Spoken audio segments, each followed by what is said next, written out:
it to no going and you tell me do things. I done running.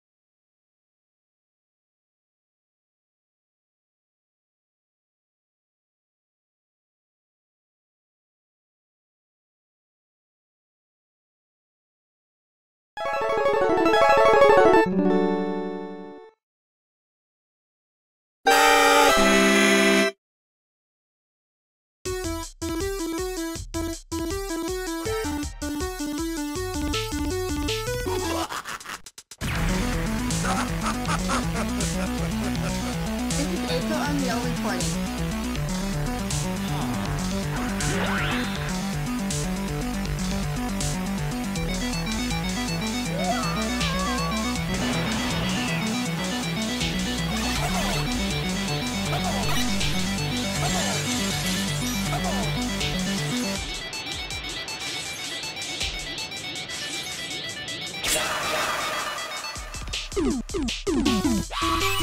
土曜日はシミュレーター。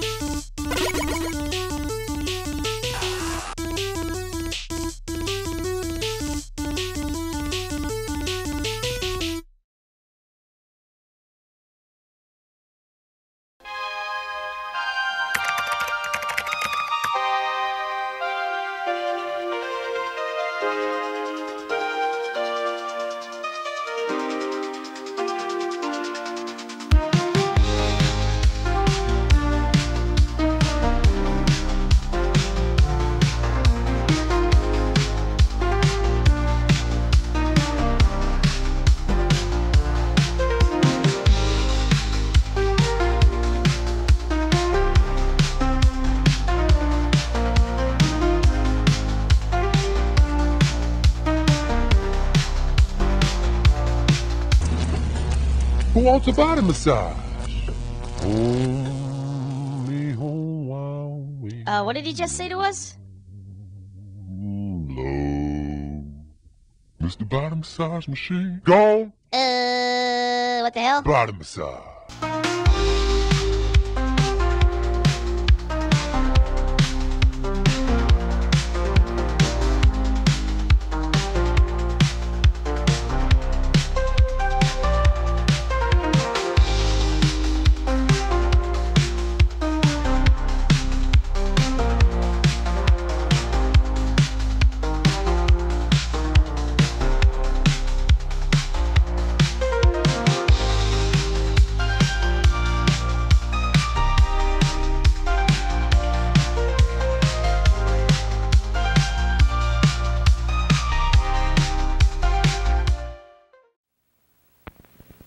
Today, the United States is engaged in a gigantic effort to send men to the moon.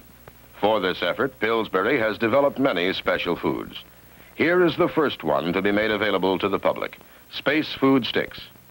To meet the demands of a long space flight, Space Food Sticks had to be a compact, nutritious, high-energy food. That's why they make the perfect between-meal energy snack. Energy for hard play. Energy for hard work. Lasting energy to feel alive. If that sounds better than some of the things your family fills up on between meals, you should try Space Food Sticks for good nutrition and lasting energy in a chewy, tasty snack food. Chocolate, caramel, and peanut butter, about 44 calories, at your grocer's next to the instant breakfast section. Space Food Sticks, the energy snack from U.S. Aerospace Research and Pillsbury.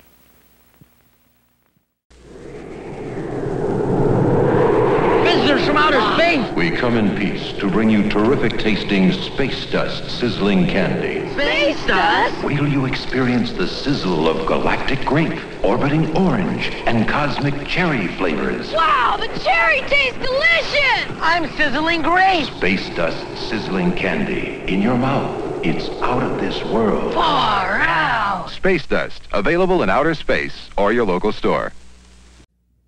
This is America's favorite hot snack, the pizza roll from Geno's. What makes it the favorite? It's what makes it. Like meat, tomato, cheese, milk, eggs, peppers, celery, seasonings. Geno's pizza rolls. All those good things rolled into America's favorite hot snack. The pizza roll. Only from Geno's.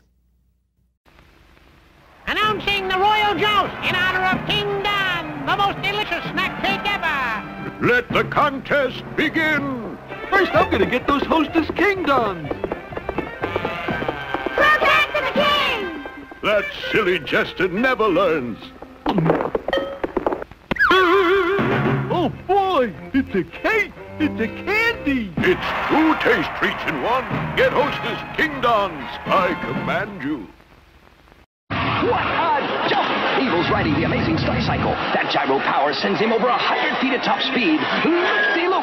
And he's not through yet. Into the dragster. Evil's super sprint car with built-in drag chute to slow him down. What a hook! And now, the Sky Cycle. That daredevil death-defying supersonic skyplane on wheels. And here he is on the super cool chopper bike. With the power that can really rip. He's sensational. He's Evil Knievel. He's a knockout. He's ideal. Today on Space Stars. Space Ghost! Space Ghost, Jan, Jayce, and Blip find themselves in a deadly trap set for them by a cosmic criminal. Then, the teen force matches superpowers with the evil Uglor and his army of apes. The herculoids face certain doom from a deadly alien. Coming up next on Space Stars.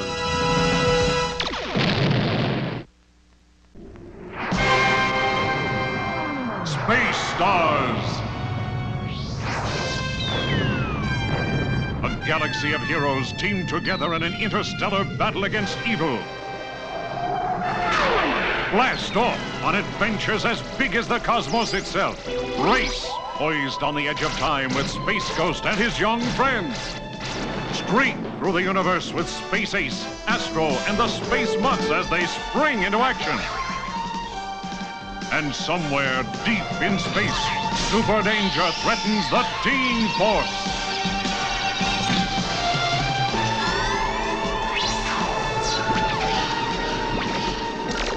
Join the famed herculoids in their new battles to preserve peace on the planet Quasar. Now get set for 60 laser blasting minutes of action, adventure, fun on Space Stars.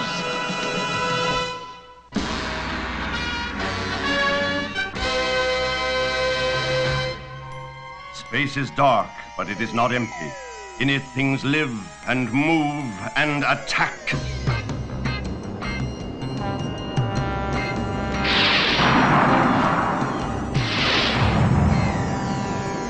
Mayday! Mayday! Mayday!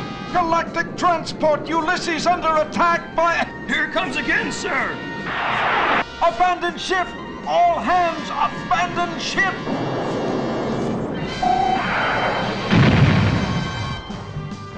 Space Ghost calling Ghost Planet. Come in, Jan and Jayce. Jan here, Space Ghost. I'm still looking for that missing transport vessel, but a cosmic storm is headed your way. Batten down the force field. Roger. There, all the force fields are up. That cosmic storm sure came up fast. Hey, where's Blip? I don't get a reading on him anywhere inside. He must be outside. Chase that storm!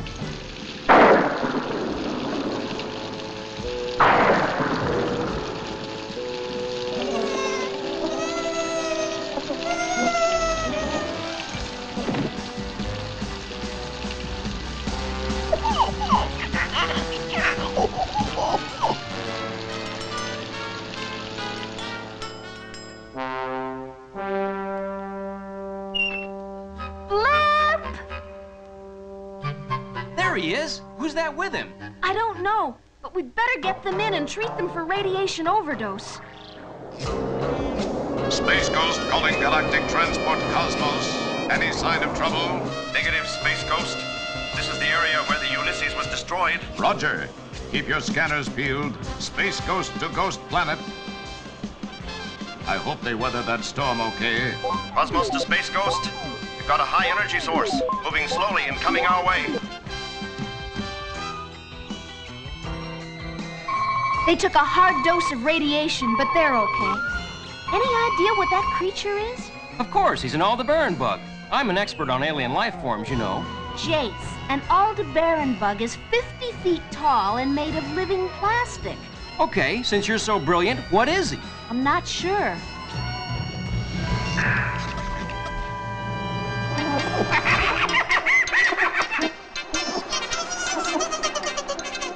Well, whatever he is, he's sure friendly.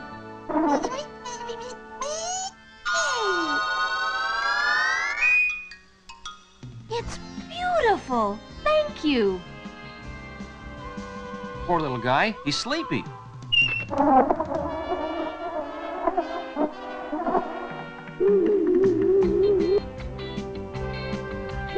What's he doing? Spinning a cocoon. I know, he's a starfly. That's not a starfly. Come on, let's look it up on the computer. Cosmos to Space Ghost. Have you identified the energy source yet? Negative, but it's almost on us. I'm going to have a look. I see it. It's a star beast.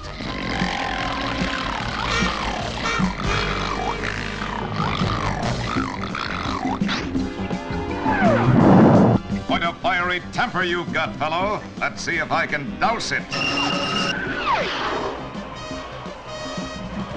Looks like I'd better get to work. I need room to maneuver.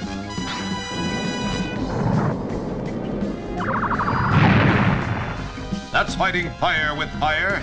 Now, where's the Star Beast? Uh-oh, I had to open my big mouth.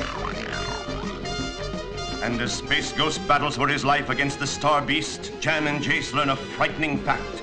It says a starfly is a larva. A what? Well, a caterpillar spins a cocoon and becomes a butterfly.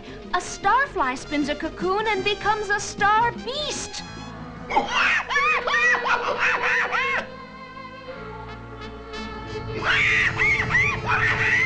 Sizzling supernovas. That thing is big. Big and mean.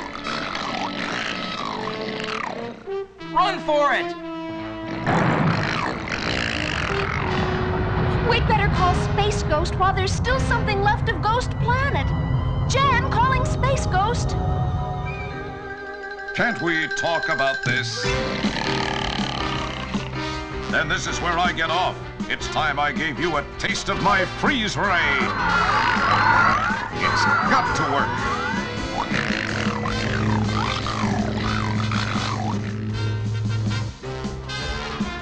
Jan calling Space Ghost. Ghost Planet is under attack by a star beast. We need help. I'm on my way, Jan. Hang in there. We're trapped. It's Space Ghost. It took every ounce of my freeze power to put the last Star Beast on ice. I don't know what to do with this one, but I'd better think of something. I hate to comment on your aim, hot stuff, but that's it. A comet. The starfly was so friendly, it's hard to believe they're the same life form. I can't believe he doesn't remember us. You better hope he does, because he just found us.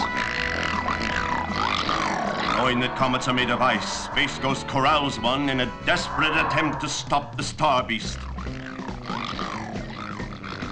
Blip, what are you doing?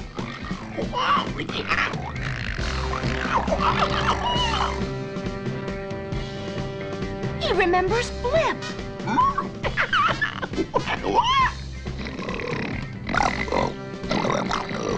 Jan, Jayce, Blip, take cover. I'm going to freeze the Star Beast with a comet. I don't think you have to, Space Ghost.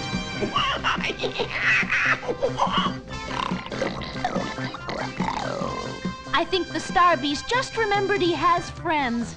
Well, then I won't be needing this anymore.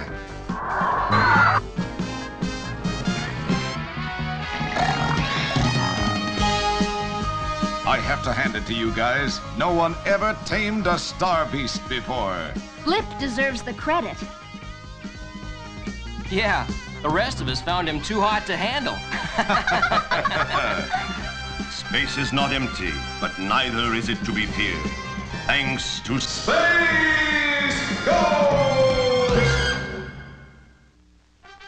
And now, Space Magic with Space Ace and Astro.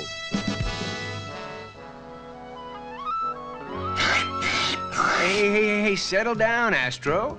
I'm gonna need your help in a demonstration of space magic. We're gonna make a solid object, this alien coin, pass through another solid object, this table.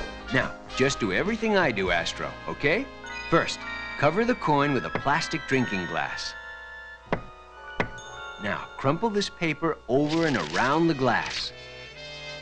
Then we make sure the coin is still there. Finally, we stir up the cosmic forces and, well, what do you know? The glass went through the table instead of the coin. Huh? Now, would you like to know how that trick was really done? You bet. When we checked to make sure the coin was still in place, I secretly let the glass drop into my lap. But the paper kept the shape of the glass. So you thought it was still there. I read your message, Astro. You'd rather pass a liquid object, like something good to drink, through a solid object, namely you. Yeah. And now today's Space Fact.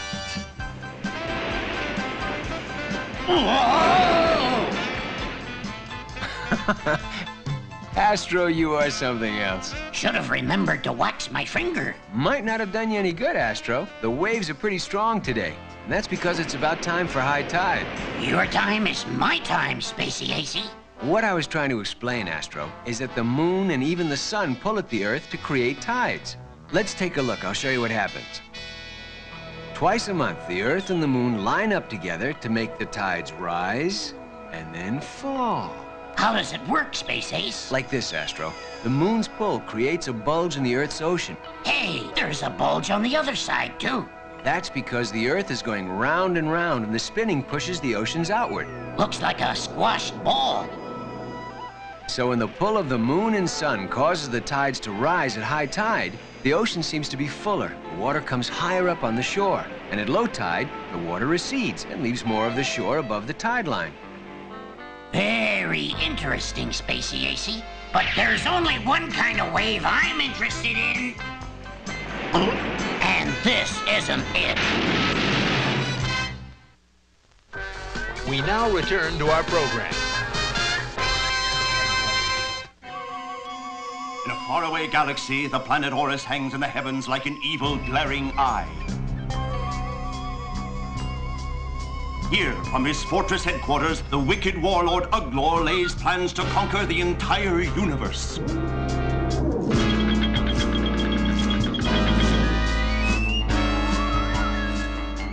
Announcing his supreme lordship, Uglor.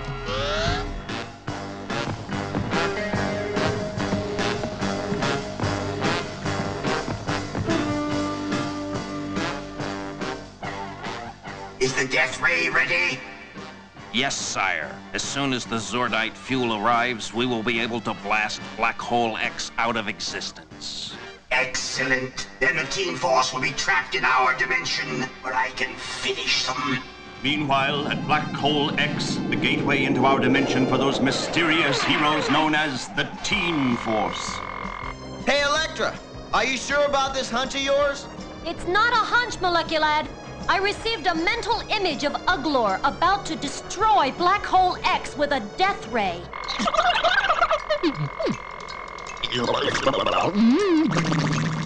Easy, Astromites. You'll get your chance at Uglor soon enough. Set course for Eurus. Escape Uglor's detectors, the Teen Force approaches his planet from the dark side.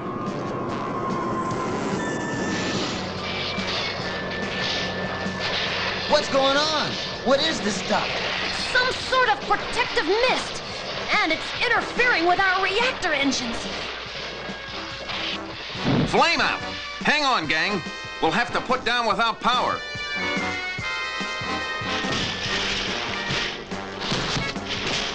We'll never stop in time. Electra! Maybe we don't have to.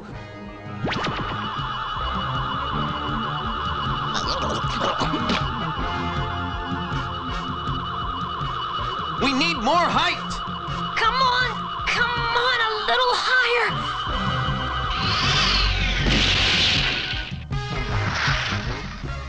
Super job, Electra. Thanks. Sure gave me a super headache. Save something for Uglor's headquarters, Electra. We're gonna need it.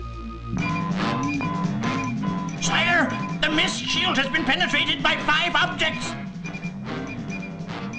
The Teen Force. How convenient. Now we shall take care of their black hole and them all at once.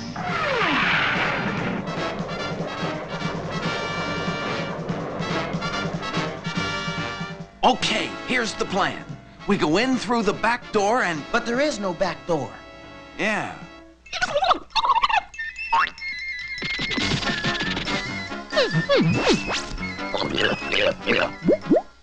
Good work, Plutum. You found a way in. Stand back, guys. I'll open it up.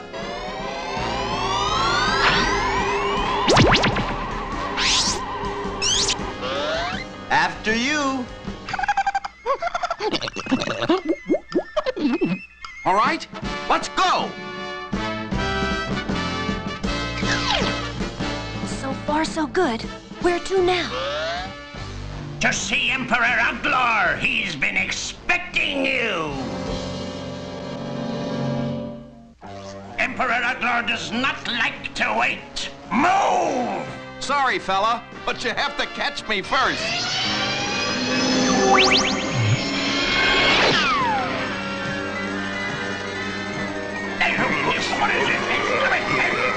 Here I am. Grab him! That's putting their heads together. Thanks. Now let's locate that death ray.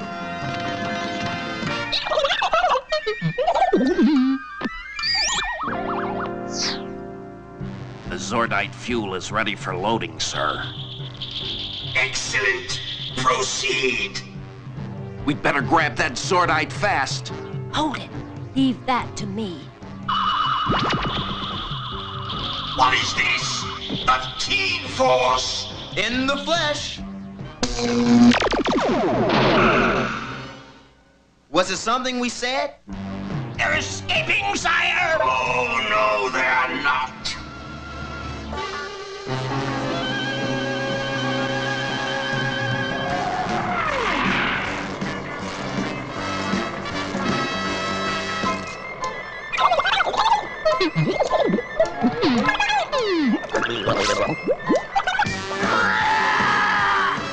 Heads up!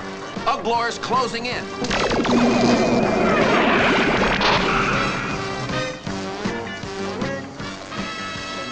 Okay, here's the plan. Electra and I will go back and take care of that death ray. What do you want me to do? You take care of this Zordite.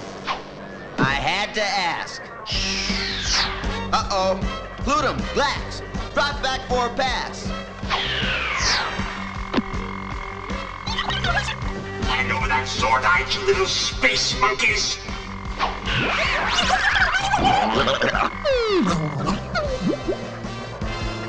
There's the death ray, dead ahead. I wish you wouldn't use those words. Uh-oh.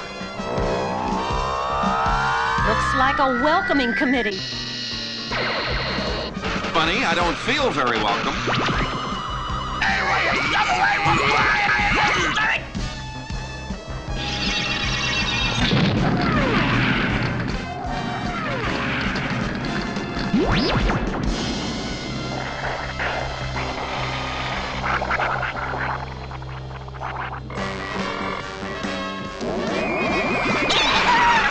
This guy is really getting to be a royal pain. You guys meet me on the other side of that mountain. I'm gonna take Uglor for a little ride.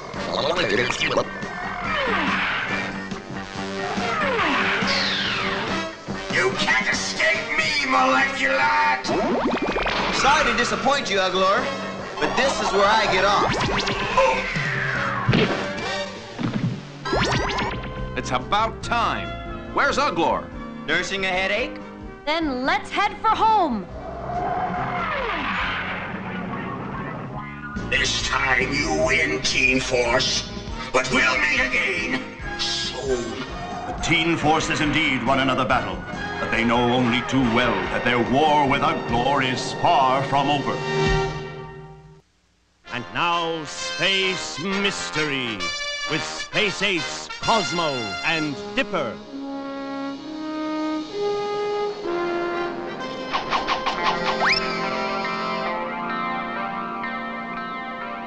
Dipper, I've told you twice already, there's no time for space fishing now. We have an important mystery to solve. Right!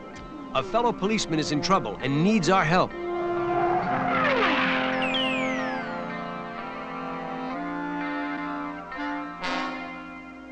No one believes me, Space Ace, and I'm being called a liar. We can't have people accusing our officers of not telling the truth. How did all this start? I came to this planet to enjoy a quiet vacation on the beach. I was cooking lunch over my portable laser stove when the smell of food attracted something.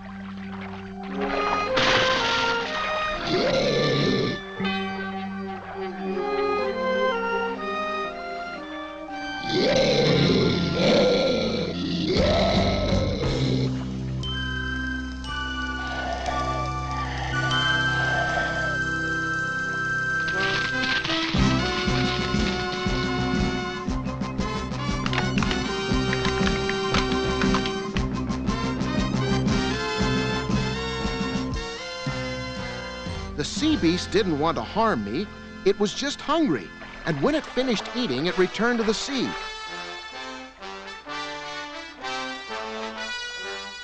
Next morning, when people came to investigate my story, there wasn't any evidence of a sea beast. Not even a single footprint in the area where my laser stove had been. But I saw him, Space Ace. He was real. I believe you. And I know exactly what happened to the sea beast tracks. Well, mystery fans, do you know where the evidence went? Stay tuned and find out. And now the solution to today's space mystery with Space Ace. There were no footprints left behind by the sea beast because of those moons. At night, the moons created high tides. That means the water came up higher on the shore than usual and washed away the monster's footprints. But I still don't have any proof that the sea beast really exists. Oh, yes, you do.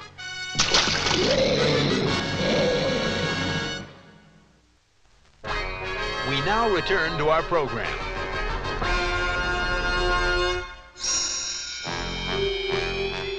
The distant primitive jungle planet of Quasar. Time 1,000 years in the future. A massive iceberg melting fast in the tropical sun moves steadily towards a jungle beach. There is an evil danger working within this icy prison, a danger so great that even the combined power of the mighty herculoids may not be able to stop it.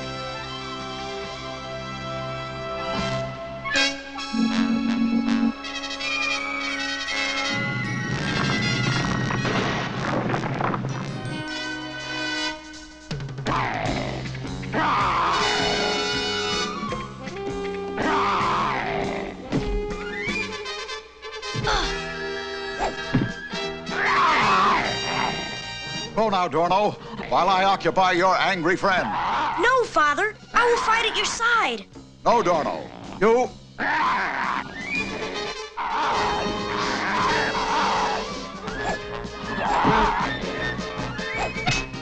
Come, Dorno.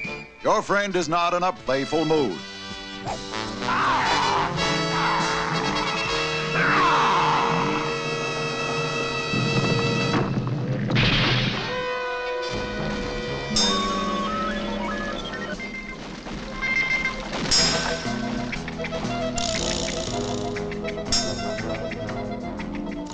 I know you are anxious, Dorno, but manhood does not happen in a single day.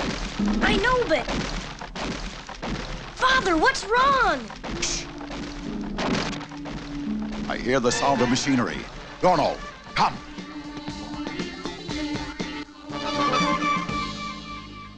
An iceberg! How did it get here? The IC is 5,000 miles away. I do not know, Dorno, but it is this outline of a giant that disturbs me. Father, look! It is a giant, Father. And it's headed for our home. Tara may be in danger. Come, Dorno.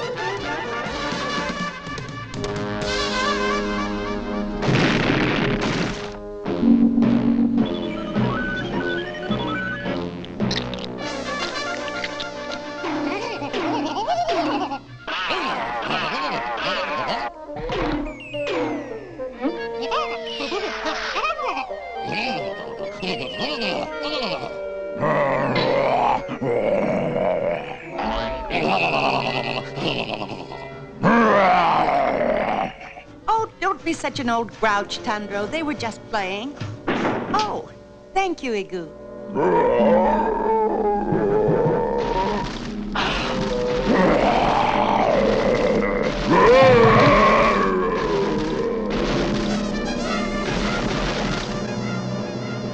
Who are you? What do you want here?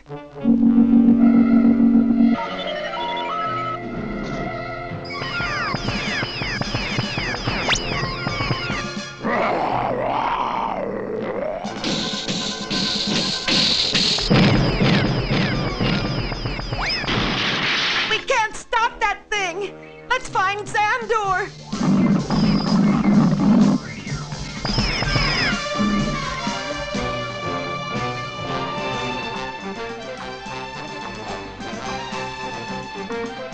Xandor!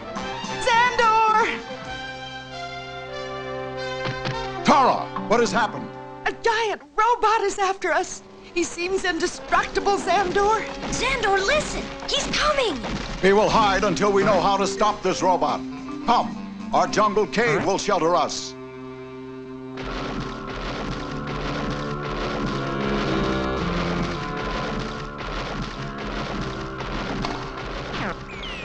Hans, silence now.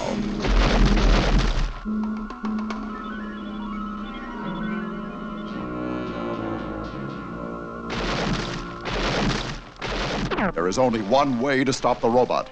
We must get inside and deactivate it. But how, Father? I have seen this type of warrior robot before. There is a small repair panel in his back, large enough for you and Gleep to climb through, Dorno. We will keep it busy. Xandor, are you sure? It is our only chance, Tara, or the robot will destroy us. It will take great courage, Dorno. Are you ready? Yes, Father.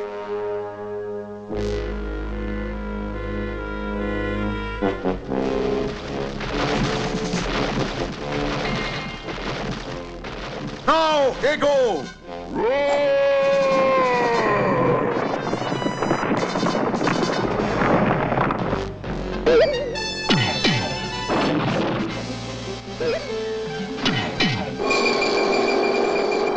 He's down. Let's go, Gleep.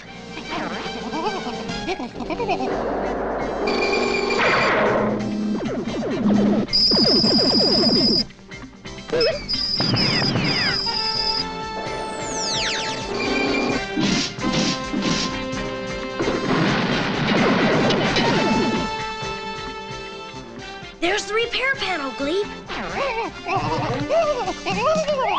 Tundro, Zuck, hold your fire. Dorno and Gleep are inside. Now, all we have to do is find the control center. The problem is, where do we start? Come on, we won't find it standing here.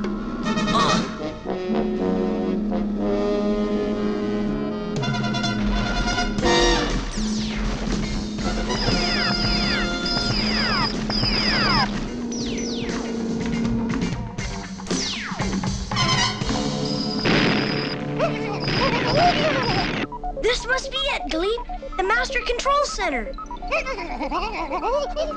Help me turn off these switches, Gleep. That's the only way we'll find the right one. They've been in there a long time, Xandor.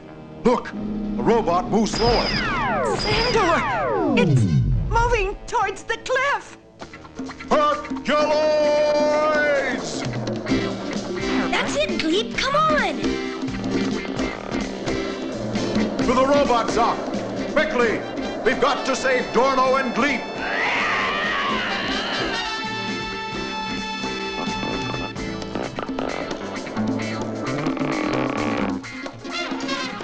There they are! Tara, grab Gleep! I'll get Dorno!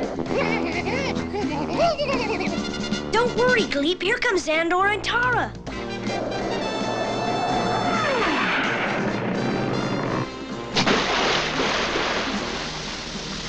Warrior Robot will bother us no more.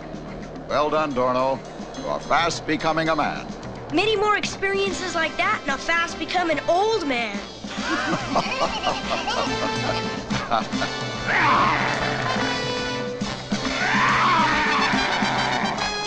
I think this is where we came in, Dorno. Let's go home, Zoc.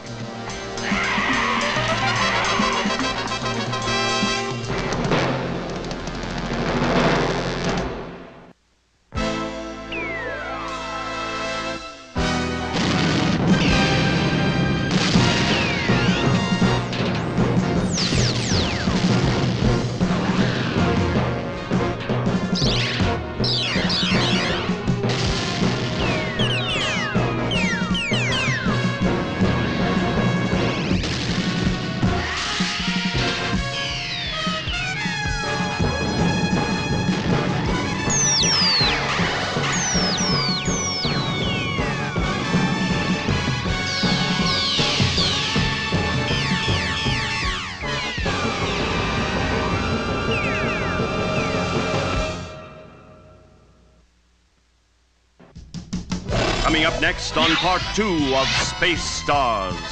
A terror from deep space threatens the Space Ghost team with destruction. Space Ghost! Then, a mission of mayhem sends Astro and the Space Mutts up against a most unusual foe. And the Space Star heroes combine their superpowers to battle the ultimate force. Today on Space Stars. From the Intergalactic Code Center, Space Code. Uglor's done something hideous to the Phantom Cruiser. There's only one life form aboard the cruiser that remains untouched by Uglor's power. I'll tell you Earth kids who it is, but in code, because Uglor mustn't know. Transmit the message to Earth screens. The message is, bad luck in Phantom. Later, Space Ghost will be joining me in fighting Uglor's evil scheme. Meanwhile, see if you can crack the code. Here's your clue. Start at the beginning. I'll be back soon with another clue, Earth kids, so get to work. Not a second to lose. We now return to our program. Science continues to explore the secrets of time and space and the unknown, no matter how great the risk. It's working! The statue's becoming antimatter. Dr. Contra, we're overloading. I'll override them manually. No, it's going to...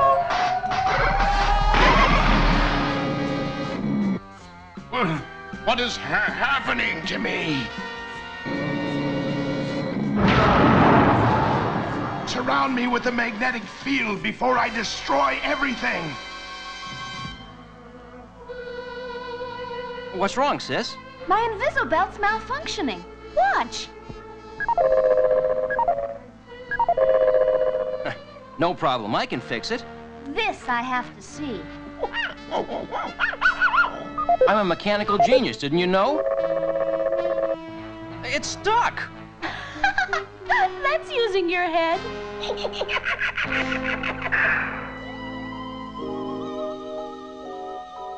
What is this, Halloween? It's like this, Space Ghost. Let's go. They have problems at the Research Institute. The explosion reversed everything, Space Ghost. Dr. Contra has been changed from matter to antimatter. That's serious. Where is he? Oh, my. Help me, Space Ghost. Only this magnetic field keeps me from destroying everything I touch. There is an antimatter reversal machine on the planet Omicron, Dr. Contra, but we'll have to move fast.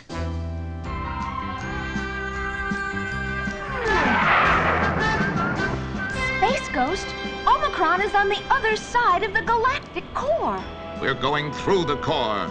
Through the core? We'll never make it, Space Ghost. I know it's dangerous, Jayce, but if we want to save Dr. Contra, there's no time to lose. The atomic reversal may have changed his mind as well as his body. You mean his personality could go from good to evil? Exactly.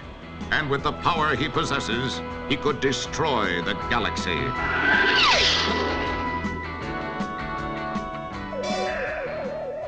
We're approaching the core, Dr. Contra. I just wanted to warn you, the ride could be a little rough. Thank you, Jan. I'll be all right.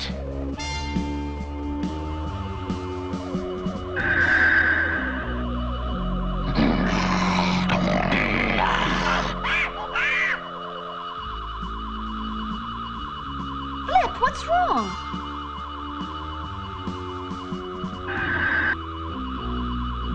Are you all right, Dr. Contra? Yes, I'm fine.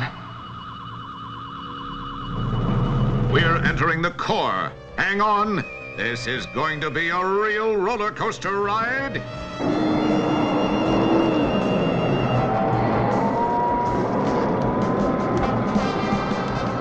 Wow, what a ride!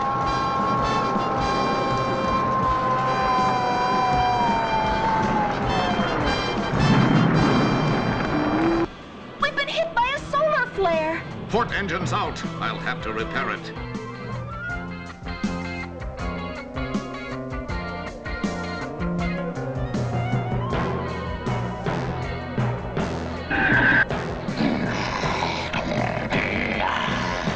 You would dare to spy on me?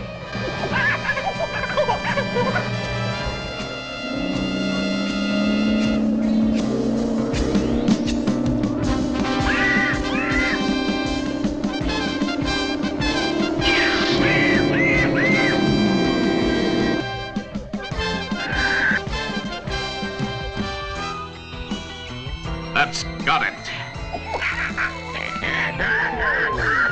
Either Blip's gone bananas or we're in trouble. Let's move out.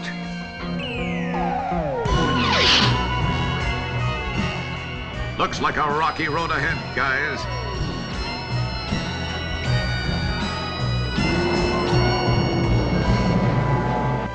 No, not again. I won't let it.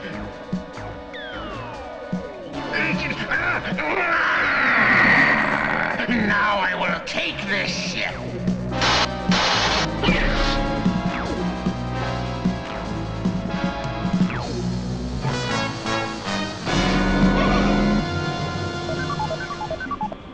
Uh-oh, I was afraid of this. What's the matter, Space Ghost? Not what's the matter, what's the anti-matter? Dr. Contra's loose. I've got to stop him. Take over. Is he kidding? We can't fly the Phantom Cruiser through this obstacle course. We don't have any other choice. Jayce, look out! Oh, that was close. Here comes another one.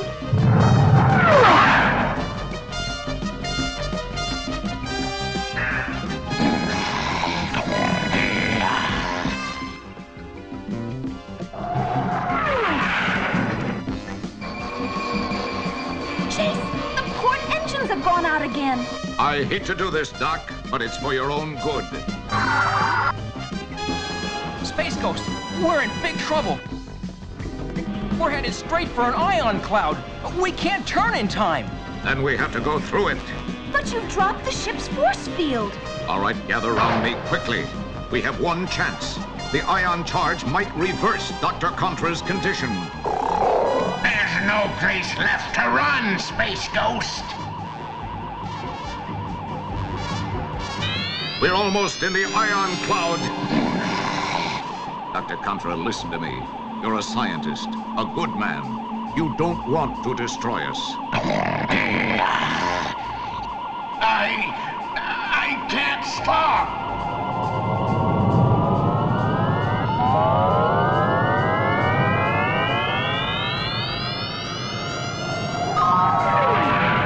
Dr. Contra. Space Ghost, it worked! I'm normal again! Well, it looks like Dr. Contra is going to be fine. And I can't wait to get home. We all need a rest. And by the way, that was mighty fine piloting you two did while we were in the Corps. I'm proud of you. Well, thanks, Space Ghost. After all, someone had to keep a cool head. Look out! A pulsar dead ahead! Neutron star at 2 o'clock!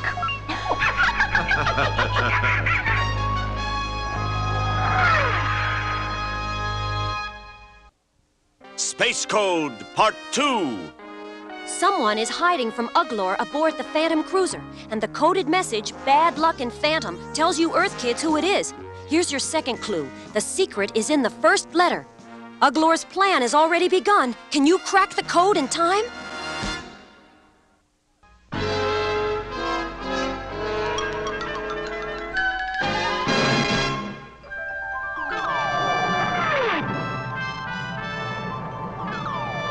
Soon, the universe, the great reverso, will rule, and stop me nobody can. So, to the Pavilion Planetary must go I. Reverso is definitely not on the guest list for the annual Spaceman's Ball. But what evil plan is brewing in that diabolical brain?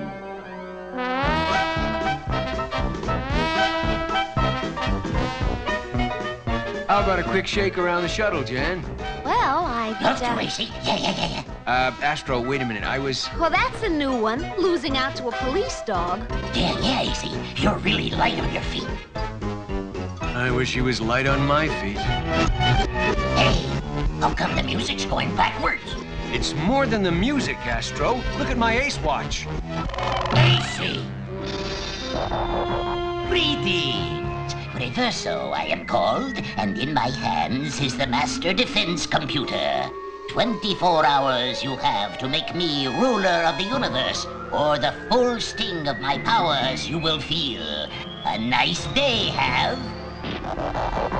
Does that answer your question, Astro? Yeah. Sure does, AC. So what do we do now, Space? We go after that turkey. Blast off, Astro. I'm gonna punch out Reverso's lights. I'm gonna give him a fat upside-down lip. I'm gonna... Easy, Dipper. First, we gotta catch him. Hey, AC, don't worry. You got us on your side. Yeah. Aren't I the lucky one? You have to get that master computer back, Space Ace. The fate of the universe is in your hands. No problem, Chief. I can handle...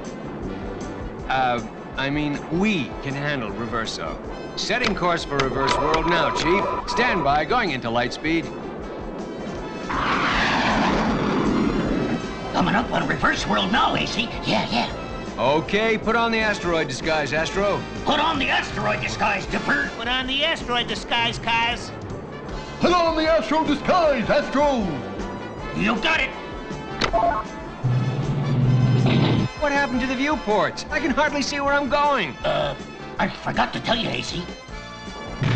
I forgot to clean them.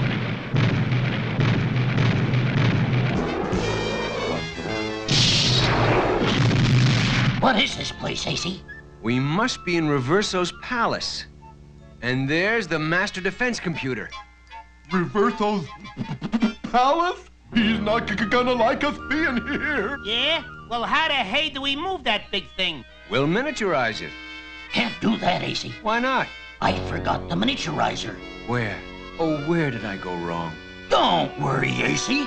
We can carry it out of here. Hey, AC, help! Astro!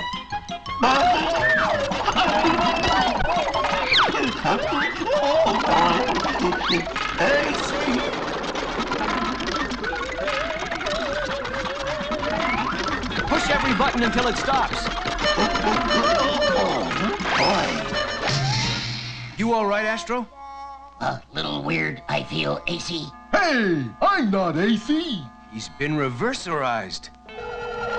Told you I did to stay away from reverse world Ace Space. Now the price you will pay. Reverserized you all will be. What do we do, Space? I'm gonna get that turkey. Yeah. Me too, that goes for it. Come on, you upside-down turkey. I'm not afraid of you. I just had a brainstorm, Cosmo. Now listen real carefully. What's the matter? Can't you fight? Bored I'm starting to get. Oh! Take it up, Cosmo! Oh, now which one do I push? Eeny, meeny, miny, mo.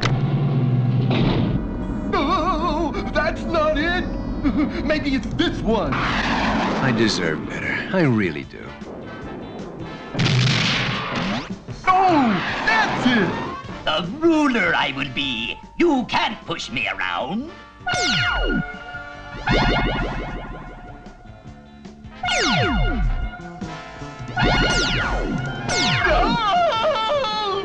Cosmo, push the smokescreen button. That's easy for him to say. The fog button, Cosmo. Now I'm gonna get that turkey. For me, wait. Yeah.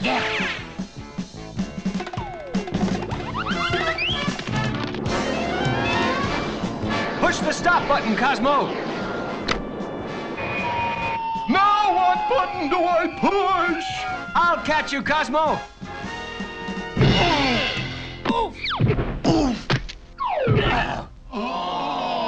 Now that's what I call teamwork. And so the universe is spared the iron-fisted rule of Reverso, thanks to the gallant efforts of Space Ace and the Space Dogs. Yeah. Truly my best pal you are, Ace. I told you 1,000,000 times, Astro. He's Space Ace, I'm Cos. Sometimes you get lucky.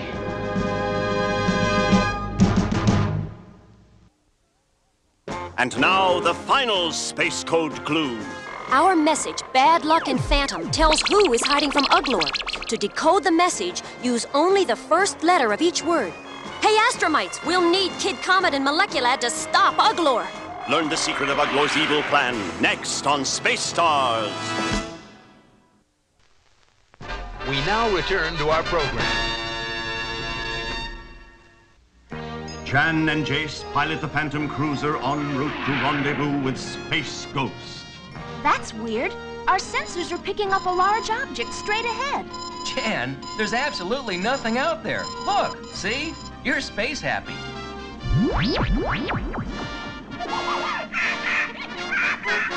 Jayce, what is that thing? It looks like some kind of a spaceship. Uglor! Soon our Space Ghost will no longer be a problem. Dimension distorter is ready, sire. Very well, Commander. Fire when ready. Fire! Jayce, what's happening? I don't know. Some kind of mutation. Blip, hide in the radiation tube. Hurry!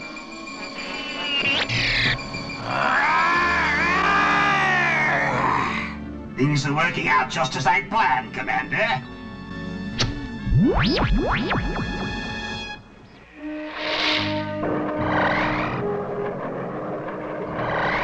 Jan, Jayce, Blip.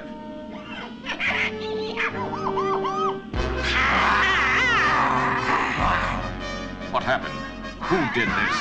This is your old pal Space Ghost, remember? Hate to do this, guys, but maybe you'll feel better after a nap. There's only one way to handle this situation. I'd better give those two some flying lessons. What's happening? They're twice as fast as before. maybe I can lose them in those meteorites.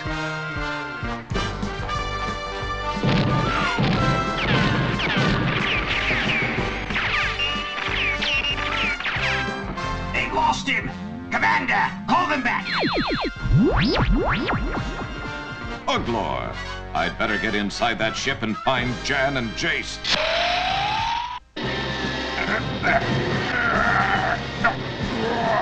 There he is! Get him with the ray, but use half power. Have to get out. Sire, Space Ghost is... It's all according to plan, Commander. I don't understand, Sire. The mutation has begun. In an hour, Space Ghost will be under my control. Right now, he needs time to call the Team Force. Space Ghost calling Teen Force. Need help. Uglor has...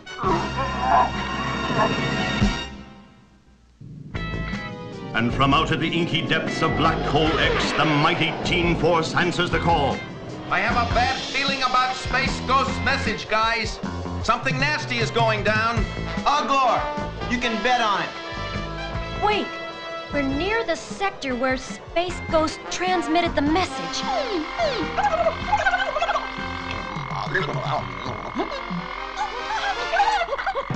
It's the Phantom Cruiser.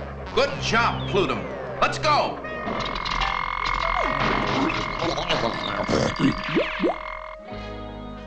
What hit this thing? A 10-ton comet?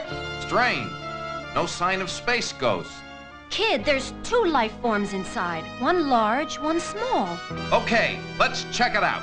Plutum, Glax, stay here. Keep an eye open. Space Ghost, are you? Blip! Blip, what's wrong?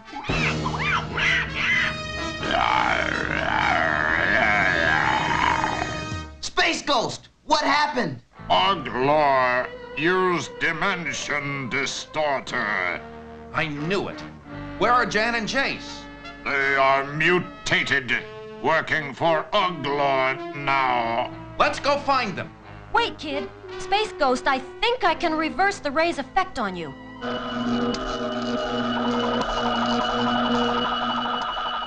Thanks, Electra. This won't last long, so we have to move fast. Right, let's get cracking. Now I have you all just where I want you. Commander, fire when ready.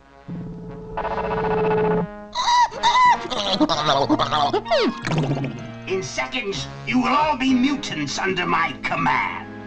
Not if I can help it.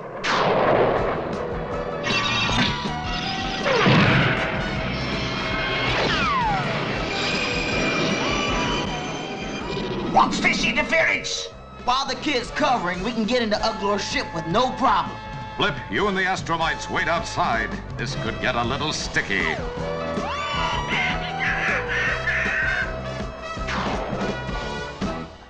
Hang on while I get inside this turkey. How? Without triggering Uglor's alarms? Hey, no problem. That's a piece of cake.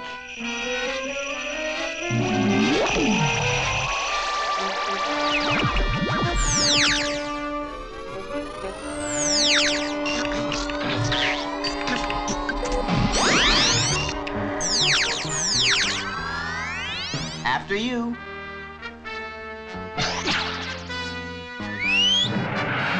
Good work, Moleculad. You guys stand guard. We've got to find Jayce and Jan and reverse the effects of that ray machine. Let's split up. I should have known. And since it's you they're after, let's make their job easy. Get them!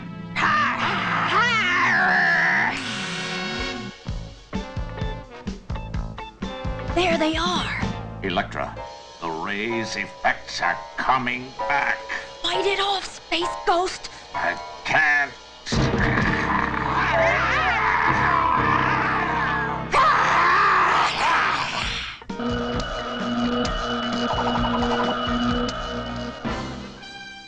Whew, I thought I'd lost you that time.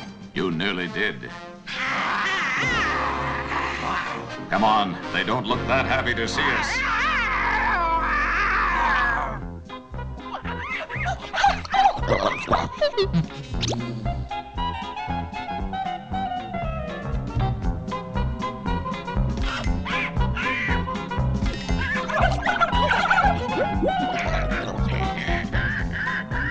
don't believe it. They found the Dimension Distorter room.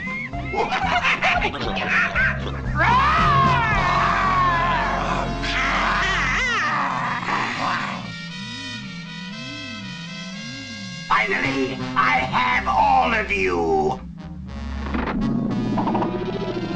Take a good look, Uglor, because you won't have us for long.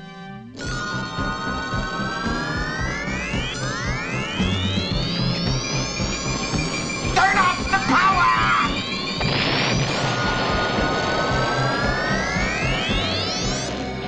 Good going, Moleculad. Somehow you transferred the mutation from us back to the machine. Hey, what happened? Where are we? We'll explain later. Space Ghost, look! Stop! Save my machine! This whole ship's changing. We'd better move.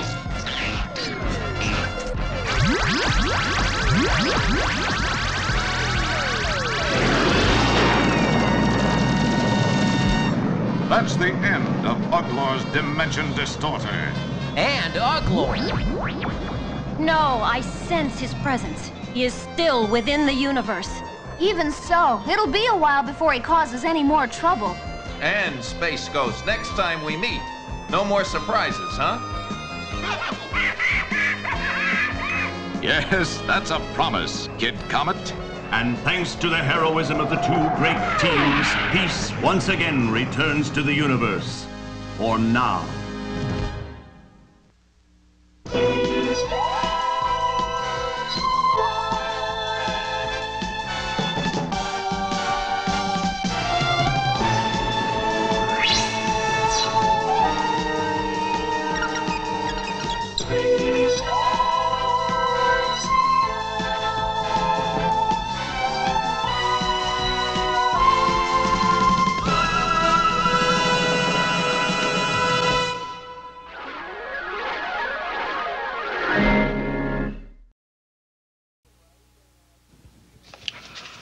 People write and ask me, Bill, how do I get on TV? Well, I don't know how to. Find yourself a Pepsi challenge booth. Take the challenge, but don't pick Coke. See, if you do, the guys will never, ever put you in the commercial. So if you want to try and be on TV, pick the other guy. You say, like, letter Z, letter Z. That's right. But if you want big taste, big refreshment, pick a winner. This one, Coke is it. Coke is it!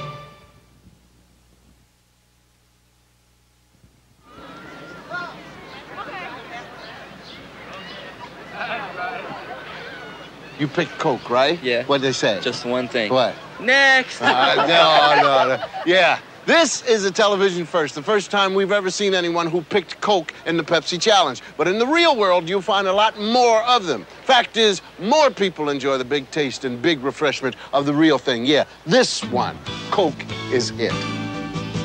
Coke is it! Binoculars, Pepsi Challenge booth. And I'm looking for the Coke drinker the Pepsi guys never show on TV. He's tasting. He's smiling. He picked Coke. Now, are we ever going to see this on TV? Ha! No kidding. The truth is, year after year, people drink more Coke than Pepsi. That's fact. Big taste, big refreshment. Let the other guys play the games. You know the score. Coke is there. Coke is it! Yeah, you're laughing, yeah. You've seen the Pepsi Challenge, but to me, see, the Pepsi Challenge is real drama. I mean, I keep waiting for them to show somebody who picks Coke. I mean, somebody must. Okay, help me here. Everybody who's seen a Pepsi Challenge commercial where the people pick Coke, raise your hand. Right. Now, everybody who drinks Coke, raise your hand. Yeah. I've always wondered about that. Hundreds, thousands. Oh, you've heard the Pepsi Challenge guys say that of the thousands they've tested, more prefer the taste of Pepsi over Coke. But let's get it straight. Millions, about 60 million times a day, people pick Coke. And if you multiply that times 365 days, you get, carried to 3, so you get a lot more people drinking Coke than Pepsi. So the Pepsi guys can play their numbers game, because we've got number 1. Yes, Coke is it. Coke is it. Hi, being Bill Cosby isn't all fun and games. So, when they asked me to do commercials for High C, I said, hold the phone, I gotta check it out. And I found out that every 6 ounces of High C has 100% of the U.S. RDA of vitamin C. It's a lot more than powdered soft drink mixes and more than many other canned fruit drinks. High C has 10% real fruit juice, and it tastes great. High C, it's a sensible drink. Don't you think so? Yeah. Who asked you to talk? Sooner or later, you're going to try a White Owl, and when you do, we got you. Maybe we'll get you with the Great White Owl flavor, or the mildness, or one of the Great White Owl shapes, like this, New Yorker. But we're going to get you. You know we're going to get you. It's only a matter of time, and then we're going to get him, White Owl. We're going to get him. White Owl. We're going to get you.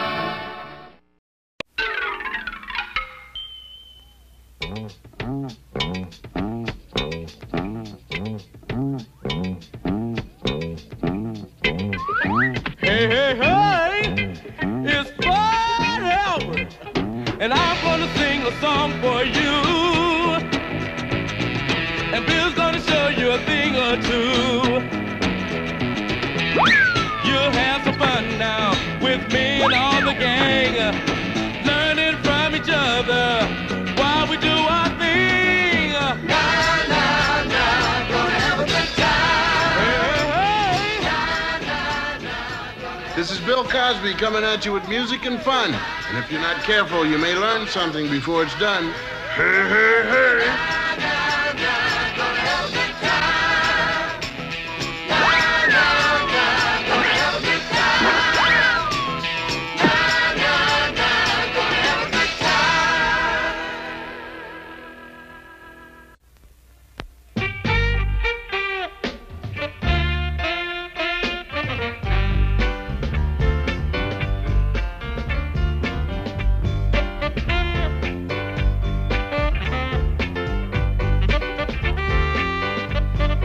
Kickoff time for the World Championship of North Philadelphia. The kickoff E is none other than Rudy E, who happens to be yours truly. Come on, Moth. Moth? Why you call me Moth, man? 'Cause you're always doing the rag. Right at you, small fry.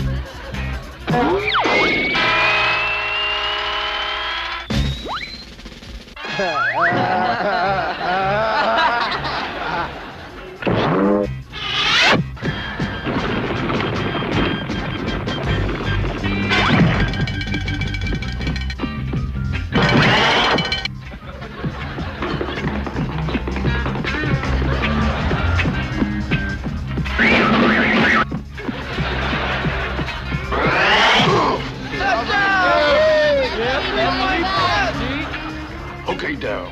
Now you get to kick a 2-point goal.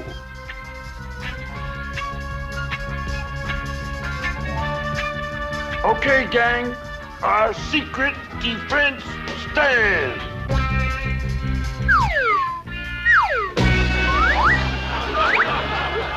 Hey, no fair, man. That's a foul. Ready?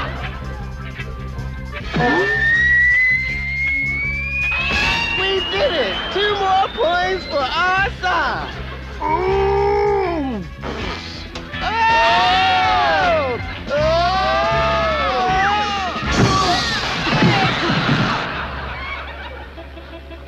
Fat Albert's team may be clumsy, but they're not graceful. Let's see how they try to handle Darryl.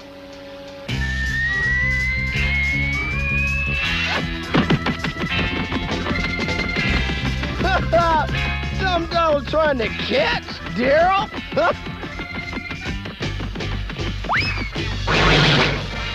I did that? Daryl, you okay? No, he's not okay. In fact, Daryl looks less like an okay and more like a KO. That means knocked out.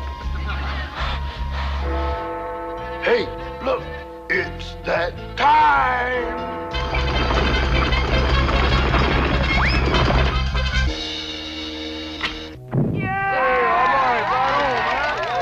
It's not a bird.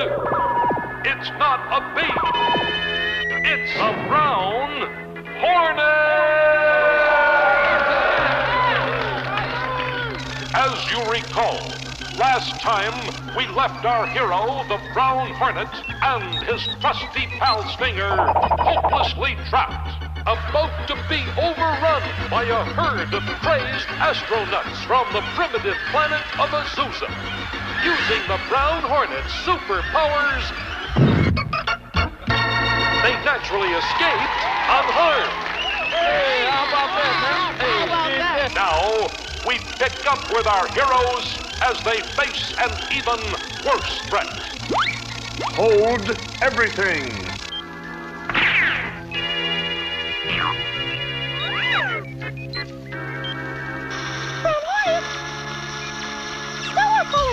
Come in, please! Brown Hornet, superhero par excellence at your service. I think I need help. Lately, my stripes have begun to fade away. Help me! Fear not, Stella. Your all-time favorite superhero is on the case. This is my version of a Hornet probe. Stand by for detonation. How long before you get any results, Brown Hornet? Hornet probe reporting. Stellar is hiding in a space cave on a barren asteroid. To the barren asteroid, crew.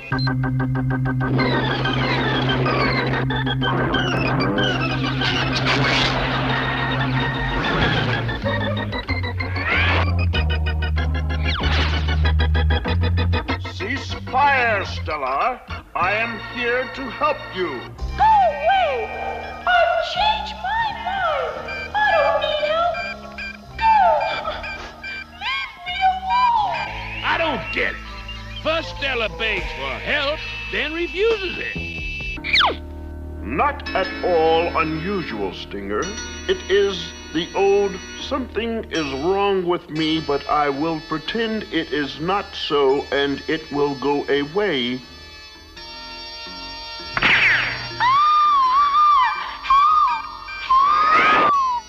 It might be a trick.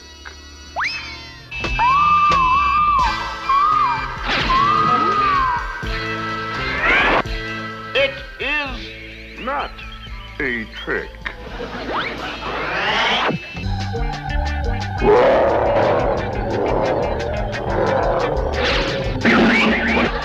Stellar, escape whilst you can. Time for, you should excuse the expression, betting practice.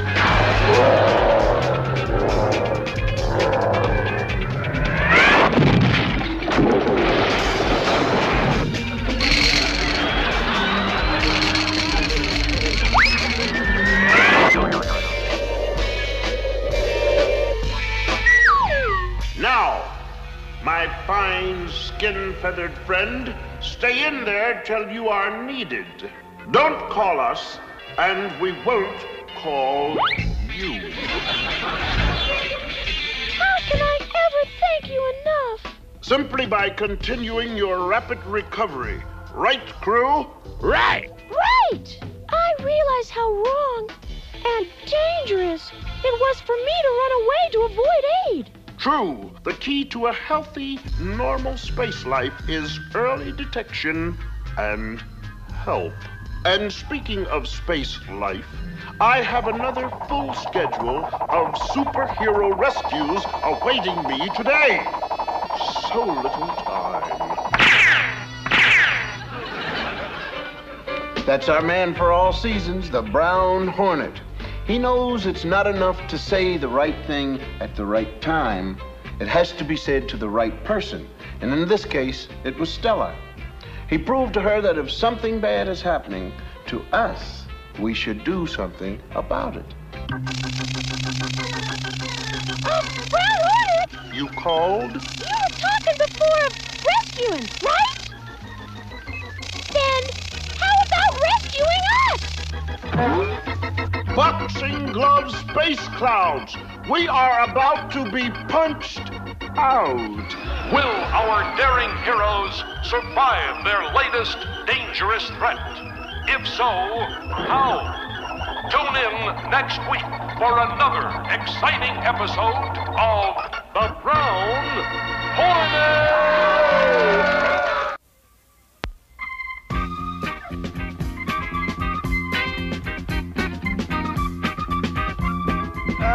Remember, Weird Harold, use only your arms, not your skinny pipe stem legs.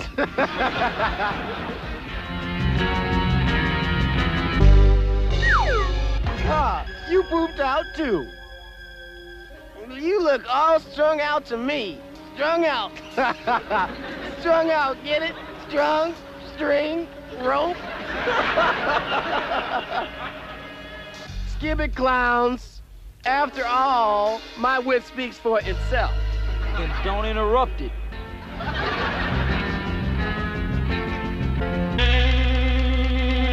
Oh. Oh. Oh. Oh.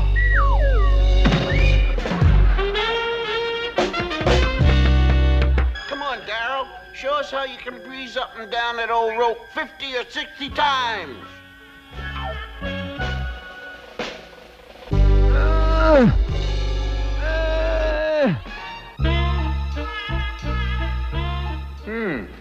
Daryl suddenly seems to have cooled on exercise. Fat Albert's noticed this sudden temperature change, too. Hey, Daryl, wait up a minute. I got a question for you. Are you okay? I mean, you're not sick from a cold or anything like that, are you? Oh, no. I just get a little tired faster than I used to. That's all. It might be from this sort of sore throat. I got this little swelling here. Well, it does look a little puffy. Did you talk to your parents about it? Look, why don't you let Miss Heston, our school nurse, check it out? No, forget it. I'll get over this in a couple of days. Daryl's not too keen on seeing the nurse. Most of us feel the same way about getting medical help. Oh, there's nothing wrong with me. No, sir. We have excuses for backing out, like, I don't want to go to the doctor till I feel better. Or, I don't want to call the doctor now. She might be in. Anyway, Fat Albert's a real true friend, and I have a hunch he'll keep after Daryl to get help.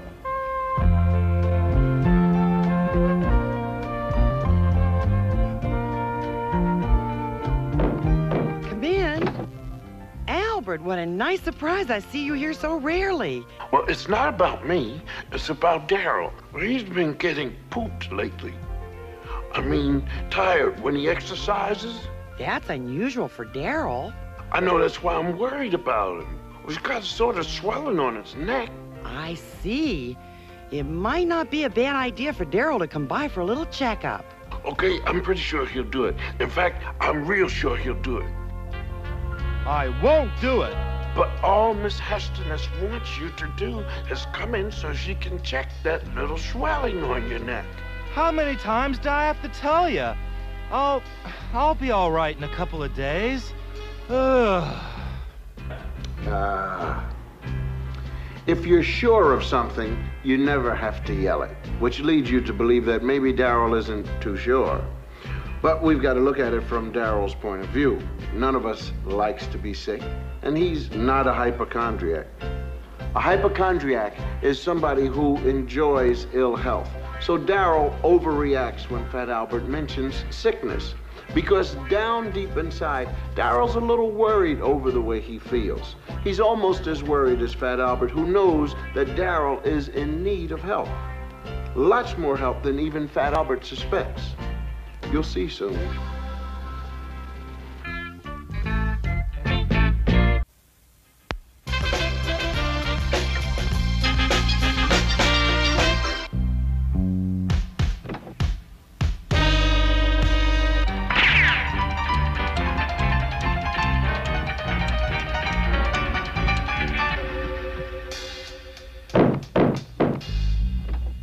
Yes? You don't know me, Mrs. Horvath. I'm Fat Albert, a friend of Daryl's. Oh, yes, I've heard Daryl mention you. Daryl's inside. Do come in. I will, in just a second. Daryl isn't expecting me, see? But I want to talk to him, and with you and his dad, too, please. I got the idea from watching the Brown Hornet. In the Brown Hornet, a robot named Stella needed help, but she was afraid to get it, see? I don't quite... So a good friend of Stella got the Brown Hornet to come and help. And that's why I'm here. I want to help Daryl. And we both need your help and Mr. Horvath's help. Norm, can you come here a second? Be right there. Fat Albert? None other? I guess you're wondering what I'm doing here. I had to talk to you with your folks, too. Albert's a friend of Daryl's. That's why I'm here. Something's wrong with Daryl. Ask him. Nothing's that wrong. I made the mistake of telling Fat Albert about getting tired lately, and he's making a big thing out of it. And that swelling? Am I making something big out of that, too? Swelling? What swelling? It's just this little deal here. I wish you had told me about it. It's nothing. How long have you had this, Daryl? Only a couple of weeks, that's all. I'll get over it soon. Hold it, Mom. Don't call a doctor. There's nothing wrong with me. Hello? Dr. Schlesinger? We can sympathize with Daryl. He knows there's something really amiss in his physical condition, but he'd rather not face up to it. He's just hoping it'll go away. But sometimes hope needs a helping hand. The swelling on Daryl's neck, is it a sore throat? Actually, it's a swollen lymph gland. Different infections can cause a gland to become enlarged. Have you had any back or stomach pain? Well, not too much. Just maybe once in a while. I'd like to run a few tests on you. Tests? What kind of tests? Very simple ones, Daryl. I'll explain it as we go along. Well, Daryl's taking the all-important first step, early detection.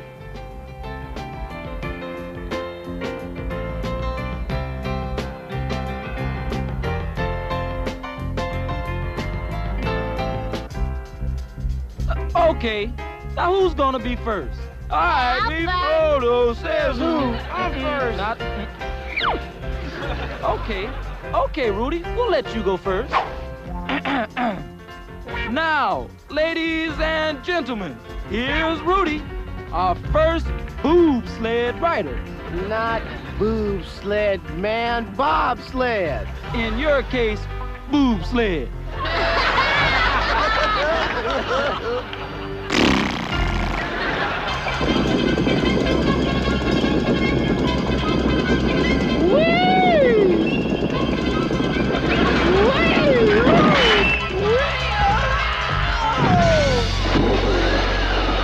What? Don't just stand there. Should somebody hand him a bar of soap?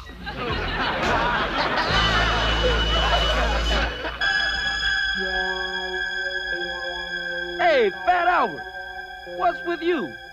You look like you just lost your last friend. I don't know. Maybe we have. It's Daryl. He's in the hospital. Daryl's got Hodgkin's disease. Hodgkin's disease? What's that? It's a form of cancer. Cancer. That's just a word, and sometimes a word can be more scary than the real thing. Now we're beginning to understand why Daryl got tired so easily and why he had that swelling of the throat. Let's check in on him again.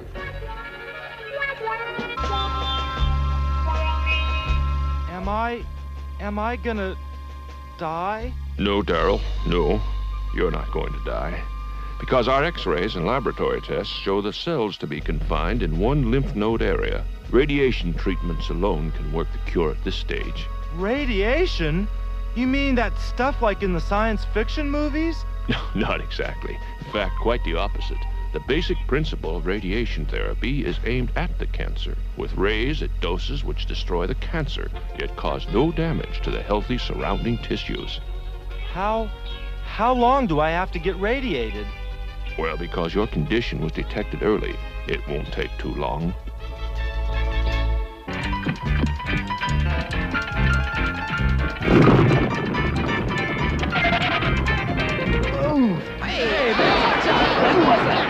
Fat Albert, let's face it.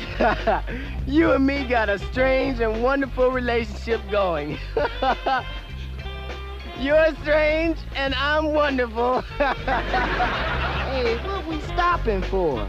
To freshen up our special gift bouquet of flowers for Daryl. First, now, you're too old to be as young as you are.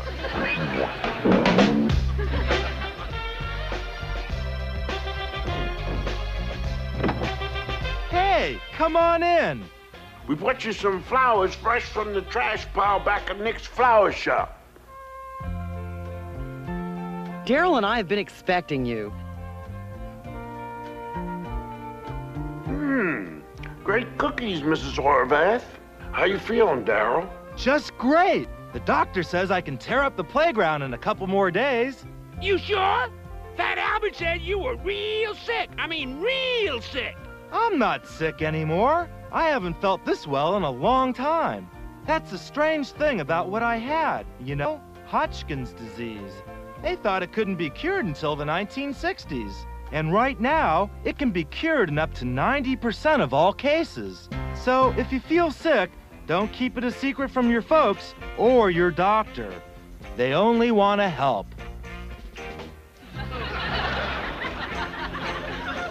And as for you, Fat Albert, you deserve a big bonus. You saved me a lot of grief, maybe even my life, when you went to my folks to make sure I saw a doctor. Oh, I couldn't eat all of these. I couldn't. I could.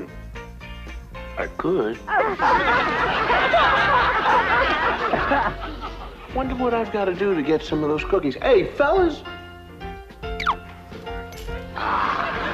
Thank you. Fat Albert really earned his reward when he blew the whistle on Daryl. The real hope for the future is in early detection. Specialists all over the world are improving techniques and developing more effective combinations of treatments. So, if you notice any change in your health, tell your folks about it. Yeah, see, the key to saving lives is early detection and treatment. Yes, indeed. I hurt myself. Is there a doctor in the house?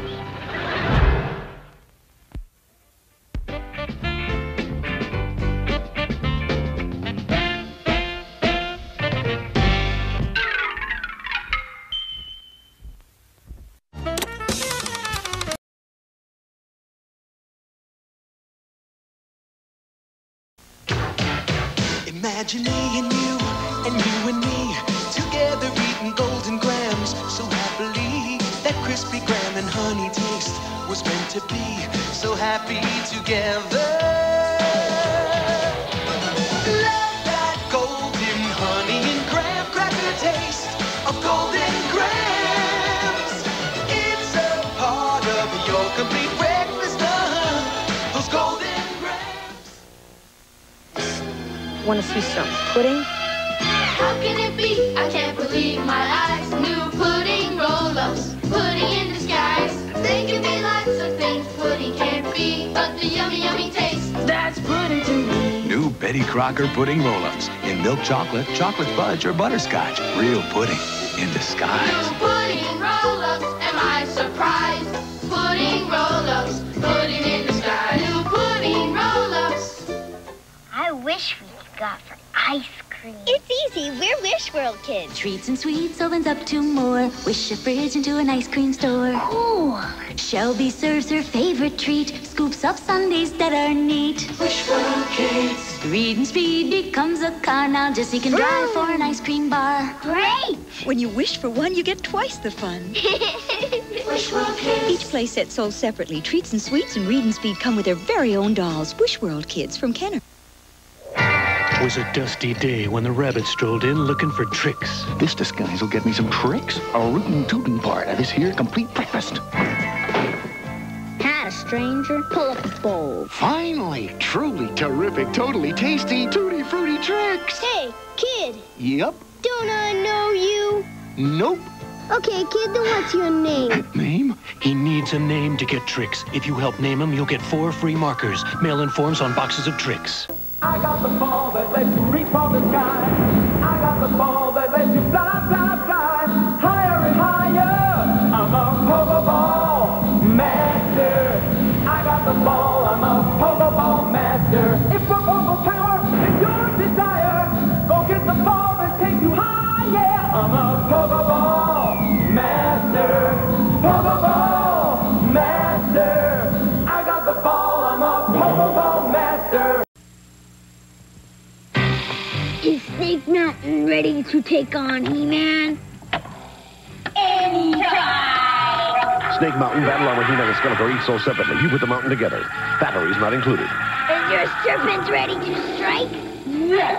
Come, He-Man. Come to Snake Mountain. If you dare. Snake Mountain with Echo Microphone from the Masters of the Universe collection. Action figures each sold separately. From Mattel.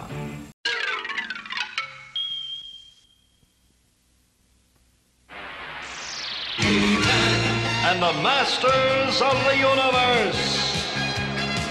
I am Adam, Prince of Eternia and defender of the secrets of Castle Grayskull. This is Cringer, my fearless friend. Fabulous secret powers were revealed to me the day I held aloft my magic sword and said, "By the power of Grayskull."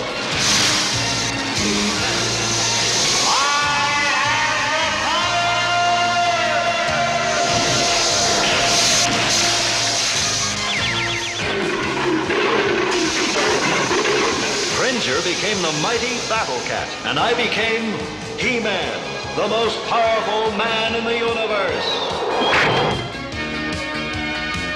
Only 3 others share this secret. Our friends, the Sorceress, Man-at-Arms, and Orko. Together we defend Castle Grayskull from the evil forces of Skeletor.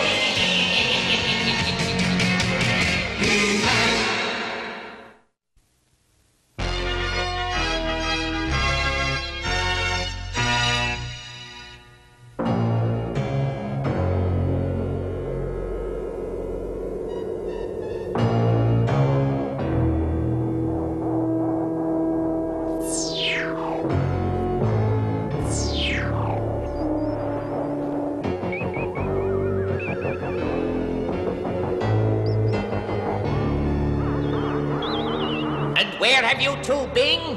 You were to report back upon completion. We ran into a little problem, Skeletor. You did plant the globe under the royal palace? Not exactly. He-Man, help us. He took it. The both of you are fools. Go back and find that globe and plant it so it will grow. And if you fail again, I will not be so understanding.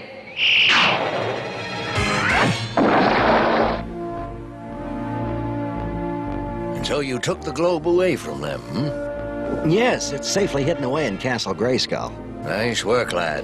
Don't tell me. Tell He-Man. I am telling He-Man. Come in. Adam, your father's been looking everywhere for you. Where have you been? Well, I was just out on some royal business. As in monkey business? Well, you better report to your father. He has a little surprise for you.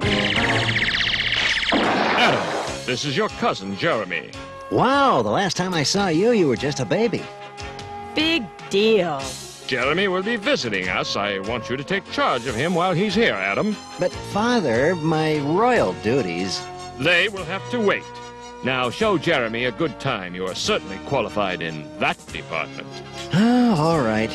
Let's go, cousin. Don't call me cousin. Sorry.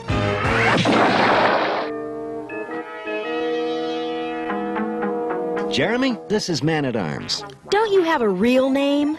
My friends call me Duncan. That's not much better. Listen, you... I'm Orko. Pleased to meet you. Hi. Well, if you like, I could show you some magic and... Maybe later. Look at all this stuff. What's this?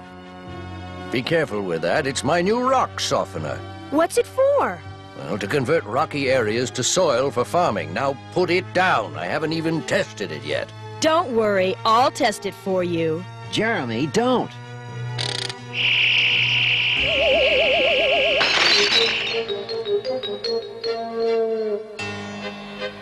Sorry, but now it's been tested. Young man, someone ought to teach you some manners and respect for other people's property. Why don't we wait in the hall? That's a good idea, Orko. Go ahead, Jeremy. You've caused enough trouble in here. Hey, Jeremy, how come you were so mean to Man-at-Arms? I'm just sick of grown-ups spoiling my fun. I know how you feel, but Adam and Man-at-Arms are okay. They like to have fun, too. Oh, yeah? We'll see. Yeah, my cousin's a real charmer, all right. Well, I'm worried, Adam. That boy's going to cause big trouble. I can feel it in my bones. I'll keep a close eye on him. You're needed for other things. Like now, you were going to help me test the rock softener out on the plains.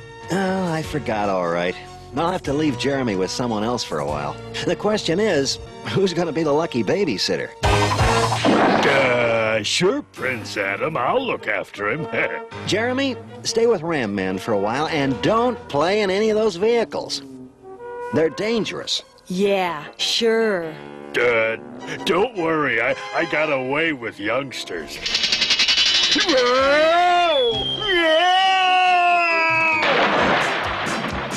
Bullseye!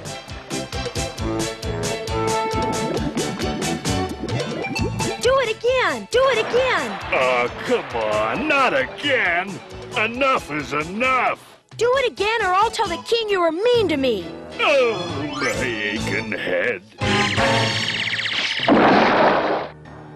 Well, go ahead. Try to chip it.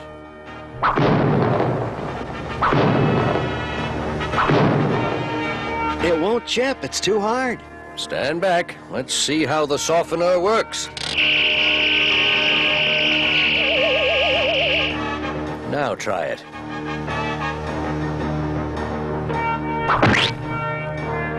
It's a little too soft. I'll have to make a quick adjustment. Well, try and hurry. I have a feeling Ram Man may be in over his head.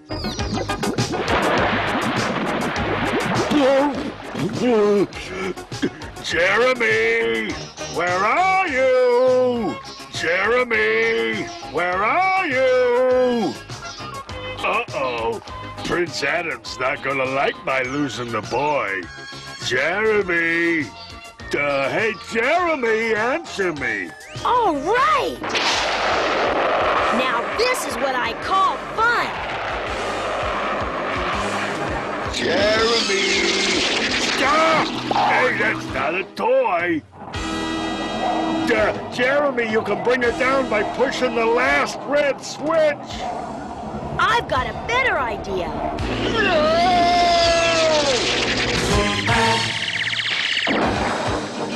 He-Man could have put that globe anywhere. How does Skeletor expect us to find it? I'm tired of taking orders from him. Quiet, Evelyn. Skeletor has ways of hearing. Let him. You forget, Triclops. We have powers, too. If we just had... What's that? I can't make it out. Use your disk-division, fool! It's a young boy flying a sky sled. Ratman's with him. Let's see what they're up to. Well, I'm just about ready. Hey, that looks like one of our sleds. No! Take her down! Now! All right, all right. Hey, it's stuck.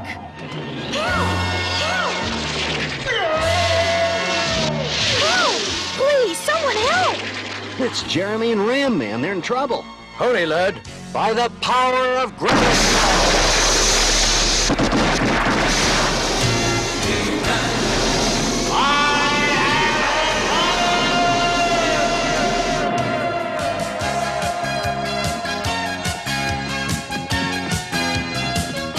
We're gonna crash!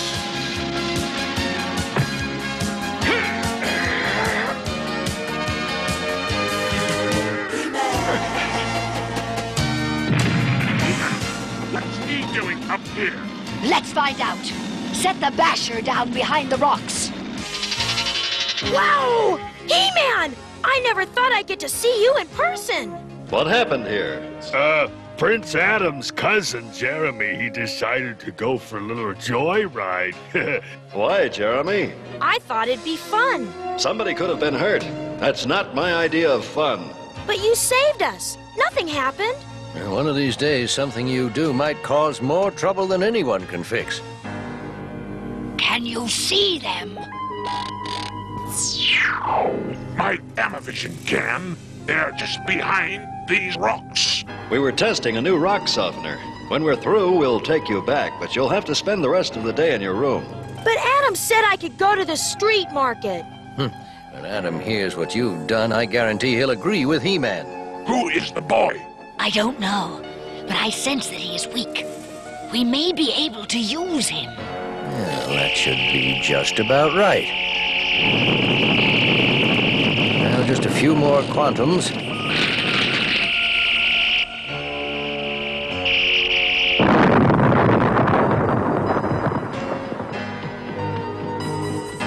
Perfect.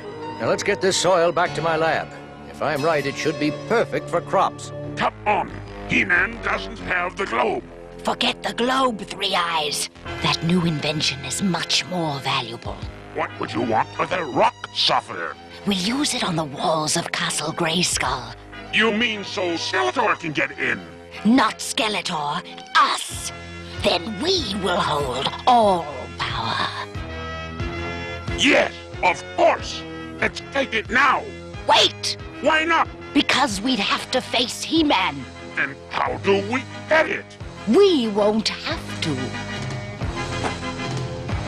I think that boy will get it for us.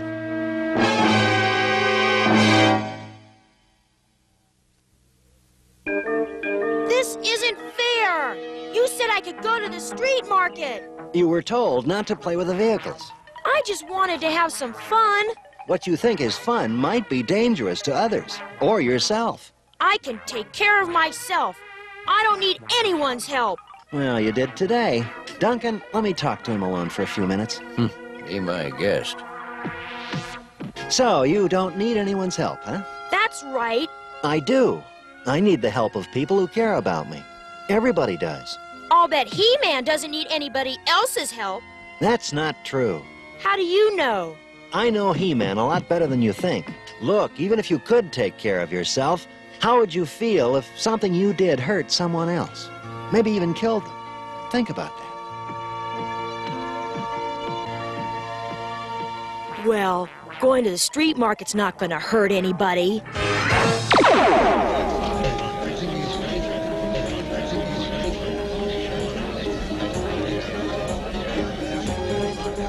All right, you can try the Magneto Boomerang. Just quit nagging me, will you? There's a target on top of that building.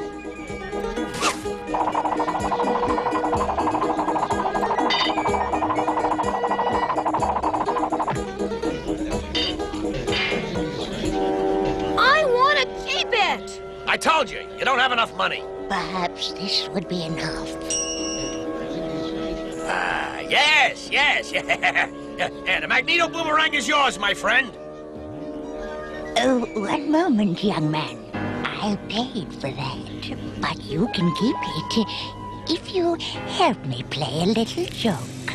On who? An old friend of mine, Man-at-Arms. That grouch? Sure, I'll help you. Good. There's a little box with flashing lights in his laboratory. Yeah, his rock softener. Bring it back here to me. And I get to keep it? The boomerang? Deal! I hope it's a good joke. The joke will be on He-Man and all of Eternia. We'll be going home tomorrow, Jeremy. Have you enjoyed your stay? It's been all right.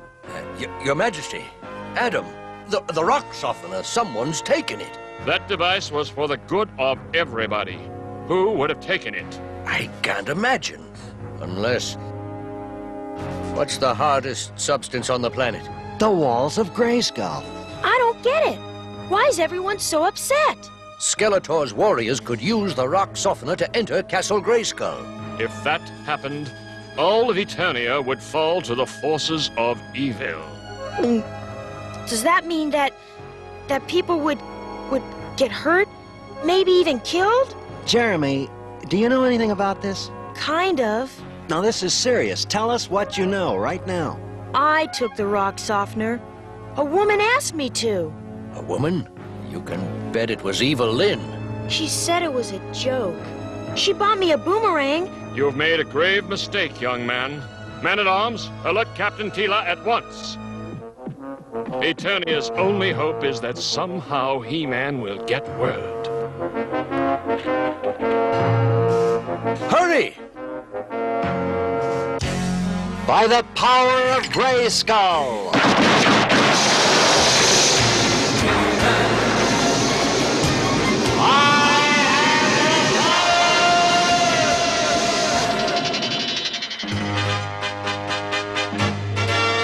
I'm gonna make up for what I've done. You were right about Jeremy causing trouble.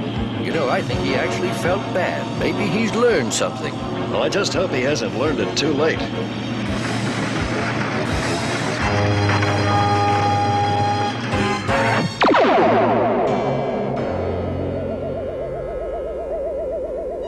As soon as I get the right setting, we'll soften the walls of Grayskull and enter our new home.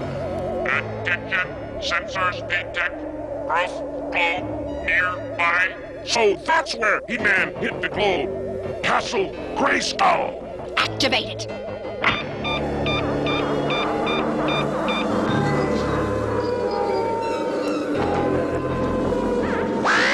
It will keep growing until we stop it. And that won't be until after it's knocked down the castle's walls from the inside.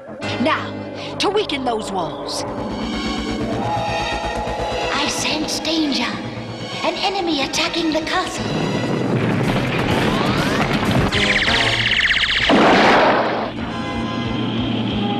There's Evil Lynn. The concrete is starting to crack. It's too powerful for my magic. The party's over, Evil Lynn. He-Man, quick, inside.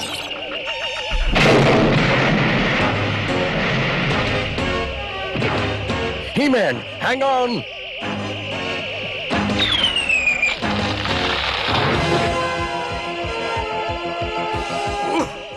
Look, the drawbridge is open. Grayskull is ours for the taking. And He-Man won't be giving us any trouble now. He-Man, you're hurt. Jeremy, bring me my machine. Stop the boy! Oh. Use your boomerang to get the machine.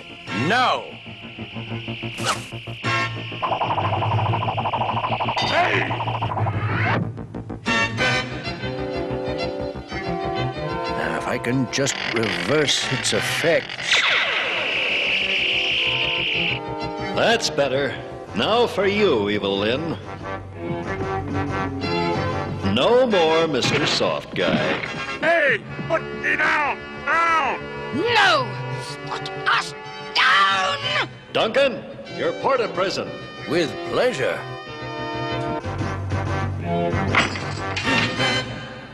He-Man! Quick, inside! Castle Grayskull is in danger!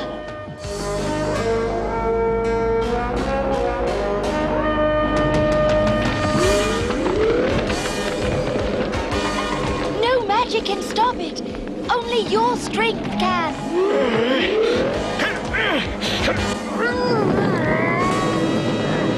Push, He-Man. Use all your power.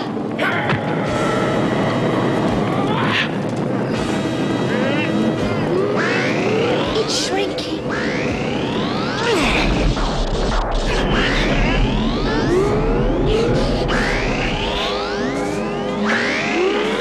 Sorceress! Can you get me to the window?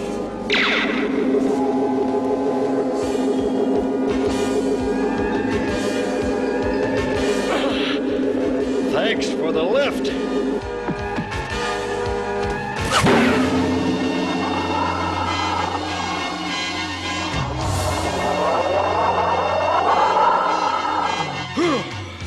I guess that's the way the ball bounces.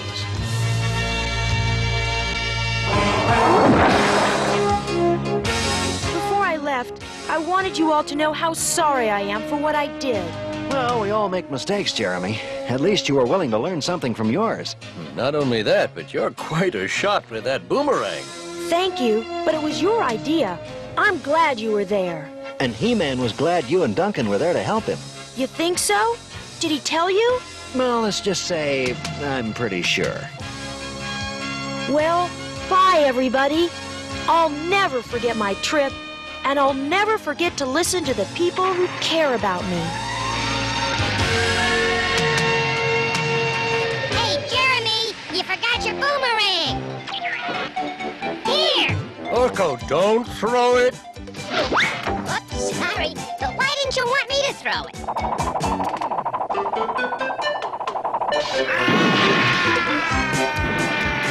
That's why. Let's see what you mean. Hey, keep away! Hey, no, get away!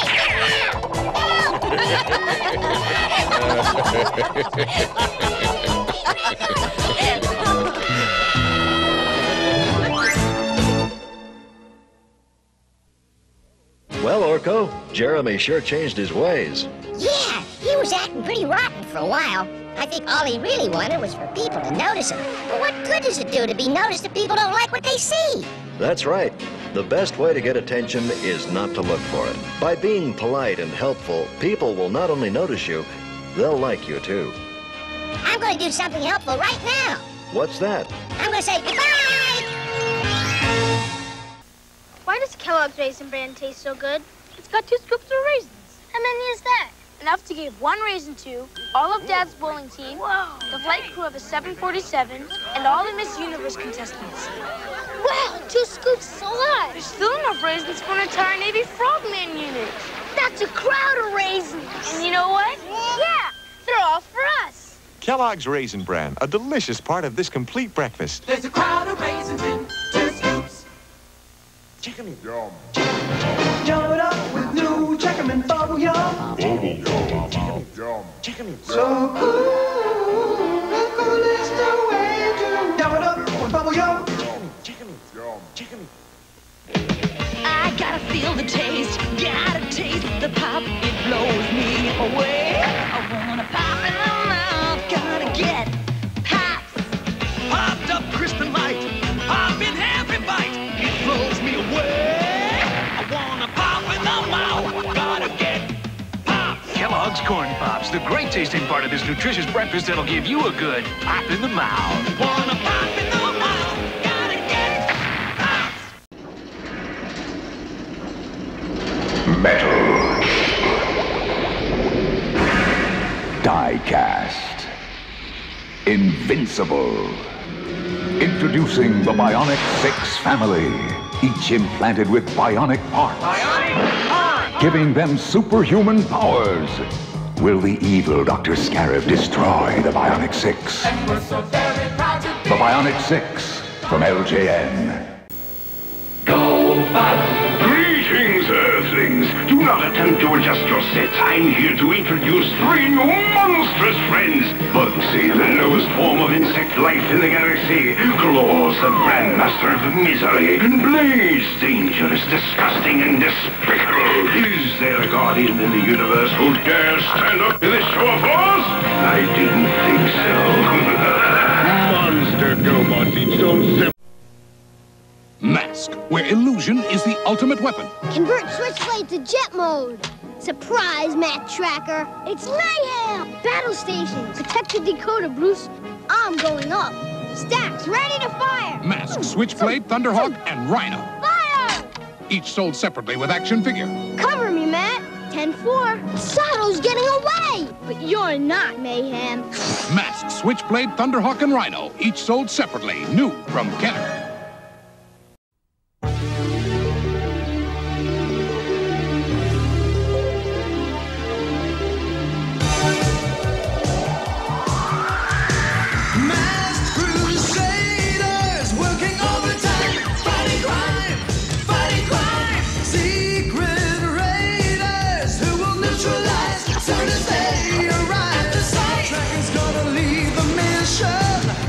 Spectrum's got such supervision.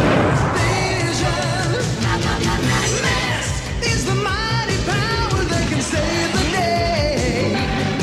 M.A.S.K, no one knows what lies behind their mad charades. M.A.S.K, always riding hard on Venom's trail. Come see the laser rays. Fire away.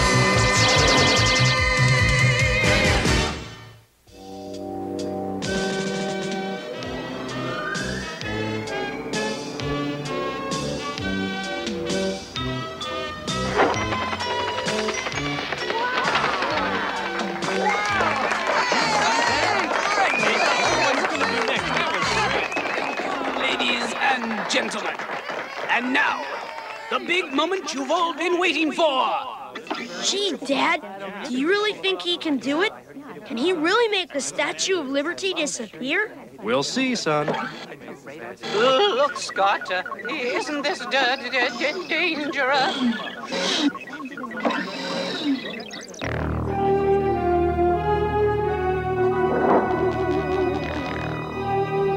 When I snap my fingers, the lights come on, and the statue will be gone.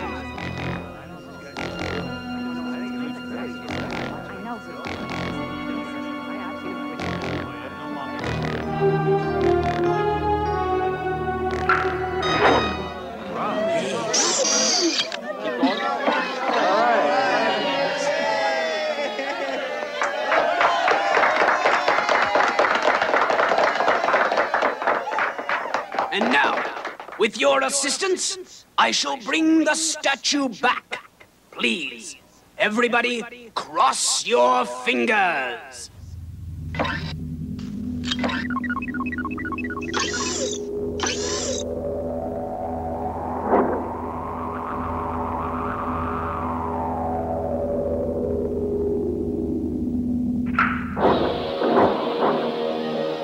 What's going on here? Come on. What's this supposed to be? It's not coming back. What's going on?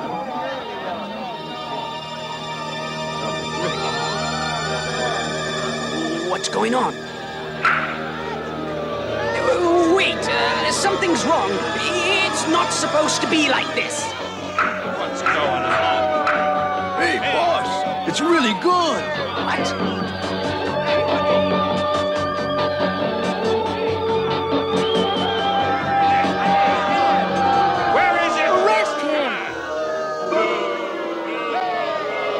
Okay, Houdini.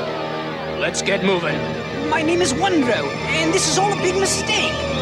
Yeah, you made it.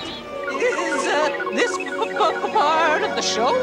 T-Bob, it's all your fault. You're supposed to cross your fingers, not your eyes. No, son, it's not T-Bob's fault. Looks like there's some foul play involved.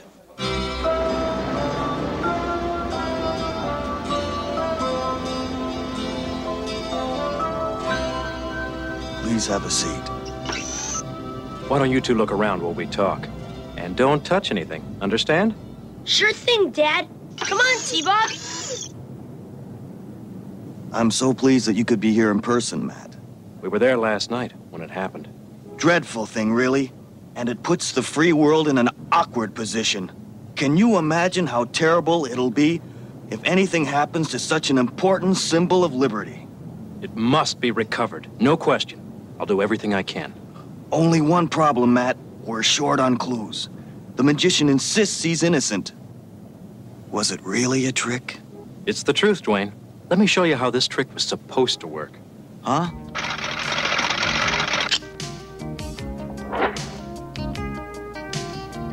Dwayne, I'm gonna make your coffee cup disappear in front of your eyes. But you have to watch from that end there. What is that? A mirror? Same stuff. Two-way mirror.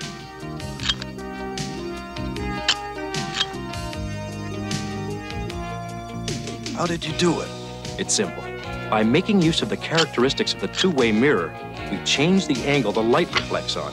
And you see things which are not actually there. I see. Which means the culprit hasn't...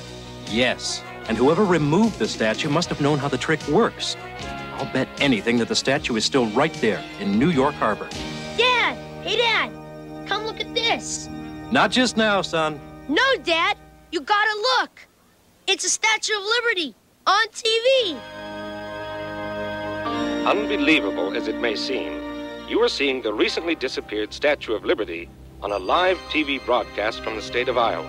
The TV signal is being transmitted to us from an unknown source, but it is believed to be authentic. Looks like harvest time for M.A.S.K. Emergency, priority 1.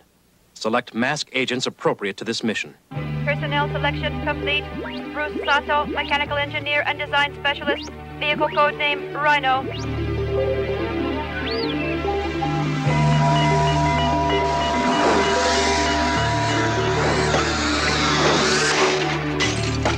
Oh, no. Dusty Hayes, expert stunt driver, land and water vehicles. Vehicle code name Gator.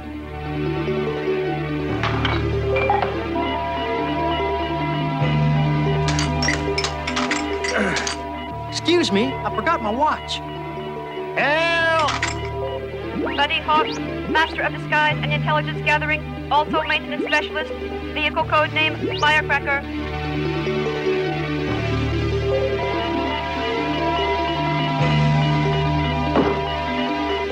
Gloria Baker, champion race driver and black belt in Kung Fu. Number 18, Gloria Baker, is still in the lead. Will she hold on and win?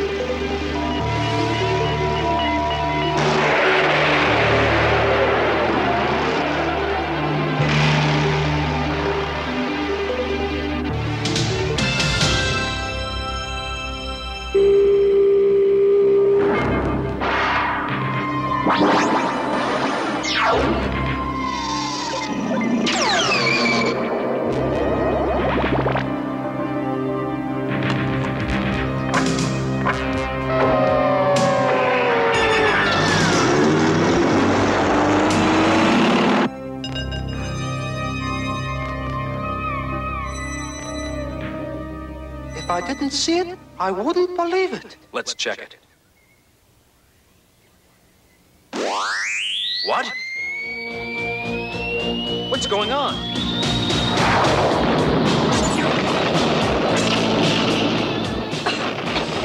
It's an ambush! This ought to keep him busy.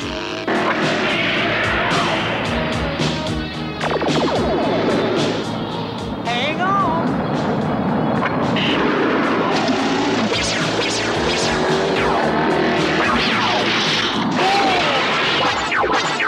I knew Venom had something to do with this.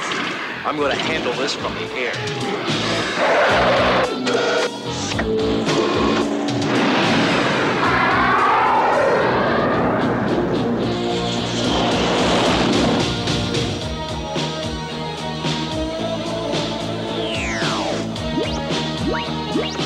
On target.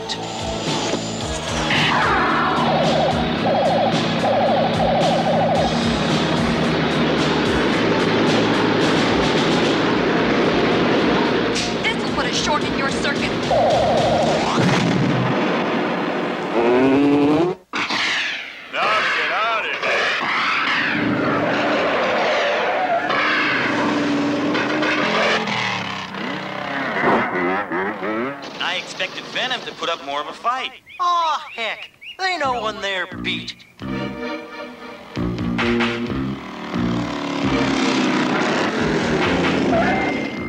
Didn't want to miss the big show.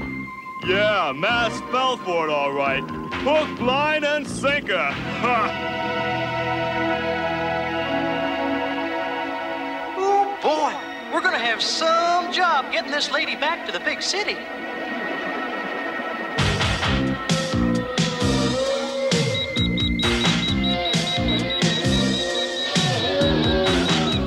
Wait. An object need not look like a fish to smell like one. Say what? Spectrum on.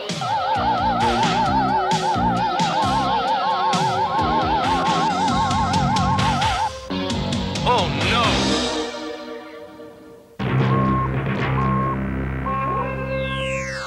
It's a trap. Aura, deflection shield. No!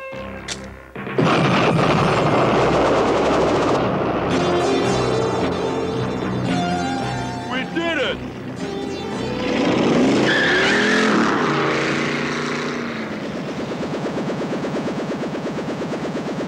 Whew, we were this close to being popcorn. Aw, shucks. Now that's sure a corny thing to say. Oh, do I detect a curl of humor in that, buddy? Aha. Hey, over here. It's a hologram generator. That's how Venom got us to believe the statue was really here. Then why did Venom put up a fight out here in a cornfield, for gosh sakes? The clever bird feigns distress to conceal her real nest. Come again, good buddy? That's it, of course. Bruce means that Venom deliberately lured us here. Oh, I see.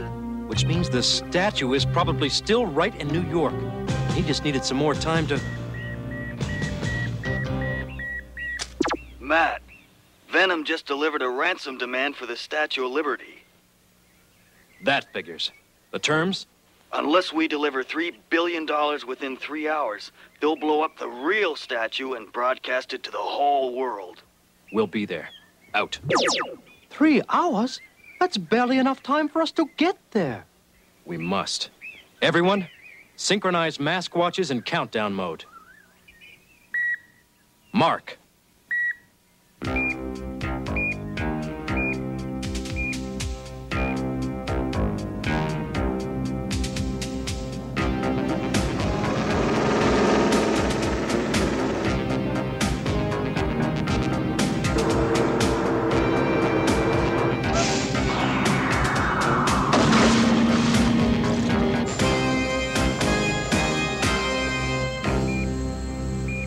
We're losing time fast. There can't be too many places to hide such a large object. Huh? What's this?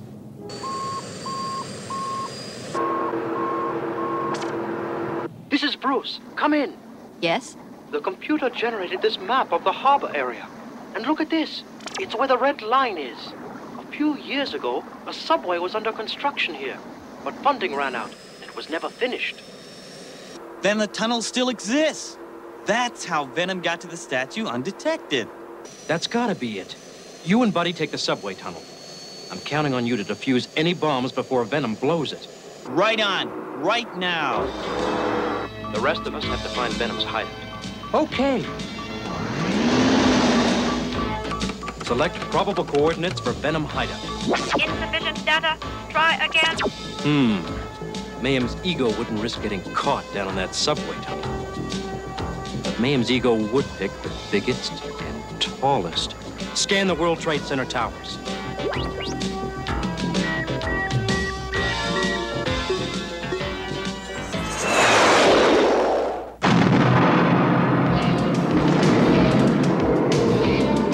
Gotta move faster. Time's a ticking.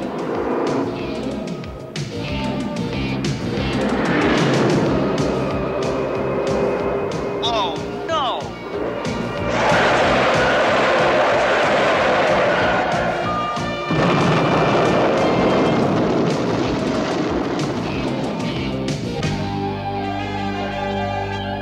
Bruce, you okay? I'm fine. You? No sweat.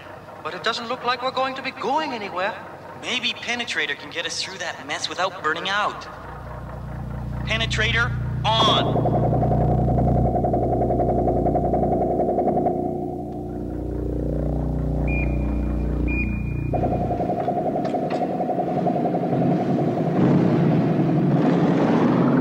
Hey, wait for me!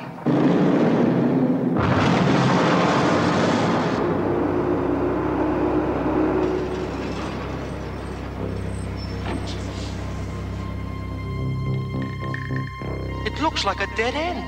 But where's the statue?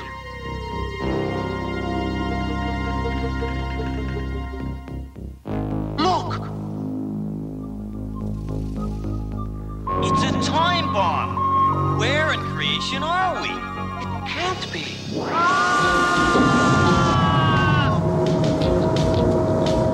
This is it! Huh? The statue! We're inside it!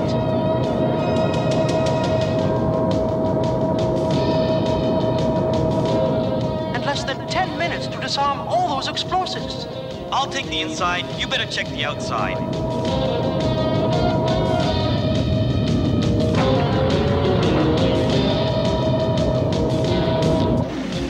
Turn around!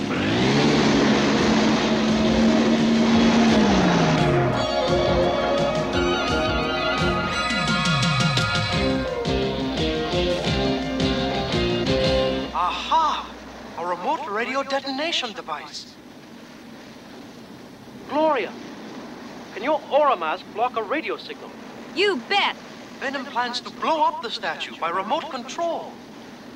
Aura, radio frequency mode on!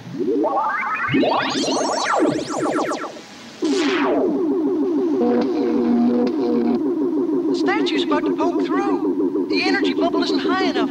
Gloria, you've got to increase power. Aura, more power! Aura's low on power. I don't know how long I can keep up the shield.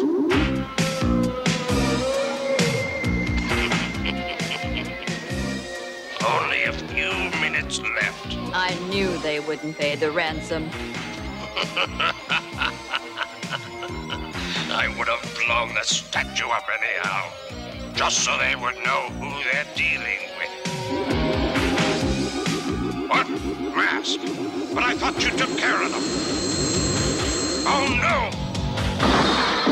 Not so fast, Mayhem.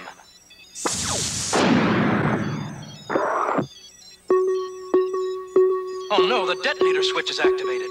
Gloria, you'll have to hold that force field a little longer. Not much power left. Do something, quick!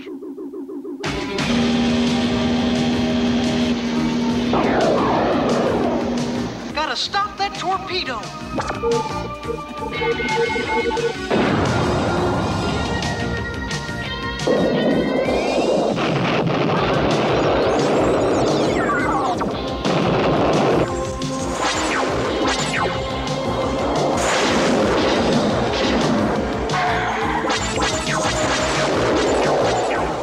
I won't miss this time.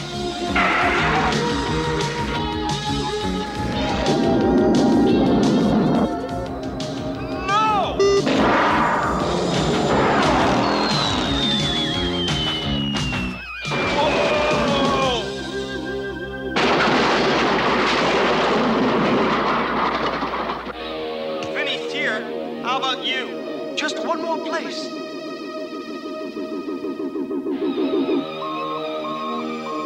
Hurry, you guys! I can only hold the force field up a few more seconds. There's no time left. Gloria's mask is burning out. The lifter is our only chance. Gloria, when I give you the signal, turn off the aura field.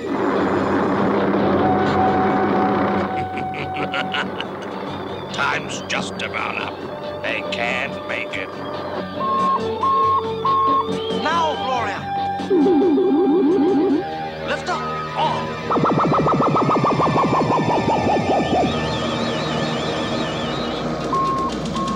What? Oh, no!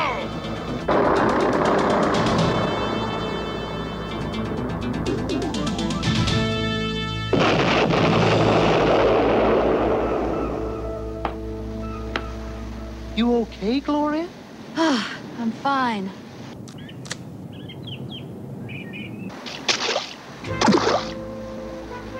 There'll be a next time, M.A.S.K.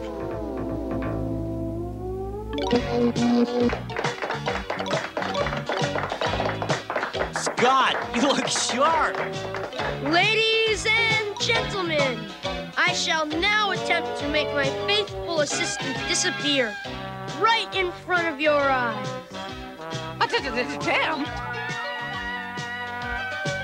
It's dark in here. Oh, I want my mommy.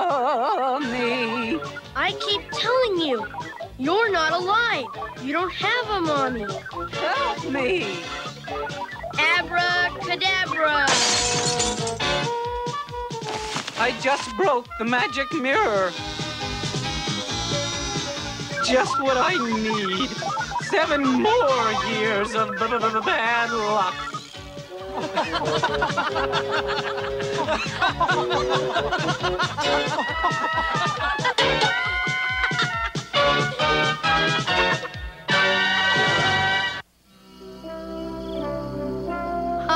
Come on, Dad. I'm just going over to my friend's house to do my magic act. Are you sure you'll be safe crossing the street? Sure, Dad. I always cross at the corners, just like you taught me. That's good, son. But take a look at your clothes. Oh, I get it. Maybe cars could see me better if I wore something brighter. That's right, son.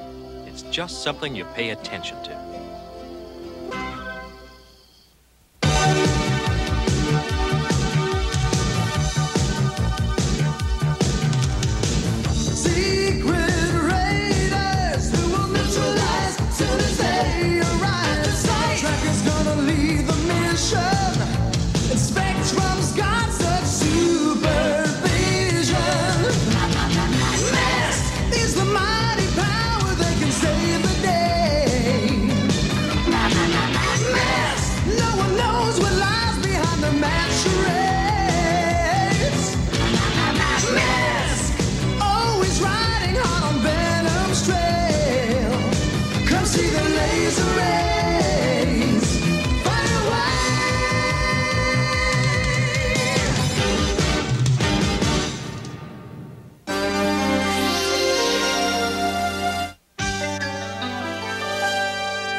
Fox Kids, Fox Kids, Fox Kids, Fox Kids, Fox Kids.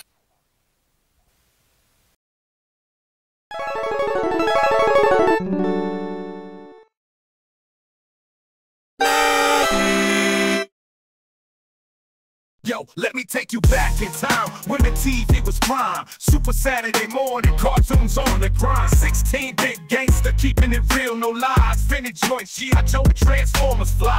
Bouncing with the beat, Super Saturday, my favorite day. YouTube channel got me hooked, playing classics that never fade. Anime like Berserk, Fatal Fury got me engaged. I'm in nostalgia mode, no time for the mundane. Cartoon thugs, we living large in the pixel world. Warriors in action, skeletons ready to unfurl. Super Saturday morning, we conquer every scene. Cereal in hand, we're just a bunch of hype machines.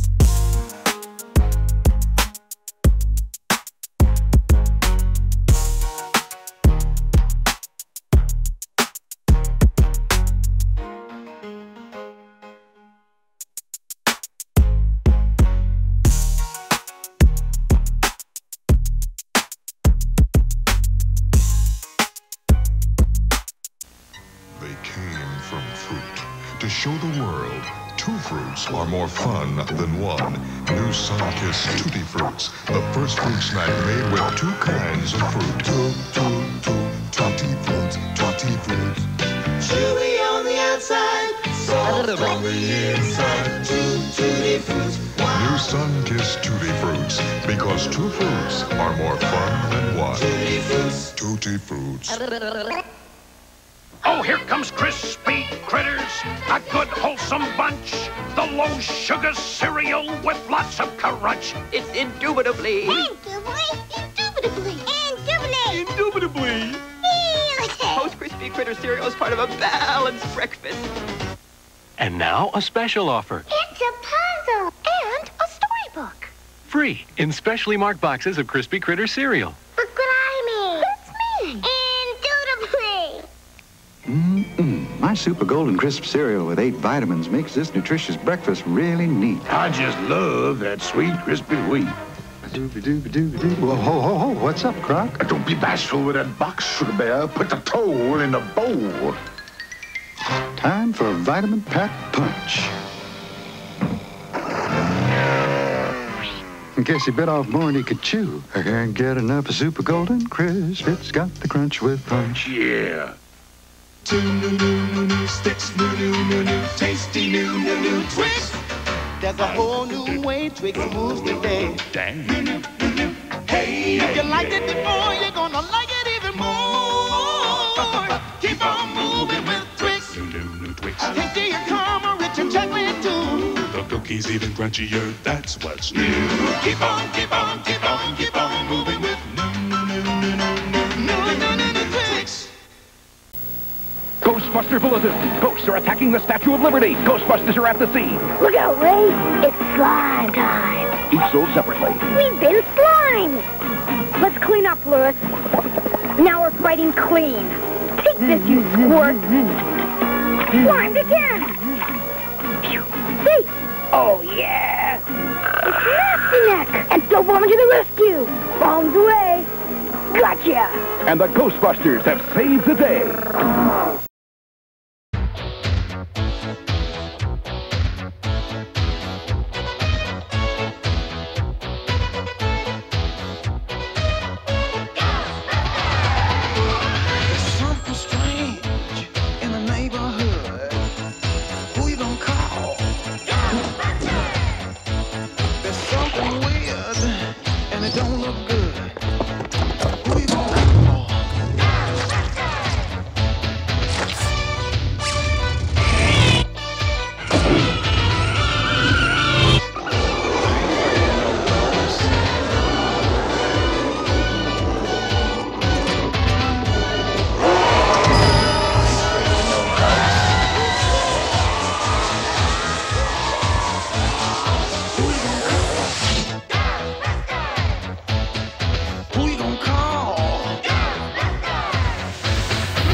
Huh?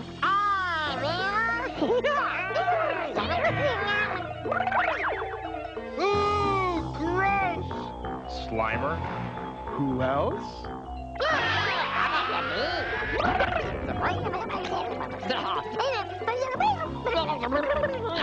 Good work, Slimer. Nobody short sheets my bed and gets away with it. That little turnip. Where is he? Dr. Venkman, your father is on the phone. Okay. Son! Where are you, Dad? I'm in Alaska, remember? Didn't you get my postcard? I got it. I'm still selling ice makers to the Eskimos? No, I got a new I got news. What kind of con is it this time? Son, I found something up here buried in the ice. I can't tell you about it over the phone, but can you come up here today? To Alaska? Are you out of your mind? But, son, I need you boys and your equipment. Something's happened. What did you find? I told you. I won't talk about it over the phone. You come up to Lakanuki, Alaska, and see. But just ask your college buddy Egon if he's ever heard of Hob and the Garrick. Well, what did your dad have to say? Hob and the Garrick. Where did you find out about the Hob? That legend is the rarest of the rare. My father says he found something in the ice. He wants us to come up to Alaska.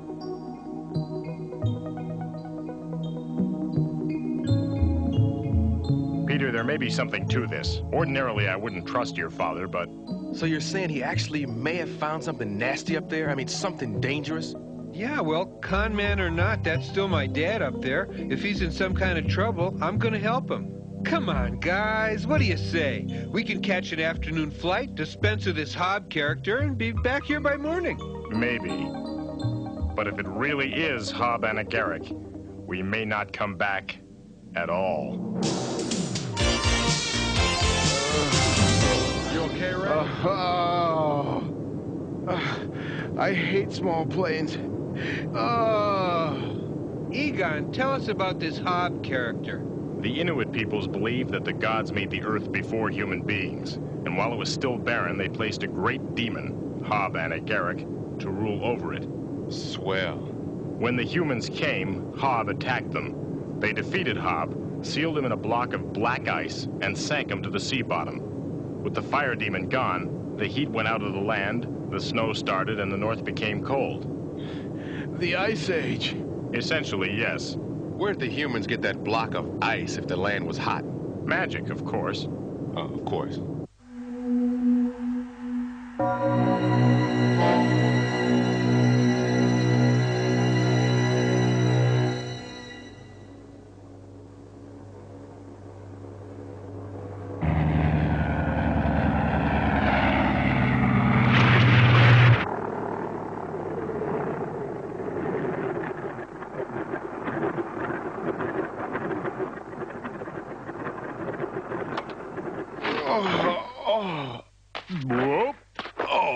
This had better be good, Dad. If this is another wild ghost chase, you'll see. Hello, boys.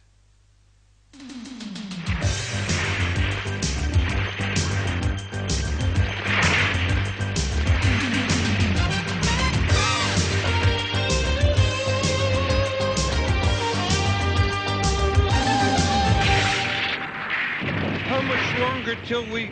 Watch it! Hurry, Egon. They're running out of air down there. Remember, for snow, use a low frequency with a wide dispersion. It's working. Well, the theory is sound. Hello? Try not to talk, Ray. You're still partially neutronized. You could evaporate. You look okay. Where's Peter? I trust you have a very good explanation for wrapping me up like a fish, Pops. Peter, I think your dad just saved your life. Really? I don't know what to say. How about mush? You fellas came a long way. I want to prove to you that this is important.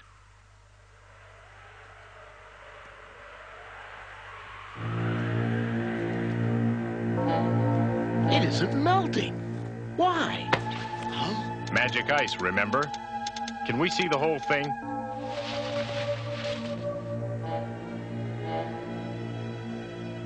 I think it's jammed.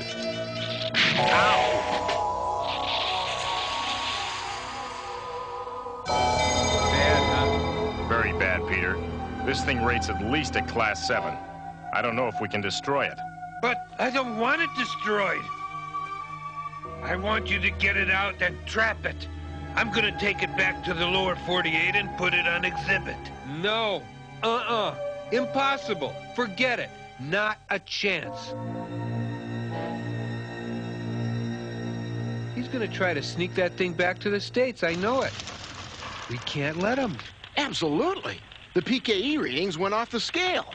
Hey, we could dump it in the ocean. Nah, the Russians might dredge it up. Besides, it's ice. Won't it float? Magic ice doesn't float. Well, we'll think of something. He'll never sneak that thing past all four of us.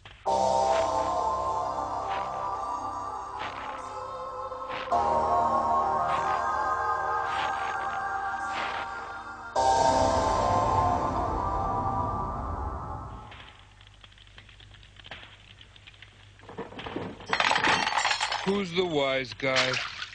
Not me. I'm getting strong plasma-etheric activity.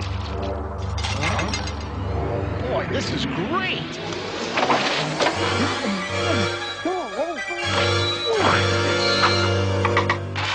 Hob and a Garrick? What do you think? Okay, that does it. First thing in the morning, we fry it.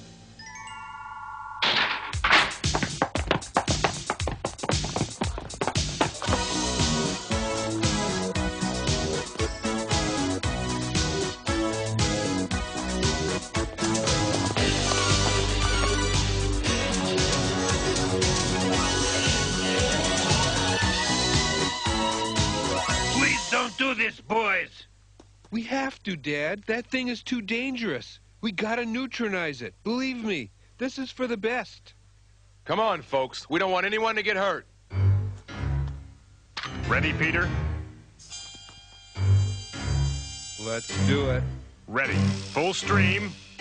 Fire!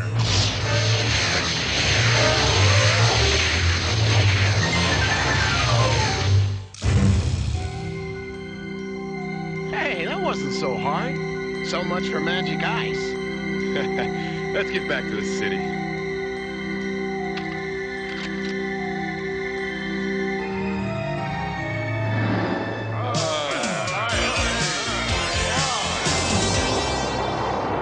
I guess you fellas know what's best. Sir, if Hob and Garrick had ever gotten loose, he could have reduced whole cities to charcoal. Oh. Goodbye, sir. You'll take care of yourself? I will if you will. Dad, I'll be fine. Don't miss your plane. Take care, huh?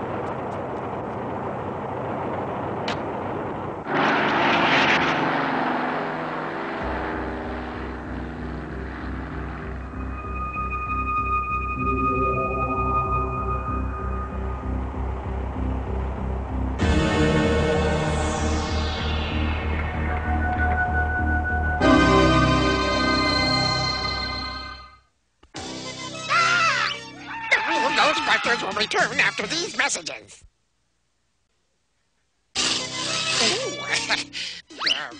We now return to the real Ghostbusters.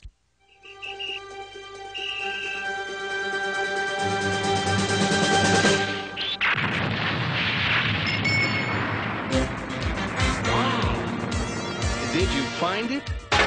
There. We'll have to charge you for 4.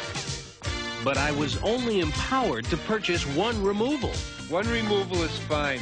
You just pick the one you want removed, and we'll put the other 3 back. But... Pay them, or I'll put you in there. Excuse me, I beg your pardon. Let me through, please. Hey, watch your hands, pal. Have you seen this? Dr. Venkman to unveil mysterious find. Me? It's your father. Hob and Garrick. He did it. He's gonna unveil it in Madison Square Garden. He conned us. Of course he conned us.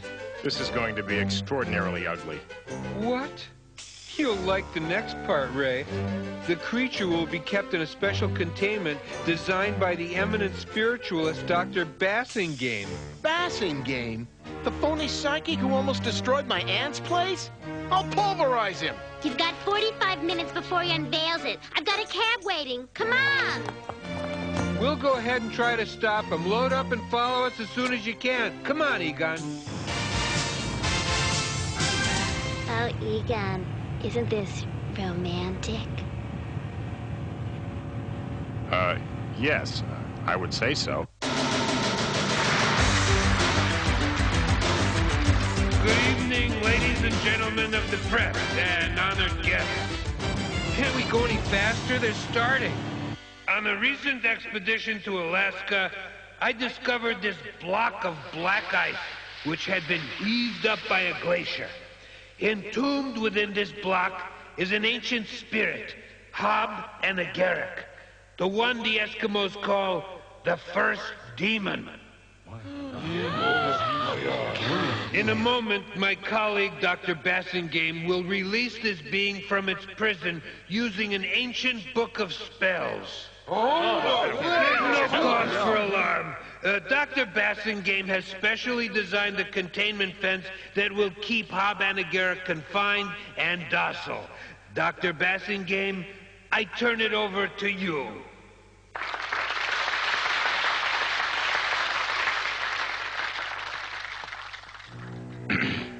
Hear me, O demon of the north. Burst your bonds and sally forth. Rejoin our world, yet not be free, for you are now controlled by me. That's a rough translation, of course. It's working. There it is. The eighth wonder of the world, and now totally controlled by man.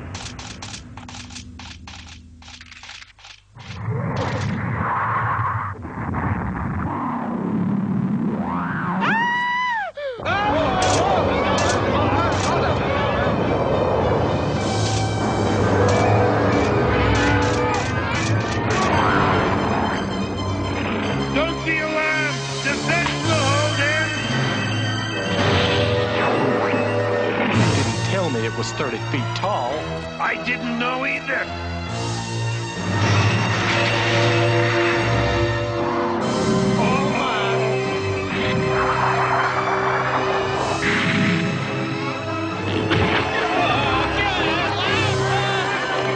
Something tells me we're too late. What gave you that idea?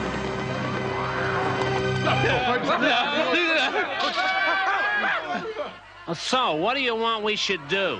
Can you call in an airstrike? Where to? Australia! Aha! So, you two have met. He was in a hurry, but I told him you'd be right along, and he just had to wait. What do we do now, Peter? Run away.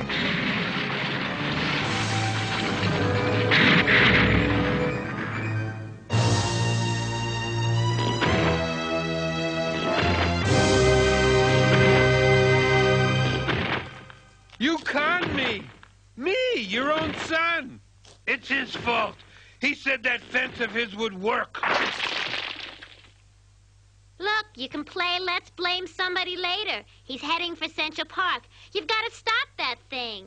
Thank you, Janine. You're absolutely right. I appreciate it. And we'll appreciate it even more if you can tell us how to stop it.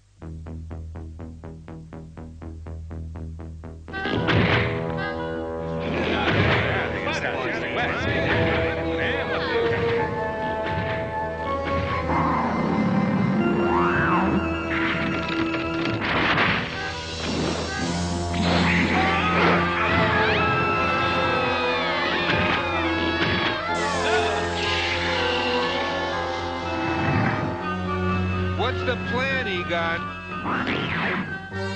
Full stream, maximum drain. Let's put this puppy on ice. Fire!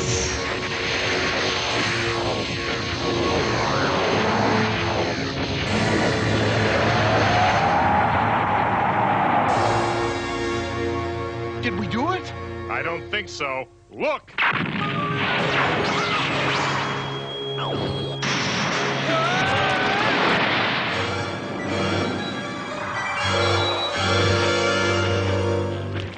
What now? He's too powerful a demon. We have to find a way to bind him first, then zap him. We have to hurry back to the fire hall. Maybe we'll find a clue there. I found something on Hob Garrick. He wasn't just top demon in those days. He was a recruiter. He enslaved other demons and spirits to his will. When he was imprisoned, he was in the process of building an army to lay waste to the world. All he needs are ghosts. The containment unit. All those ghosts we've captured. Boy, are we in trouble. And now tell us the good news. I found a binding ritual, but it is going to be tricky. I hate when he says tricky. It's the ancient Eskimo ceremony for binding a spirit. It calls for 6 men and a woman. Sort of an Inuit minion. Forget it. I wasn't hired to take these kinds of risks, Dr. Venkman. Janine, we need you. Yes, you do. I want a raise. Sure. And more time off. Oh, okay. And I want some privileged information about Egon. I think he's cute. Fair? Fair. Read on, Egon. Okay. One of the men must be the sorcerer who released the demon. That's M.A.S.K. And one must be the trickster. Who? It's a universal Native American tradition. For our purposes, a con artist or twister of truth.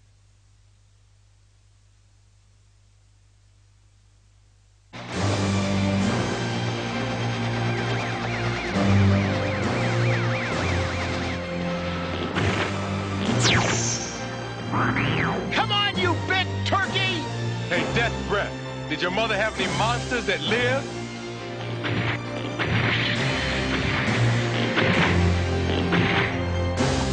Now! Read! Or would you rather talk it over with him? Utug Zol, Alla Zol, Mula Zol, Dinga Zol, Maskim Zol.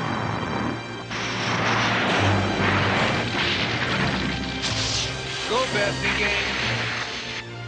Zidinga Anuna, Dinga Galgala. Baba ba ra ra ra ante haldada. Baba ba la la la ante gege inini.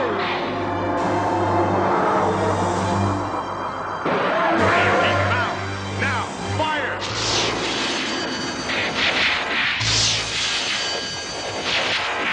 Cease fire!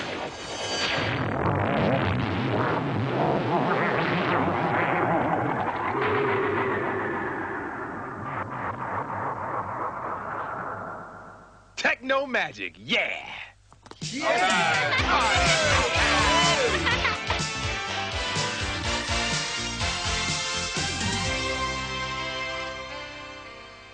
You have a good trip. Thanks for paying my fine, son. I know you can't afford it. I'll pay you back as soon as I sell the movie rights on this. No way. No movie rights. No more trouble. Look, you go back to Iowa and settle down. Take it easy. Go straight. I don't want to hear anything from you but postcards. Nice, quiet postcards. Ah, I guess you're right, son. I'll be fine. You take care of yourself. I sent him back to the farm. He'll be safer there. He doesn't seem like a bad guy. Nah, he's just going through a phase. I don't know where he gets it from. Hey, come on! Coffee's on me! All right, okay. This bus going to Hollywood? Non-stop all the way.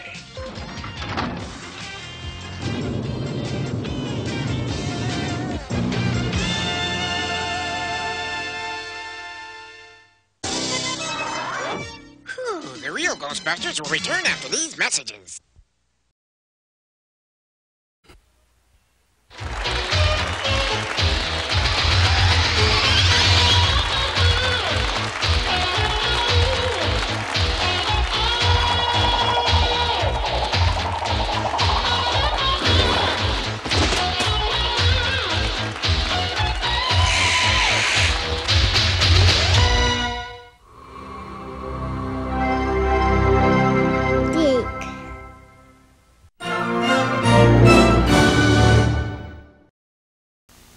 Kellogg's Rice Krispies, the part of this complete breakfast that goes...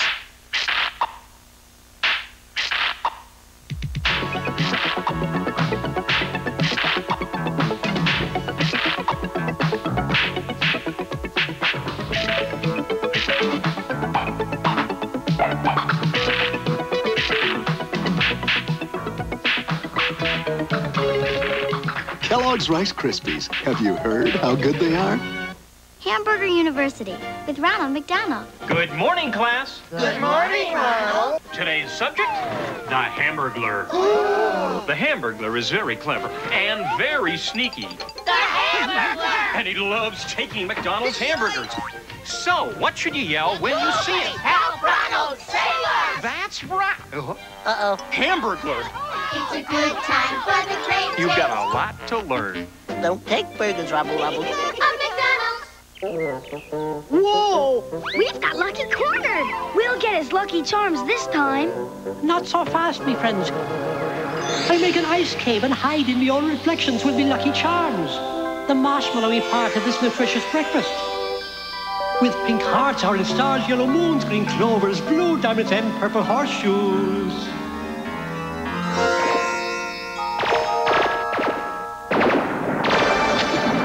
Yikes, I'm trapped in ice and freezing. Look, he needs help. But how can we find the real Lucky? Those kids can't. But you kids at home can when you watch this commercial on TV with these magic glasses, free in specially marked boxes of Lucky Charms. And with them you can find the real Lucky magically on TV. Wow, I can see him. Can you find the real Lucky too? You can with your magic glasses in Lucky Charms. Surprise! Hey, what are you doing in my medicine cabinet?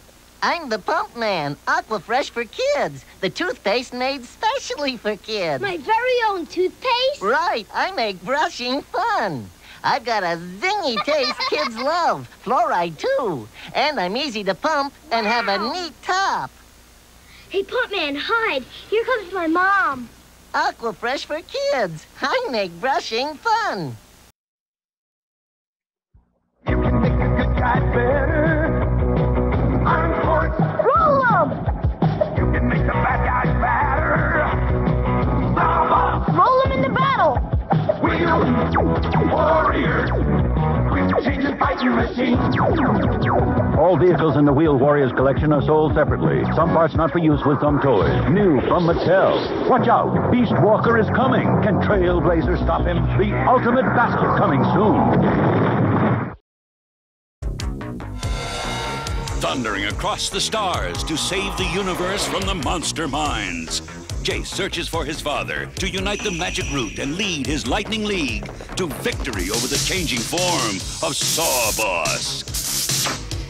Wheeled warriors explode into battle. Lightning strikes. There's a power that comes from deep inside of you. As every day you're reaching toward the light. And you know there's a long way ahead of you. But when your wheels get you there, things will turn out right. Just keep on turning, don't stop rolling. The fire is on. Wheel warrior, battlegrounds burning, our wheels moving. Wheel warrior, come take a chance, keep on turning, don't stop rolling. The fire is on. Wheel warrior, battlegrounds burning, our wheels moving. Wheel warrior, wheel warrior.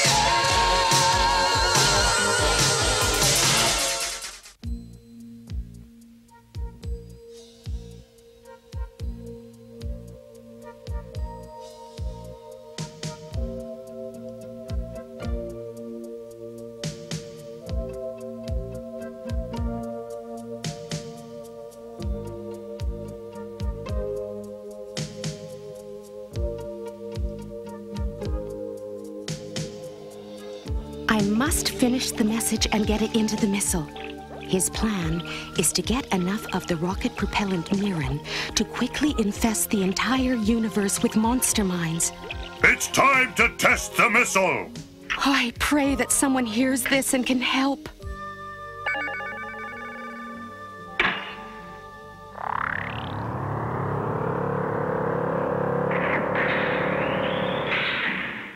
Five, 4, 3, 2, 1.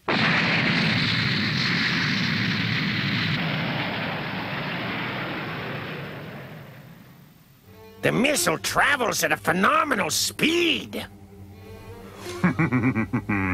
As I suspected. From the planet Tika, we'll get enough mirin to power 100 missiles. I will have my troopers on Tika begin collecting the mirin. The 2 colonies of Tika will never allow it. They have a dangerous weapon designed to be used against each other, which could be used on us. Watch. Trooper, approach the building. I'll turn the 2 colonies against each other.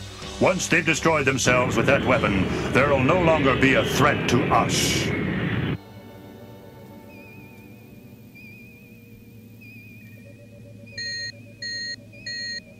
What the...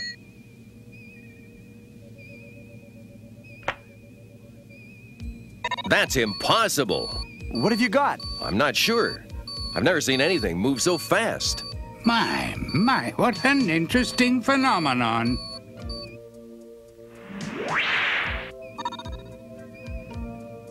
It's putting out some sort of audio signal.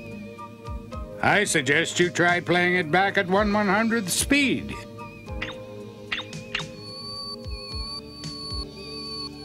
My name is Nitra, and I am being held prisoner on a small planet taken over by monster minds. Sawboss will attack my home planet Tika. All he wants is Mirren, a powerful fuel that's only found there. If he gets the fuel that powers his missiles, there will be no stopping him. His plan is to quickly infest the universe with monster minds. If you ask me, it sounds like another one of Sawboss's traps. Yeah, we're not gonna fall for that old trick, are we, Master? What do you think will happen if Sawboss gets this high-powered fuel? We can't let him. We have to get to Tika before him. Just what I was thinking. Check it out. I can't find Tika on our star chart. Can we trace the missile's path to find where it came from? If we get there, we could rescue Nitra. She knows the way to Tika.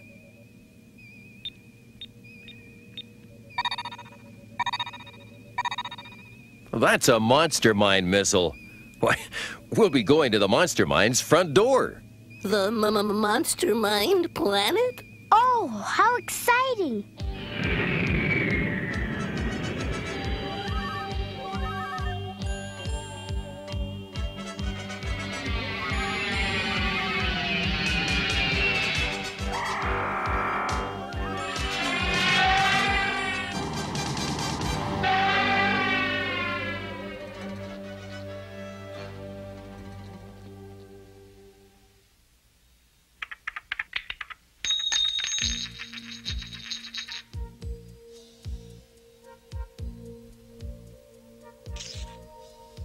We got your message.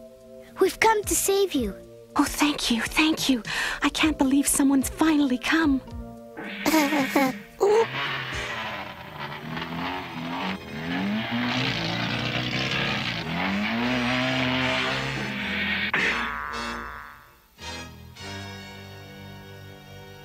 We must hurry before we're discovered.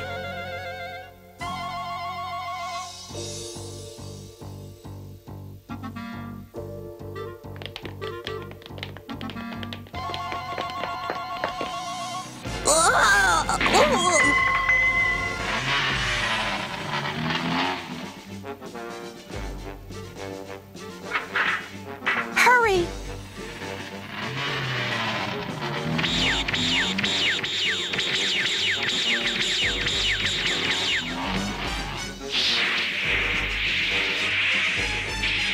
Armed Force, quick draw! Now! Command acknowledged.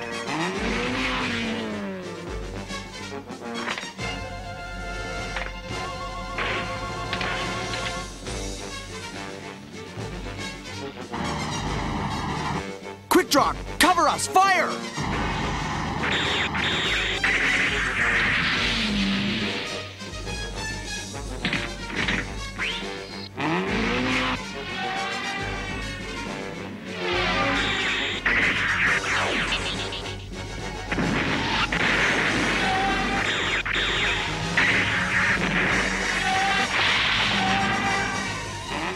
Boom, the spray cannon!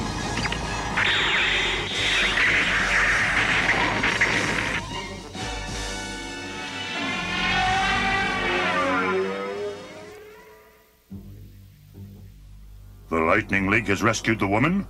It's only a matter of time until that meddling league arrives on Tika. My troopers will destroy them the moment they arrive. You are too hasty, KO Cruiser.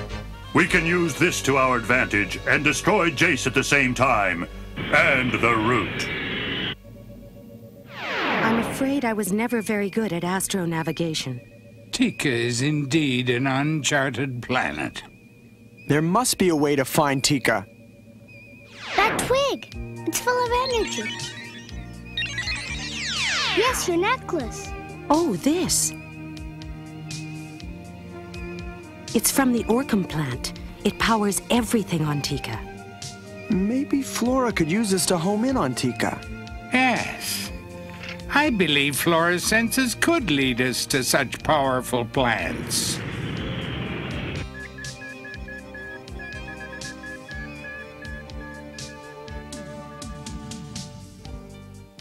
I'm looking forward to you showing me the sights on Tika. The only real site on Tika is our ancient pyramid. Moonlight by the pyramid, just the two of us. Huh. Sounds kind of romantic, doesn't it? I'll come too. The pyramid is watched very carefully by both the Vertum and Batum colonies. They've fought for hundreds of years over it. But a pyramid's just a big pile of stones. This one is a big pile of Mirren, and it's the only link to our history.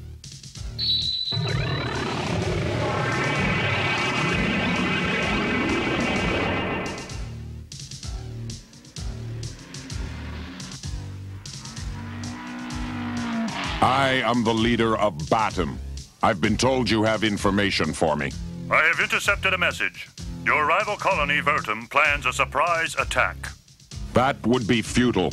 We can match their power. That is true, except they've hired mercenaries to deceive you. A band of ruthless cutthroats called the Lightning League.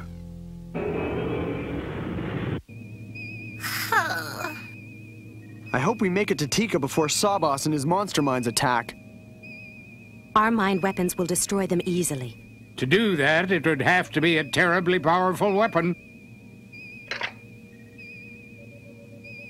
It totally paralyzes an enemy's brain, and both Batum and Vertum have them. It might be a good idea if you came up with something to neutralize this weapon, just in case. My mother was from Batum and my father from Vertum. I am accepted by both. I think the leaders will come together if they can meet on neutral ground away from the pyramid. And so, using surprise in the Cutthroat Lightning League, the Batums intend to wipe out Vertum and take control of the pyramid. We will be ready for their surprise attack. Your only hope is to destroy the Lightning League as soon as they land.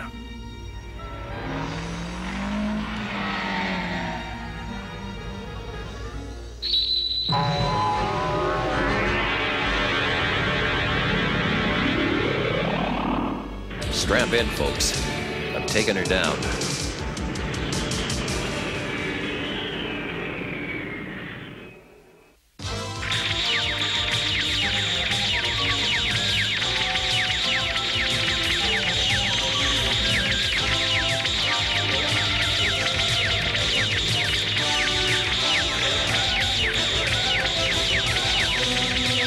Oh no, Oon, they don't know who we are! Those are mind weapon beams. If they hit Jayce, he'll be finished. Ring of Light! Magic Might!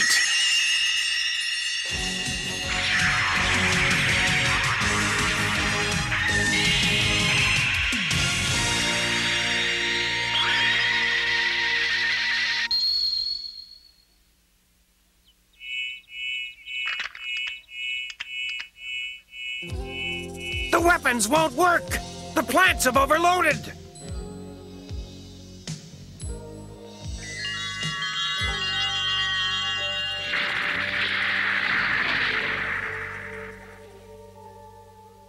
Thank goodness you're both all right. We'd better bring the vehicles out before those nuts attack again.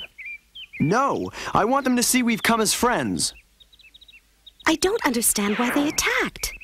Clearly, both sides perceive us as a threat. Touchy folks, these Tikans. Nitra, can you arrange for me to speak to the leaders of both colonies? Yes. This is what Sawboss is after. Mirren. To the Tikans, the pyramid symbolizes their origins. But to Sawboss, it's just a big pile of missile fuel. Your report on the mind weapons? They are temporarily disabled, Excellency. Then now is the time to strike. The troopers are ready, leader of the universe. Then attack the generators immediately. We will crush everyone.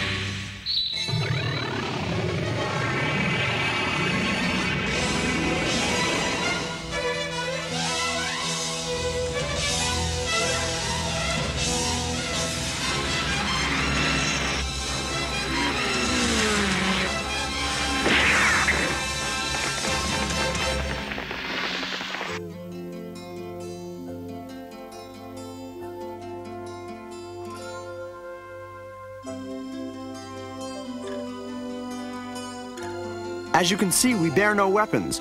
All we want is your help in battling the monster minds. Why should I believe a Batum mercenary? Batum mercenary? He is working for you! Jayce is trying to help all of us. Sawboss warned me of the League's ruthless trickery. How's the mind weapon neutralizer coming, Gillian? It's nearing completion. When it's done, I will need a piece of Orcam plant to power it. Don't you see? Sawboss has deceived you. He's turned you against each other. If he's as bad as you say, how can we do anything about it? Combined forces of good can always defeat the forces of evil, no matter how great it may be. The fighters of Vertum will help you, but I will never trust my Batum foe. Nice neighbors. We too will help. Leader! Leader! Monster minds have attacked! They've captured the mind weapon generators. Excellency, the generators have been captured. Good. Now destroy that rebellious Lightning League.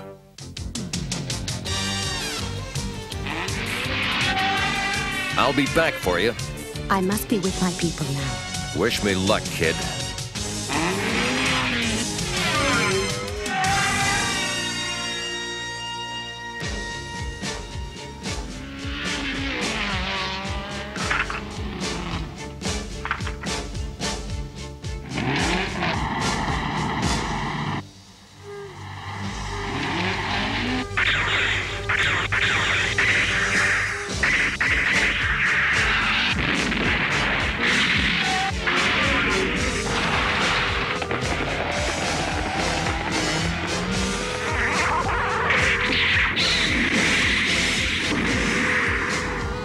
Spike Trike, counter-offensive to the right. Command acknowledged. Master, behind us!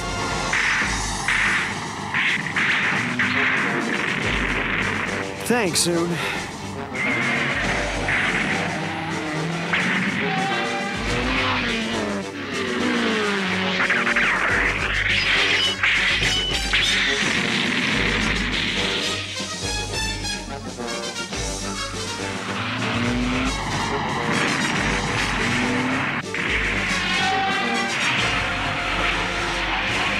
I'm gonna draw him in real close. Then you fire a spike into his blade. Yes, Master Jayce. Now, Oon!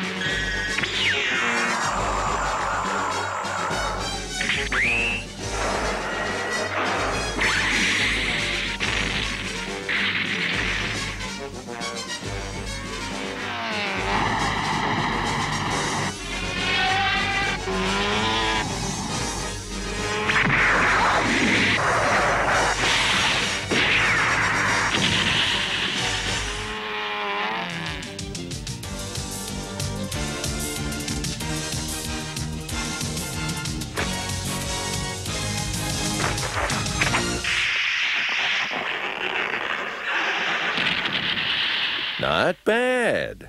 Not bad. Easy does it. The weapon is reactivated, Excellency. Then make it our weapon and use it to be victorious. Finished. Tell him, Flora. Brock, take it to Jayce.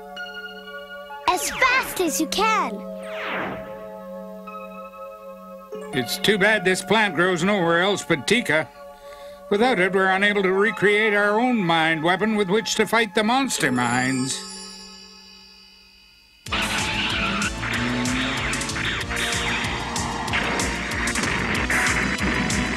The controls are dead. Let's get out of here, Oon.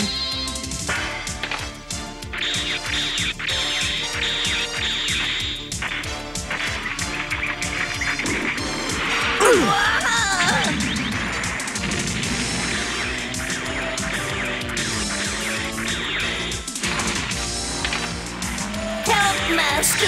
Help!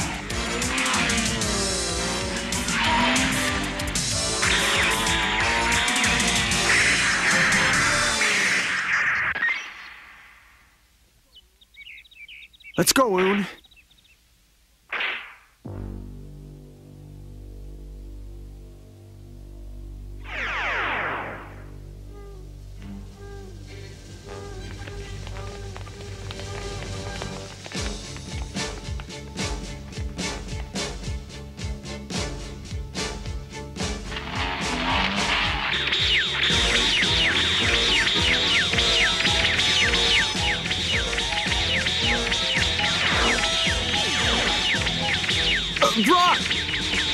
This must be the neutralizer. I hope it works.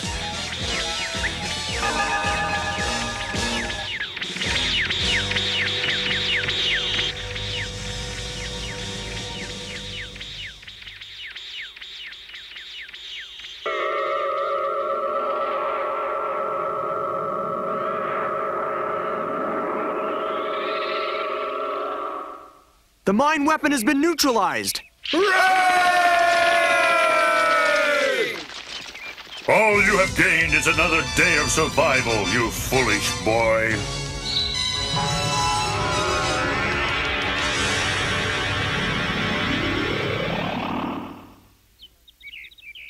We are deeply indebted to you, Jayce. We wish to show our appreciation. Then be at peace with your Batum neighbors. That, I am afraid, we cannot do. Our differences run much too deep. Ours is a problem of unknown ancestry. We will always fight for the pyramid. We've come across something really quite curious. Hieroglyphics inside the pyramid have revealed a great deal. They have always been a puzzle to us. Fortunately not to me. They indicate that Vertum and Batum are descendants of common ancestors. Is this true?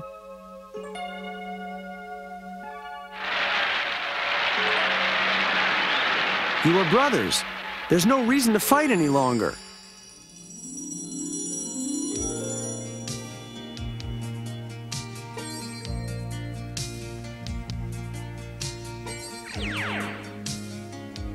I will never forget what you and the Lightning League have done for me and my people.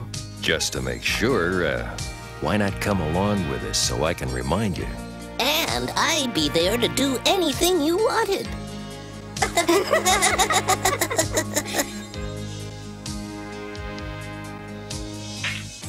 Thank you both, but I must say goodbye now.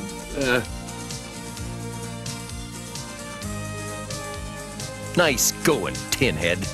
I had her in the palm of my hand till you showed up. She was crazy about me. But could you stay out of the way?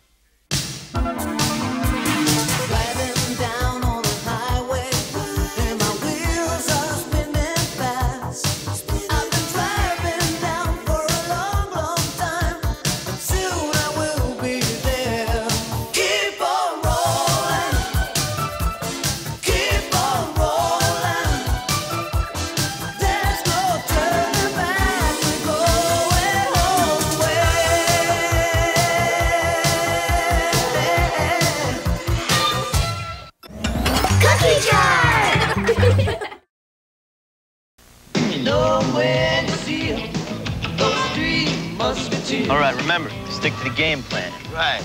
Point 1, make them come to you. Point 2, never look hungry. Oh, they're so big on chocolate. Yeah, chocolate after here. Let's not forget point 3. What's that? No, when points 1 and 2 aren't working. It's hard to keep them under wraps, those three musketeers. Wake up to the hot taste of Kellogg's Pop Tarts. So hot, they're cool, so cool, they're hot. Pop-Tarts popping up and popping hot. Hot taste so cool inside, they're hot. Taste the real fruit, so hot, hot, hot. Real fruit fillings give Pop Tarts an incredible taste. So hot, they're cool. Hot taste so cool, so cool, they're hot. Pee-wee will return after these messages. The honeycomb hideout. It's Big Bad Mo, the motorcycle maniac! Yeah, I want a big cereal with a big taste! Big taste, honeycomb, big taste. Honeycomb, please! Yeah, yeah, yeah! It's not small. No, no, no! Honeycomb gone! A big, big taste! Big, big crunch! A big, big bite! Honeycomb cereal, part of this big, complete breakfast. Honeycomb's a big, big bite! Yeah! Give me an X. Give me an O. Give me tic-tac-toe. Wherever I go, it's X's and O's. Makes me feel so hungry for my tic-tac-toes. They're so tasty. Chef Boyardee's. Tic-tac-toes. Tic-tac-toes, a good hot meal. And when you get 3 X's or O's on your spoon, you win.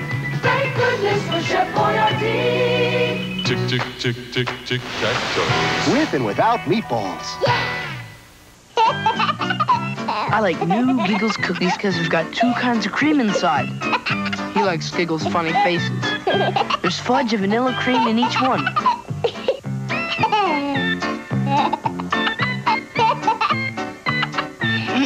I can't believe how good this is. New Giggles cookies.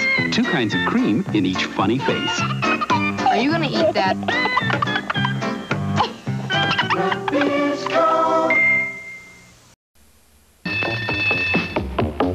I'm tired of candy, tired of gum, tired of hunger, and food that's no fun. I'm tired of pretending I don't like spaghetti, but school lunch keeps me roaring ready and rock steady. Pizza, spaghetti, burgers. With Chow Daddy in your school cafeteria, it's the fun place to be for lunch. Desserts.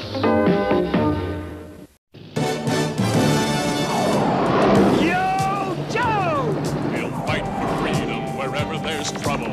G.I. Joe is there. G.I. Joe, American hero. G.I. Joe is there.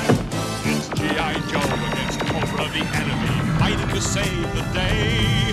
He never gives up. He's always there, fighting for freedom over land and air. G.I. Joe, G.I. Joe is there. G.I. Joe is the code name for America's daring, highly trained Special Mission Force. Its purpose, to defend human freedom against Cobra, a ruthless terrorist organization determined to rule the world. He never gives up, he'll stay till the fight's won. G.I. Joe will dare. G.I. Joe, American hero. G.I. Joe.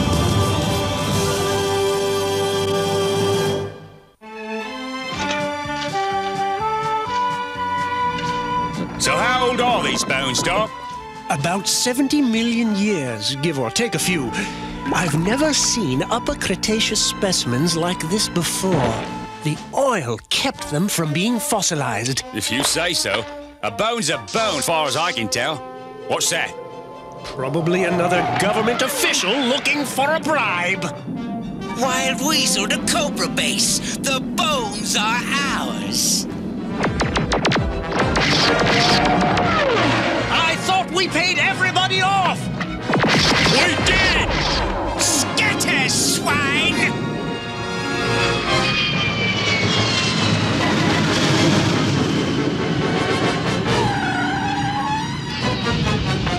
He don't look like no government official to me. He must be a collector. They're desperate men. Strange. A true collector would have taken the Deinonychus feet. They're much rarer. Plan A is complete. Sorry about the jawbone, Governor. There are more where those came from. Well, ladies and gentlemen, in just a few moments, we will know whether we have accomplished a scientific miracle or squandered our investors' resources. If this egg, cloned from a single cell of a garter snake, hatches, our project is a success.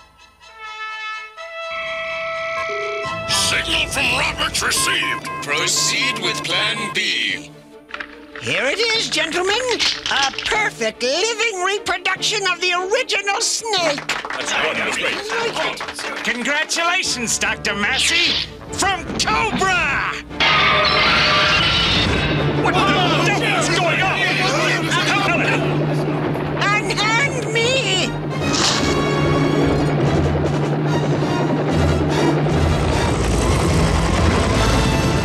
What I don't get is, why is Cobra stealing dinosaur bones and old scientists? Maybe everyone else is too tough for him. The two raids must be connected. They are. Intelligence believes that Cobra has a base in the South Pacific where they plan to clone dinosaurs. That's impossible. Cobra has an irritating habit of doing the impossible. So what if they clone the bone? It'll be 30 years before the dinos grow up. And we'll be retired by then. Wrong. Dr. Massey has also made significant breakthroughs on a rapid growth catalyst. You mind repeating that in English? Sure. The dinosaur clones will grow to full size less than 24 hours after hatching. Whoa, instant monster. We've got to find Dr. Massey before his dinosaurs find us. Deep Six to headquarters. Flint here. I spotted something weird, an island that's not on the map. Impossible. The entire Earth's been mapped. Well, something's wrong. Either my eyes or their map. Uh-oh. I got company. Cobra Rattler. We'll be out there with Sky Strikers before you can say... Roger and out.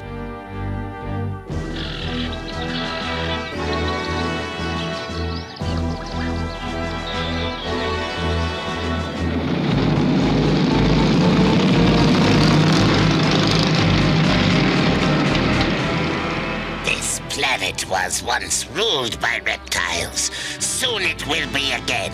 This time by reptiles known as Cobra. Look about you and savor the beauty, Destro. I see no beauty in this bug-infested swamp. Nor do I see any wisdom in your plan. You will, Destro. Very soon. Thanks to a few items we picked up, namely... these dinosaur bones. And one slightly used scientific genius in a disposable container. Each bone fragment has enough cells to clone an infinite number of living dinosaurs. Therefore, I suggest you begin now. Infinity is a very big number. According to Deep Six, the island is just ahead. He said it looked weird, so this must be the place.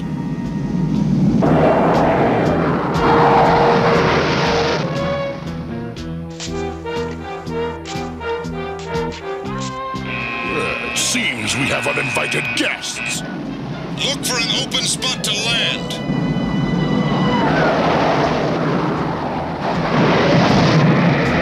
I don't see nothing yet.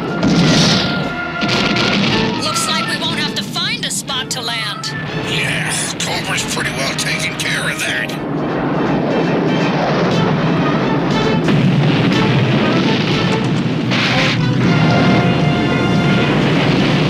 Flint, bail out! My controls are jammed! Flint!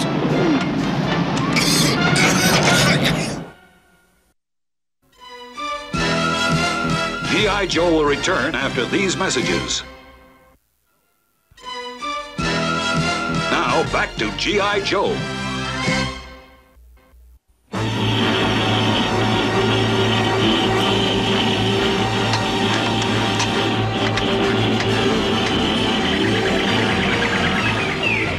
Get out of there, Flint! He's heading for the swamp!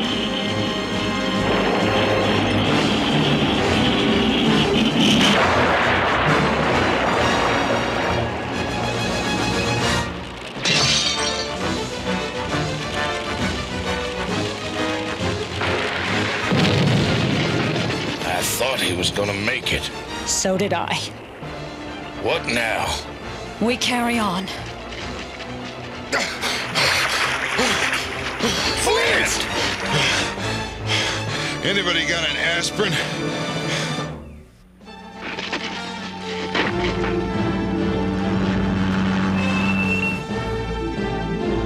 No survivors here.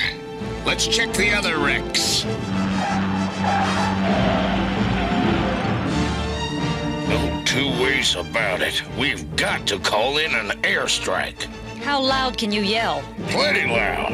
Good, because we don't have a radio. She's right. We'll have to take out the fortress on our own. Good. I was afraid we wouldn't have anything to do today. Yes. Well, I have injected the genetic material into the eggs along with ultra-growth protein and... Doctor, look! Such creatures have not been seen on Earth for millions of years.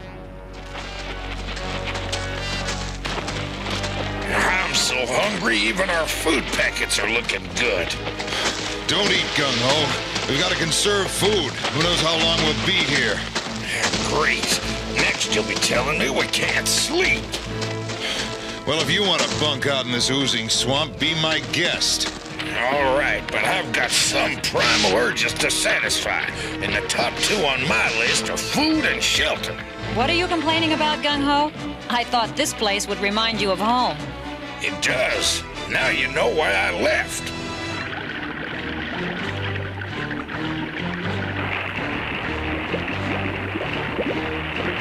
Drain the tank.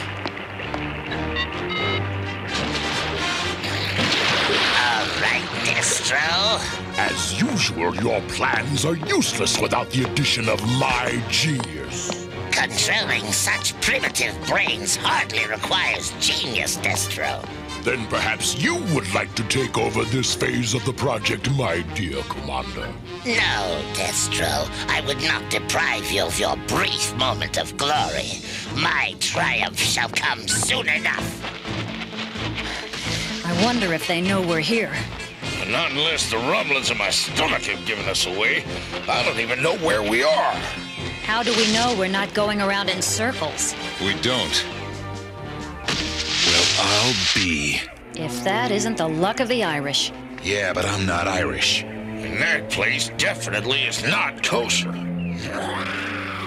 What's that? Let's pretend it's the wind. All right, you overgrown iguanas, let's move it! Your Crimson Guardsmen are either incredibly brave or incredibly stupid, Destro. They're neither. They just have an unusual idea of how to have a good time.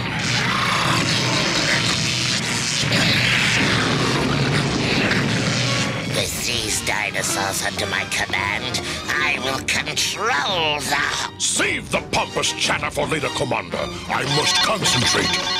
Their brains must be made receptive to control.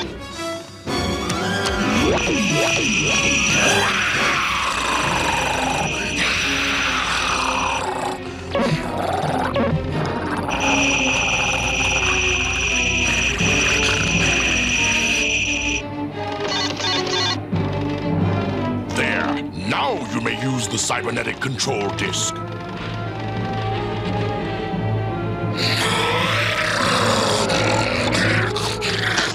Dinosaurs, do my bidding! Stifle yourselves! Suffering serpents! It works! If Cobra's got Dr. Massey in there, I hope he's not about to become a dinosaur dinner. Dinner? He'd only be an appetizer. Could we stop talking about food, please? It seems the intruders are somewhat more alive than we thought. Then release the dinosaurs. But you must feed them first. Feed them? That is exactly what I plan to do. Looks like we're gonna have to climb this rock to get to those cobra clods.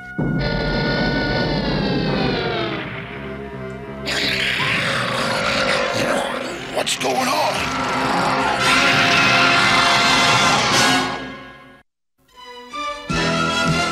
G.I. Joe will return after these messages. Now back to G.I. Joe.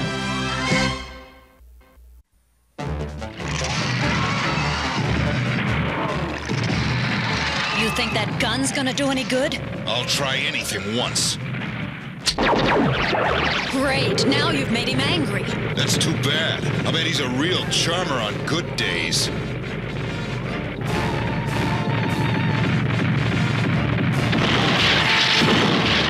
Hey, let me handle this character. I grew up wrestling gators. Would you believe chameleons?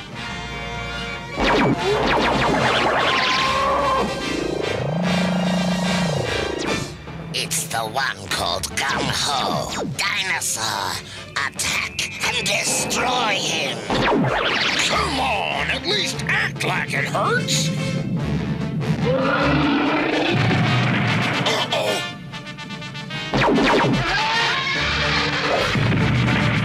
Gung-Ho, over here! Yo, Joe!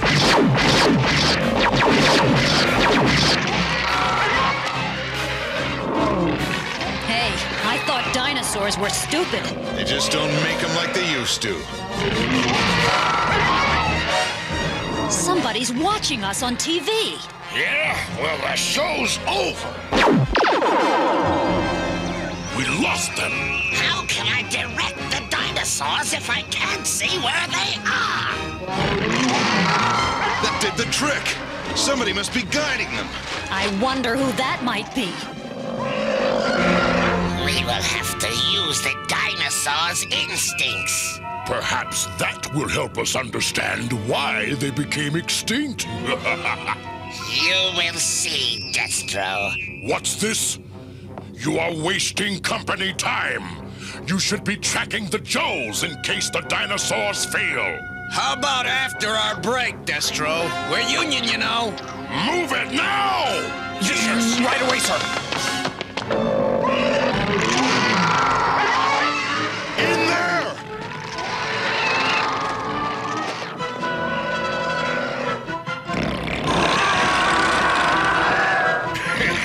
For once, I'm glad they're so big.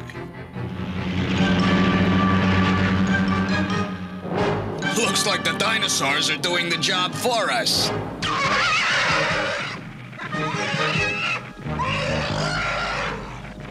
I didn't know they made little ones.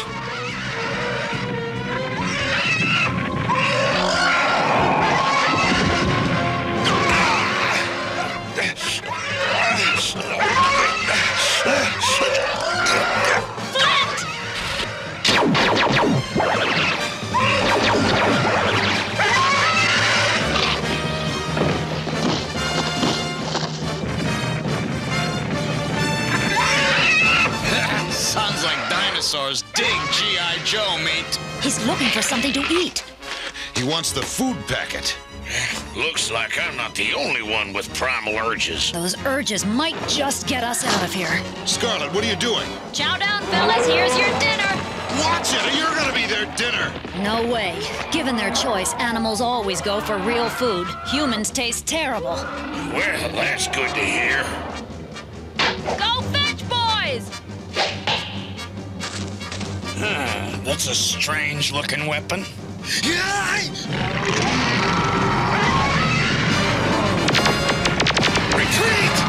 Retreat! Two birds with one stone. Let's see what Cobra left behind. Yeah, this should come in real handy. Your mind control device has failed, Destro. No mind control device can override the need for food. He is right, sir. Then perhaps I should feed both of you to them.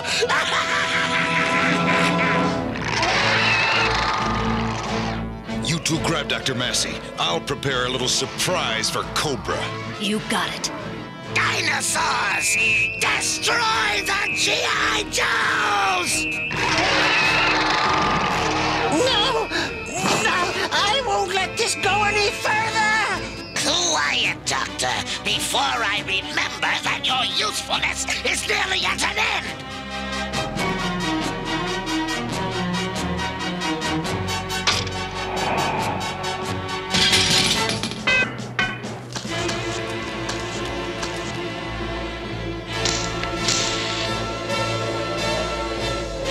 Dinosaurs should be feasting on the Joes by now. Yo, Joe! Terminate them!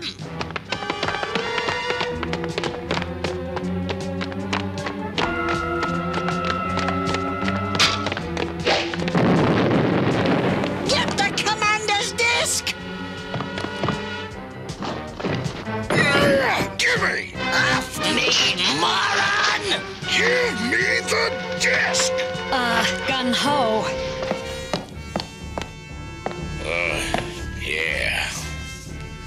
Tell me, Joe, what would you have done if you had gotten the disc? You could never have used the dinosaurs to attack us. This fortress is impregnable from below. Well, we didn't figure on bringing the dinosaurs to the fortress. We figured on bringing the fortress to the dinosaurs!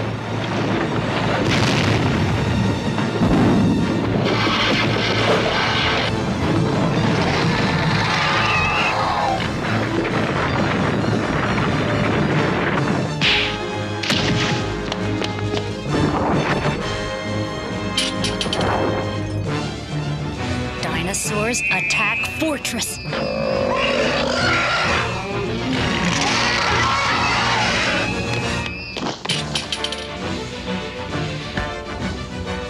Dr. Massey, talk to them! What should I say? Tell them there's food up here! Dinosaurs! There is food up here! There is food up here!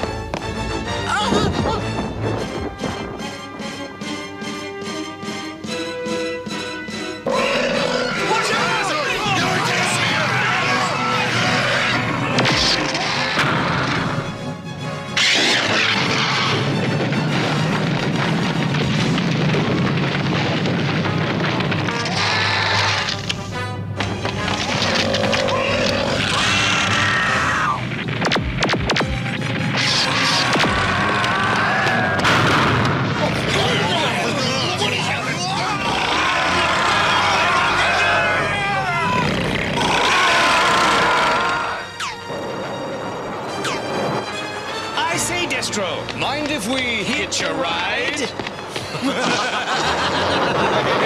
I think they've got the right idea. For once, I agree.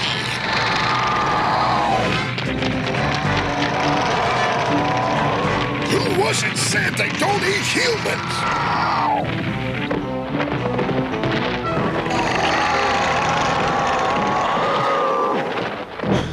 Everybody okay? All right, I guess. Yeah, I'm okay. Yeah, fine. Okay, Commander, you're coming with us. Commander? Must have slithered into a hole somewhere. Well, what are we gonna do with these dinosaurs? Perhaps we could open a museum. My investors can suck eggs as far as I'm concerned. The dinosaurs are staying and we're leaving. Unless, of course, you want to stick around. Any questions? Yeah, where's the grub? Over there. But you may have to share some with your friends. Move over, boys! I'm famished!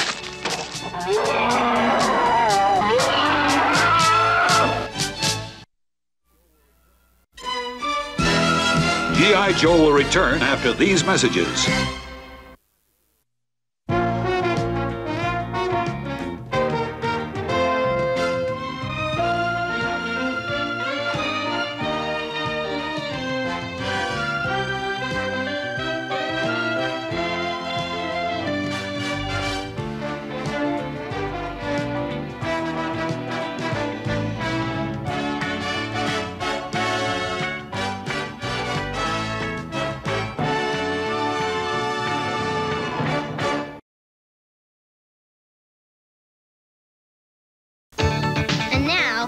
Message. And fade to commercial. The Fry Step, starring Ronald McDonald and friends. If you hop all around like the Fry kids do, you're doing the Fry Step. It's fun for you. Fry girls, Fry guys. You'll hop all around like the Fry kids do. Then you go where your nose will lead you to. French fry. French fry. McDonald's French fries. It's a good time for the great taste of McDonald's. After these messages, we'll be right back. Who tried to bite a Chips Ahoy cookie without biting a chip? I'll reconstruct the crime. Snack time. Someone spies a plateful of Chips Ahoy cookies. He bites a chip. He tries again, but the chips are stacked against him. Original, chewy, and striped Chips Ahoy. I confess, I did it, and I'll do it again. Did you bite a chip? after these messages. We'll be right back. Yeah. It's a whole lot of fun that comes in a roll. A lifesaver's can to the one with the hole. Cherry lemon, every flavor's a thrill. It's the orange doesn't get you, the green one will. It's a whole lot of fun. It's a lifesavers. Sure, we all love these new Giggles cookies with the peanut butter and fudge cream inside the funny faces. But all that laughing, slapping tables in the commercials, who'd act that way? Everybody. New peanut butter and fudge Giggles cookies. Say you're getting tired of lettuce and tomato hamburgers in this town that don't quite make it? Yeah! You say that just once you'd like your hamburger hot and your lettuce and tomato cool and crisp all at the same time? Yeah! Well, I say you got it. I'm talking McDonald's new lettuce and tomato hamburger, the McDLT. I'm talking quarter pound of beef on the hot side. And the hot stays hot. The new McDLT. Hot, hot. Crisp lettuce and tomato on the cool side. And the cool stays cool. The new McDLT. Cool crisp. The beef stays hot, the cool stays crisp. Put it together, you can't resist. The hottest taste, the coolest dish. Keep it hot, hot. Keep it cool, cool. McDLT, McDLT. Hot beefy McD. Cool crisp LT. McDLT. It's a good time. Hot beefy McD. For the great taste. Cool crisp LT. Of McDonald's. Could be the best tasting lettuce and tomato hamburger ever. New McD. LT.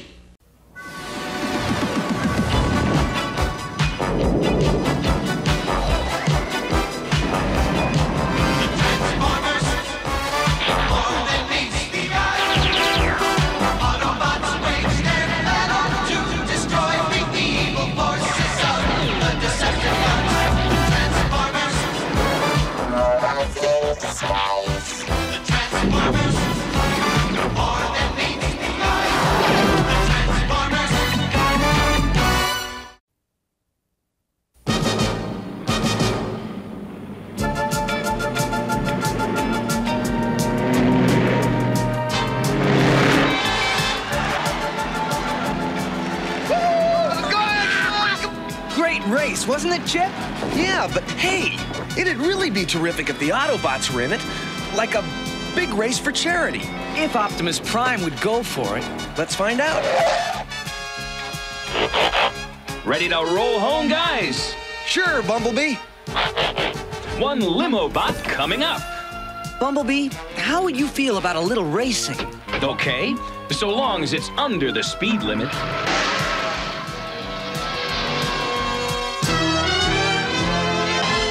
Constructicons, attention! When will you complete the Transfixatron? In 1 moment, Master Megatron. The Transfixatron is finished. Splendid, splendid, Scrapper!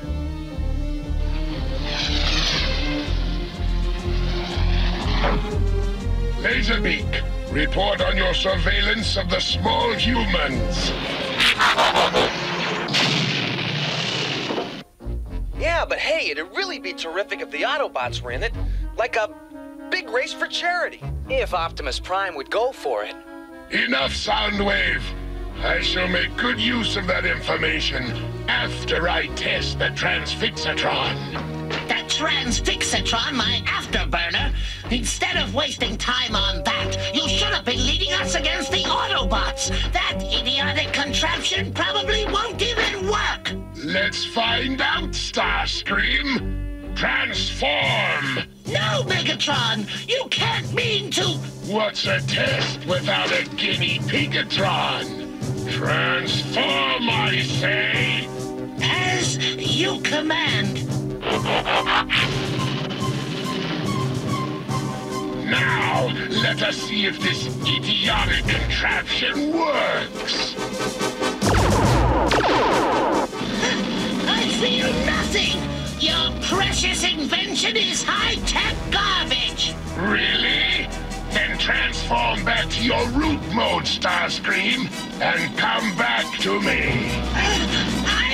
I can't transform!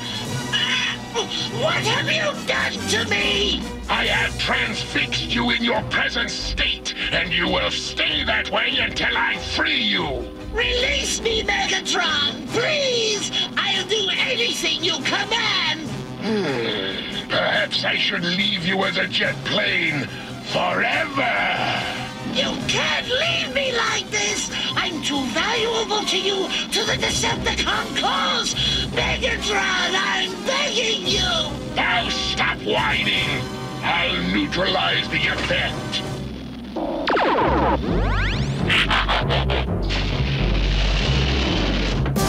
I shall use the Transfixatron against our Autobot foes. Meanwhile, Constructicons begin production of the second device.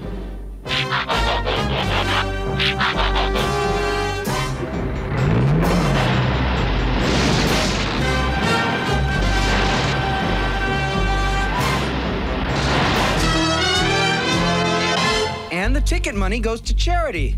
So what do you say, Optimus Prime? It is a worthy cause, and we have been rather inactive lately. Go for it, Optimus. I need action or I'll rust out. I'm sure a large audience would enjoy my performance.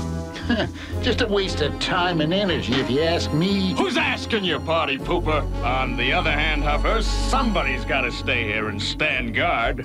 Tell you what, Huffer, Wheeljack and I will keep you company. All right, then. Autobots, transform. Roll for the show. And now, to compete in the greatest automobile race in history, ladies and gentlemen, our celebrity guests, the sensational Autobots! Hey, where are their cars?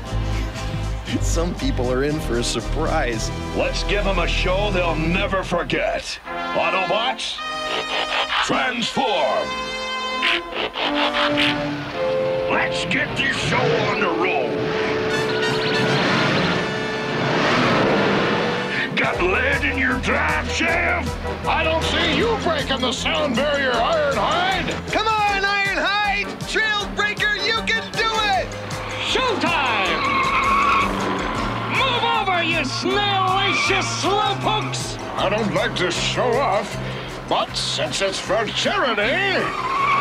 Okay, Mirage, you want to play fancy? Hang on to your muffler. A little traveling music, and away we go!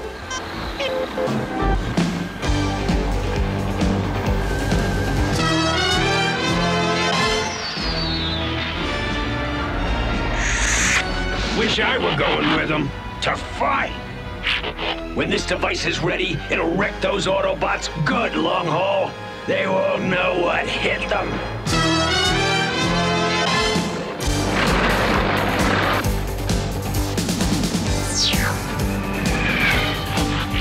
Teleportation complete, Megatron. I'm directly over the raceway. Employ the Transfixatron before they see you. What was that? I don't know. Probably just energy evaporation from all the speed, maybe. I hope. Well, Skywalk, I never knew what hit him. Excellent. Treachery is your forte, my dear Skywalk. Now the Autobots can no longer call themselves Transformers.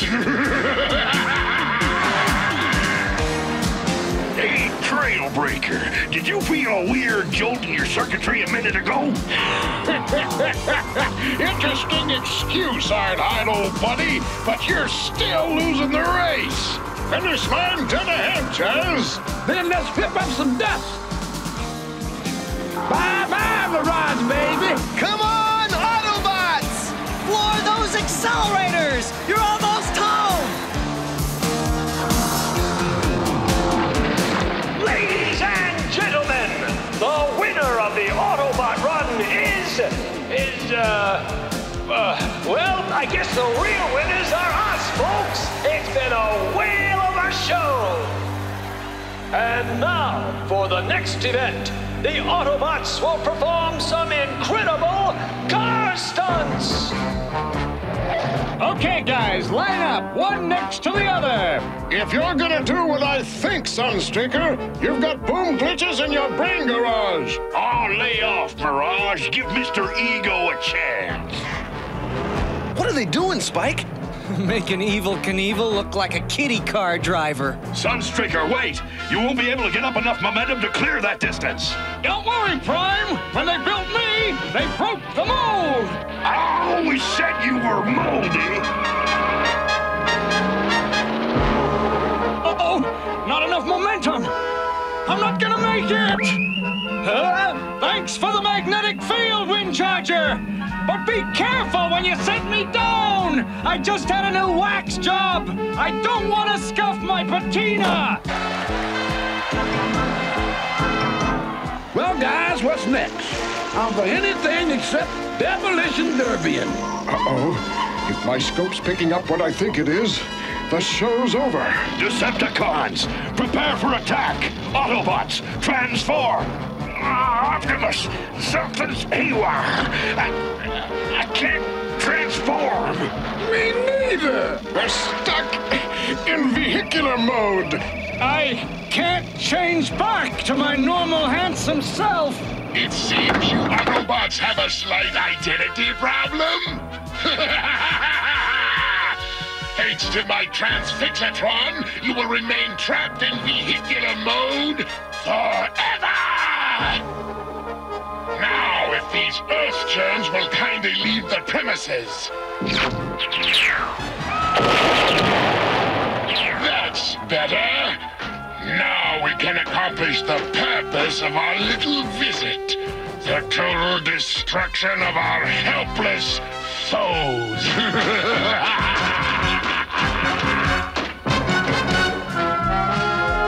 The Transformers will return after these messages.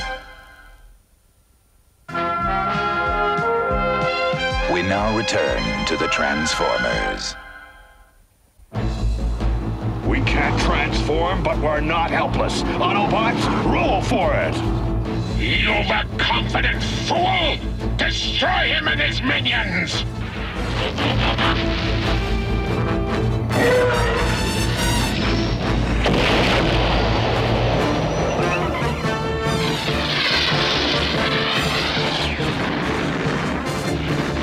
Get in before the Decepticons see us! But what about our friends? We can do more to help them back at headquarters.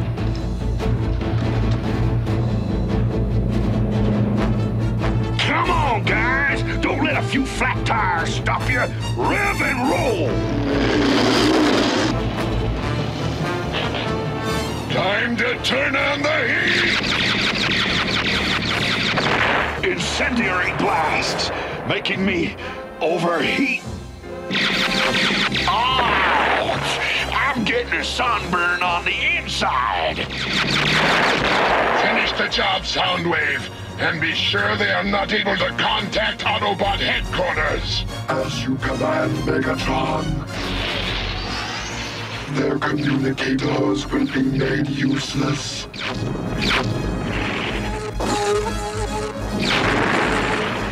Excellent. Now take them away.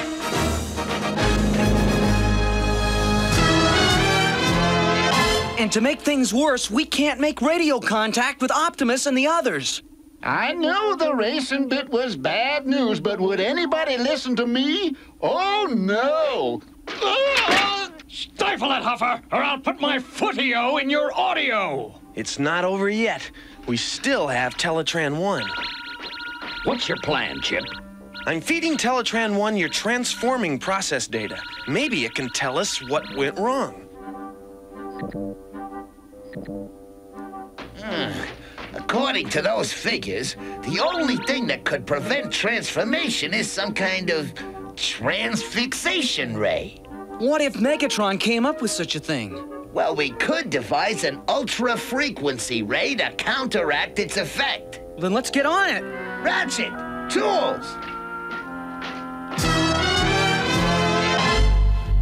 I ironic, isn't it, Autobots, that after so many valiant battles, you will meet your end in the crushing jaws of this device so lovingly fashioned by my Constructicons? I'll get on with it, Megatron. Spare us the windbag routine. As you wish. But first, a demonstration of your fate. Bring out the Decepticon body shell. Long Haul, do the honors.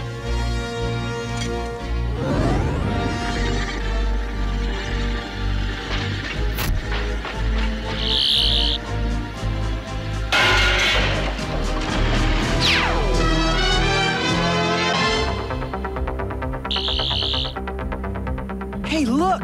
It's one of Hound's holograms. Teletran 1 should be able to fix on that location fast enough. Yes, Teletran 1's pinpointed it exactly. Alert! Energy transmission detected.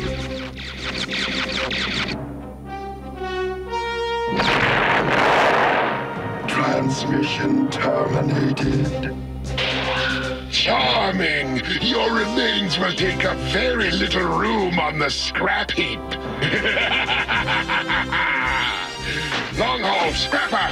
I suggest that the talkative Ironhide be your first client. Finally, we're gonna make little Autobots out of big ones. We must help Ironhide. Come on, Autobots! We can't let Prime do it all himself. If he can crank up, we can too.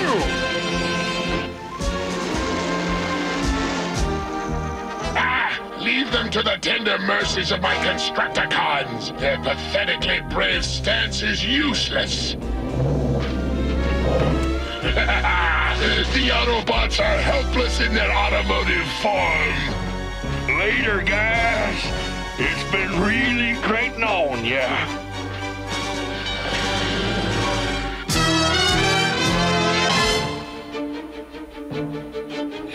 Done. I can't believe how fast we put it together. If we're right, this grenade will release energy rays that'll counteract Megatron's transfixation. Yeah, but if you're wrong, then we might possibly do even more harm than has already been done. Then we've got to test the grenade. There isn't time, and we already know where the Autobots were taken. But we're outnumbered. What's wrong, Huffer? Your backbone infrastructure turning yellow? Ron's right. If it might save our friends, we've got to take the chance.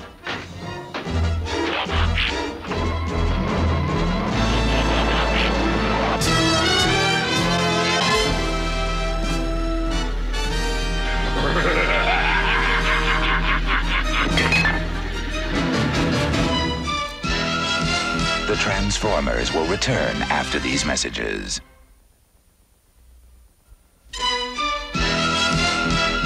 We now return to the Transformers.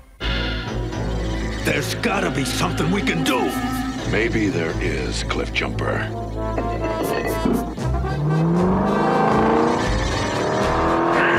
What's that?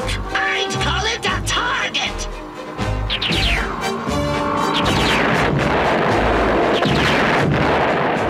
Stop that roller! Demolish it!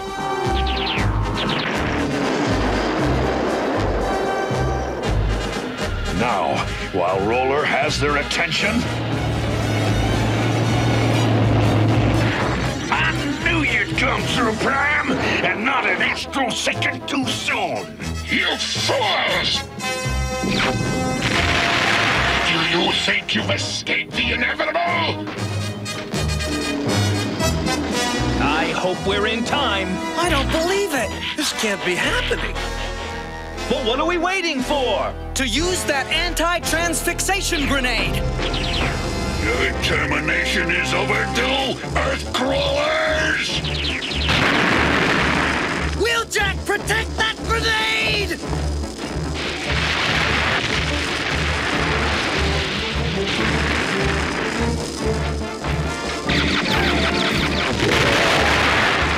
Grenade, eh? We'll see to that! What is it? A heat-seeking missile! Spike the grenade! got it! But not for long! Give the grenade to me, human microbe. Not this time, Soundwave! Chip! Think fast! Now, if I can just get close enough to the Autobots... Ravage, stop him!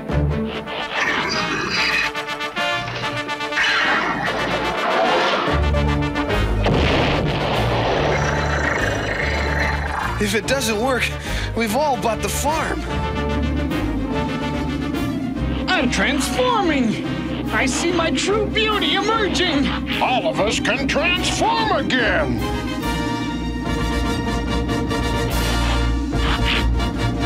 Super gyros, Optimus! We're like we were! A bit battered, old friend, but alive. You won't last long enough for repairs, Optimus Prime! Constructicons, in disarray, now! At last, conflict, hidden, destroying! Constructicons, transform! Now, phase 2!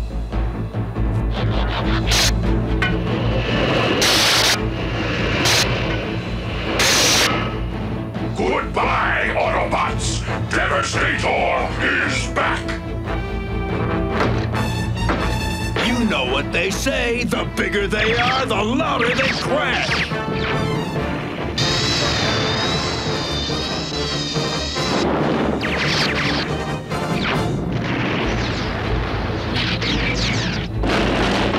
Surrender to your fate, puny dolts! We ain't licked yet! Let them have it, Optimus!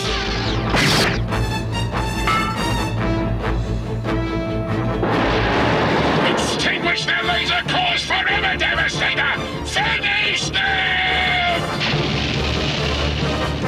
Cliff Jumper! Reply! Are you still functioning?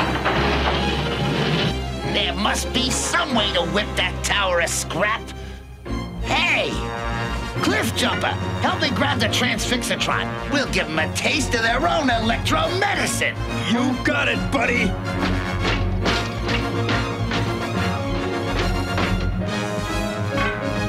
Prepare for oblivion, Autobots! Hey, Devastator! You'll get a real charge out of this! Those beams, they make me feel strange! My theory's correct. The Transfixatron ought to cancel Devastator's robot form. Cannot maintain transformation identity! It's not possible! They've beaten Devastator!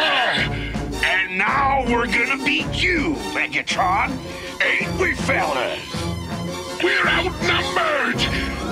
Let me guess! We retreat! Ironhide, Trailbreaker, I believe you know what to do. With pleasure, Prime! Now, back to headquarters for rest, recovery, and... Repairs, repairs, repairs. Sometimes being an automotive genius isn't all it's cracked up to be.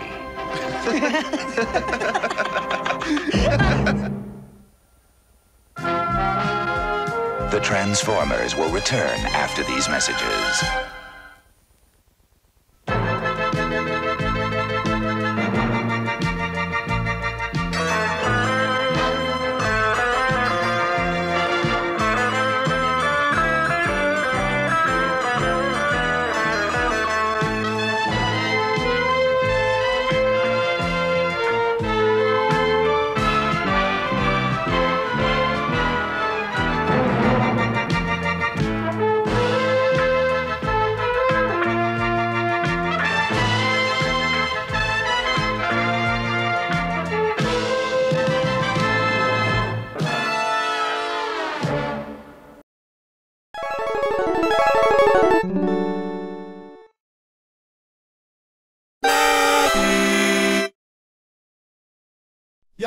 Yo, what's up, baby?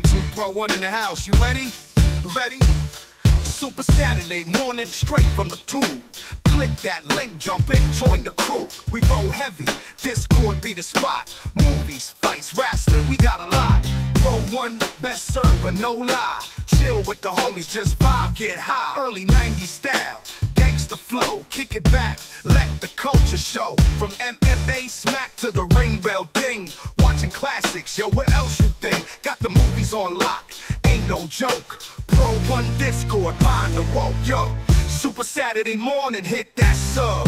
Roll with Pro-1 in a digital club. Discord life where the gangsta be. Join the server, live life wild and free. Nothing but the real on the block, no cap. Movies, wrestling, MMA tap, popcorn nights, weekend fight trends. Don't be a stranger, come chill with friends. Got them old school flicks, classics you crave. MMA nights where warriors behave. Wrestling matches, drama and death. Join the Discord. Would you like some of my fries? Oh, yeah, thanks. I kind of ate all mine already. Hey, would you like a napkin? I got a couple here, really. No, thanks. I'm fine. Great. Gee, it's getting kind of late, huh? Yeah. I really had a great time tonight. Me too. I guess I better get going, huh? Yeah, I guess so. Sue-Ann? Huh? Nothing. Night. Chucky. Yeah? You deserve a break today. Thanks for dinner. And nobody makes your day like McDonald's can. When you take jewelry self-defense, then you too can say, nobody bothers me, nobody bothers me. Call USA 1000. Jewelry means might for right. Nobody buys me. Nobody buys me either.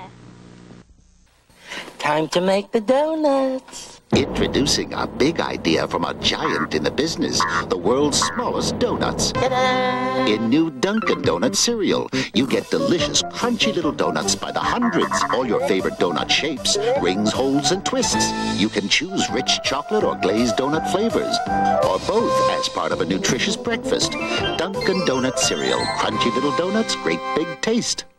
Time to eat the donuts.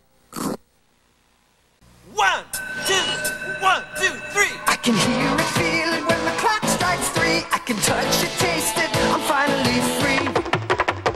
'Cause it's my time, it's up to me. I see hula punch when it's up to me. Check out new Hula Punch. Fruity Hawaiian taste from High C. I see when it's up to me. New High C Hula Punch. It's totally Hawaiian. Out of the way, man, before our faces know we're down! What is this? We want that Tang fruit box now! I'm getting orange! I'm getting gray! I'm getting out of here! Tang brand. The taste your mouth can't wait for. Give me more. Here we come, man. What is this? We want those free mouth stickers from Tang now. I'm getting this one. I'm getting this one. I'm getting too old for this. You can get one of 5 mouth stickers free in specially marked packages of Tang drink. All right. Hey, look! A Dungeons and Dragons ride!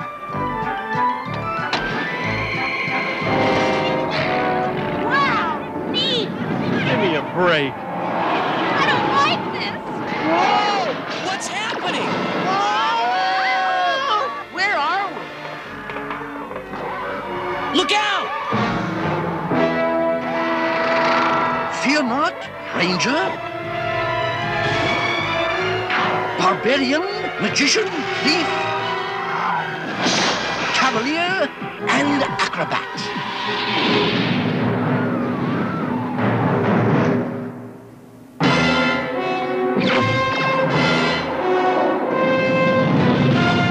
Who was that? That was Venger, the force of evil. I am Dungeon Master, your guide in the realm of Dungeons and Dragons.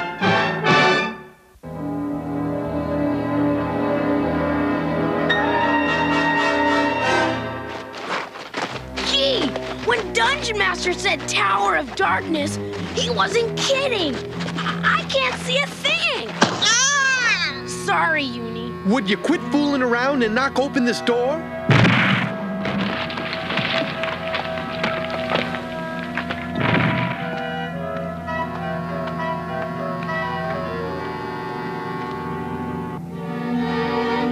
All right, Eric. There you go. Yeah, here I go. Whoa! Now look what you did, you muscle-bound pipsqueak. I said open the door, not blow up the house. Well, excuse me, but I couldn't see. What do you think I got in my helmet? Radar? It sure isn't brains. Stand back, guys. Here comes the charge of the Fight Brigade. What do you mean, brains? You shouldn't talk about what you don't have, Eric. And don't call me a pipsqueak either. That's telling him, Uni. Bobby! Come over here and knock this lock off. That's what. I want to see what's inside. Nothing doing. Dungeon Master told us to bring him the box of balefire, not to open it, right? Aw, what can one little peek hurt? How about it, Hank? You're the leader. Leader? Give me a break, Eric. Yes, sir, Master Ranger, sir.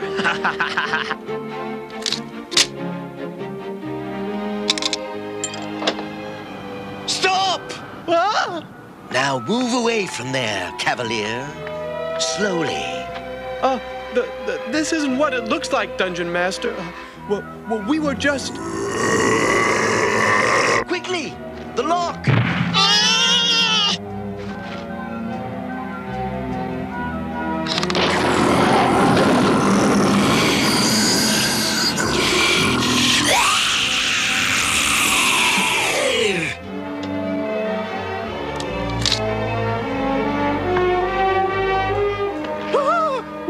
What was that? It was a messenger, my pupils. You have released a signal to a being more powerful than any you have ever faced before.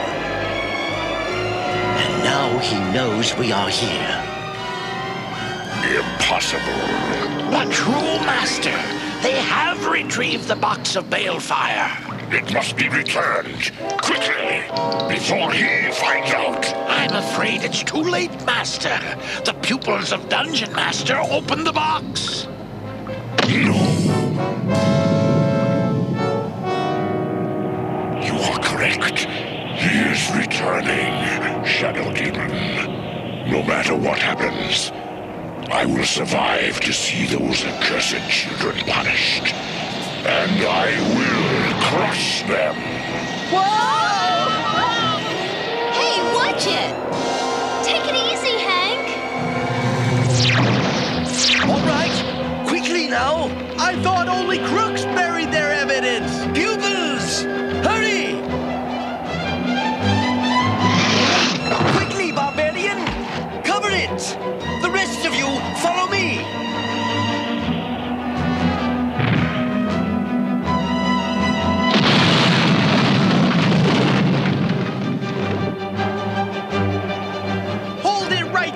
Captain Shortness. Not you, the other one. This stupid safari's not taking another step until you tell us what's going on. We are running, Cavalier, for our very lives. From what? Come on, this is a joke, right? You're looking at old pros here. We've survived everything this silly realm has dished out, from 5-headed dragons to one-horned vengers. Yeah, everything except triple-eyed, double-fanged, flying purple people eaters. Are you kidding? I got one of those last week. What we mean is, what's so big and bad that even you're afraid of it, Dungeon Master?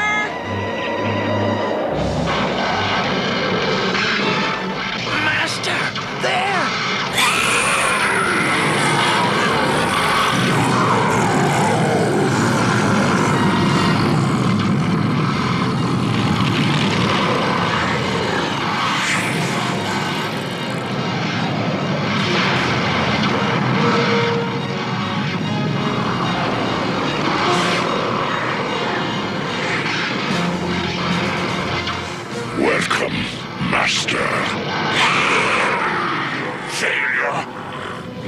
Master.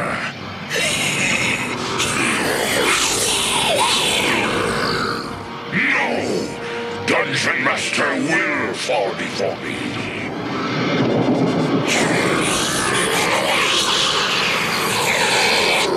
But I have not failed. I have earned no punishment.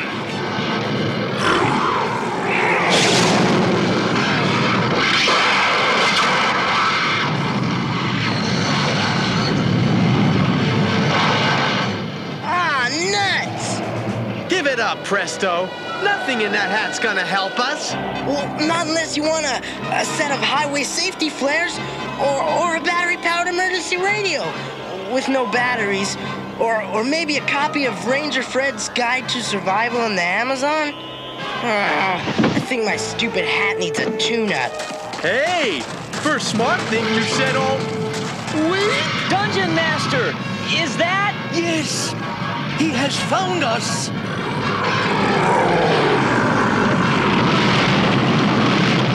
You gotta be kidding! Come on, Dungeon Master! Who is it? Or what is it? His name is not for your ears, barbarian. He is not life as we know it. He has many identities on many different worlds, but all know him as evil.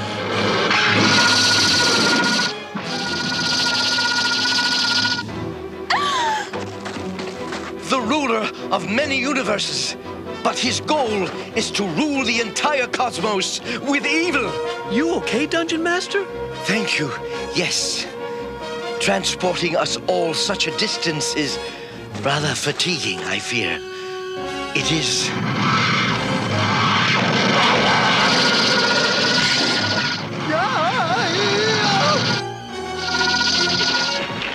What?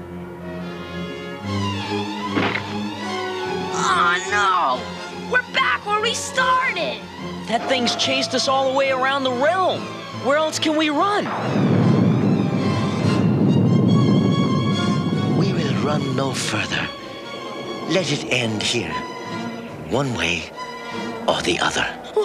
What do you mean, end? Sis, what's gonna happen to us? Hush, Bobby. What's gonna happen? I'll tell you what's gonna happen. Barbecue City, that's what! Eric! I know what you're thinking. It's my fault, right? I'm the one who opened that box. No, Cavalier. You asked. Then we're given permission to open it. Correct? I guess apologies won't make any difference now. Never abandon your leadership, Ranger. Nor your hope.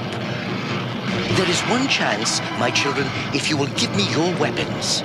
This is all just some kind of a test, isn't it, Dungeon Master? I mean, you are gonna save us, aren't you? Listen carefully, my children. The instant before he strikes, he will reveal his face. No matter what happens, you must not look upon it. What's that thing waiting for? Yeah, what is he, chicken? Sorry, just kidding. Just...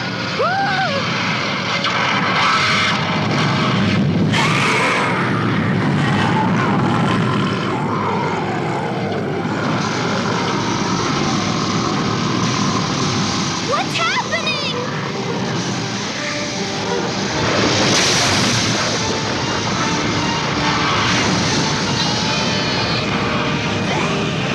He's too powerful.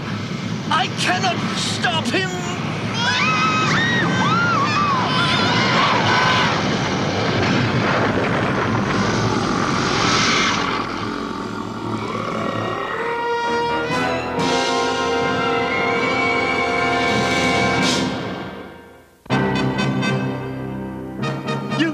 You mean we're alive? Well, Dungeon Master must have saved us. But where is he? Where is he? Where are we? Master!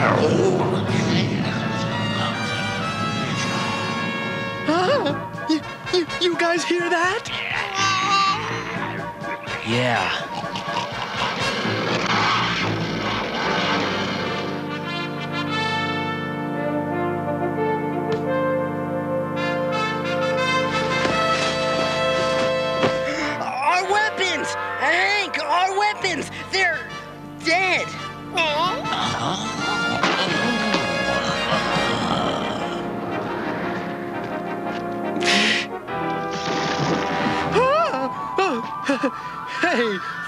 you should drop in. We would just... Dungeon Master! What's wrong? I have used nearly all of my power and the power of your weapons to transport us here to the underworld. Are you okay? Yes. What about old No-Name upstairs? He believes he has destroyed us. Ha! And he may be right. I can only survive a short time. What? Dungeon Master! You must help me cross the plains of fire. That way, to the center of the underworld. There, I may replenish my power and that of your weapons in the dungeon at the heart of dawn. We're like sitting ducks out here. Let's move it! Move it! Diana, you take the lead. Bobby, come with me. Presto and Sheila, stay close to Dungeon Master. And Eric... I know. I'll take care of Dungeon Master. I sort of owe him one. Me too. Thanks, Eric.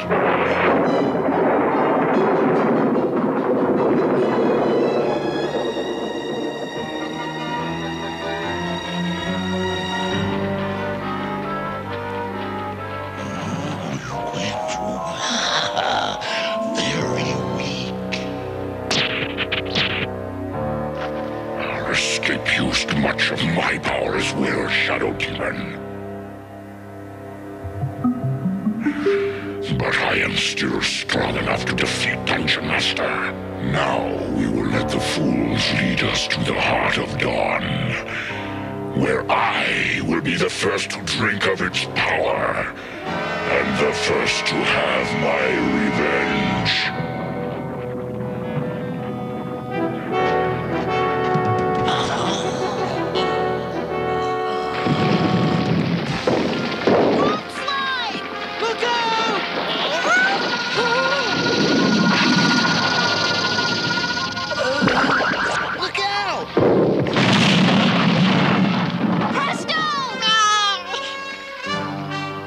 Are you all right? Yeah, just fine. No good, Hank. It won't work. Come on, guys. Somebody think of something. There's your answer. You guys will have to come back for me. Forget it. You forget it. If you don't get Dungeon Master to that Heart of Dawn thing, well, none of us will ever see another sunrise. We'll be back.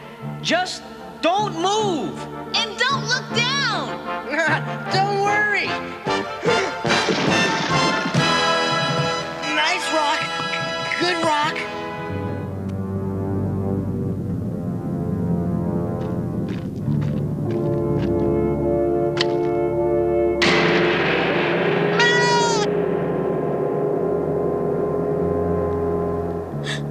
What do you think that is? Last time I heard a gong like that was in a movie on TV. King Kong, remember? Just before he came crashing through the jungle. Ew! Giant salamanders! I hate this world!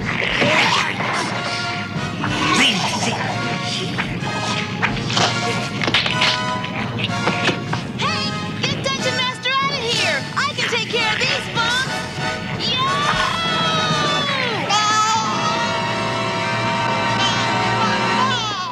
You think I just fell off the rock pile? This stone is lousy, useless slime slag. Rugar, your master speaks. I have a task for you now. Well, it's been a long time, Venger. Perhaps your powers are no longer strong enough to enslave us. Shall I show you how strong my power is, Rugar? No, Master. What is your wish? We are almost at the heart of dawn, my children. The entrance lies at the bottom of the stairs. But first, we must get past the Guardian. Guardian?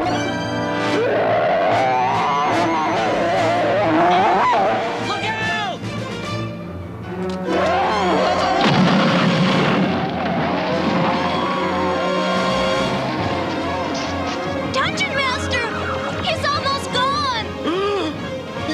what she said?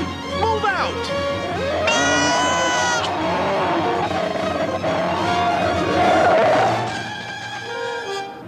There, my children. The heart of dawn. Stop them!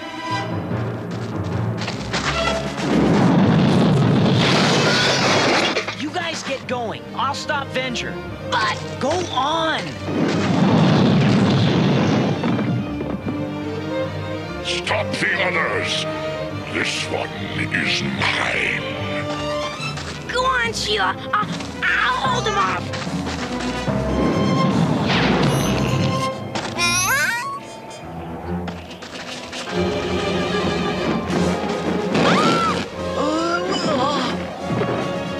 Farewell, Dungeon Master. Dungeon Master, no!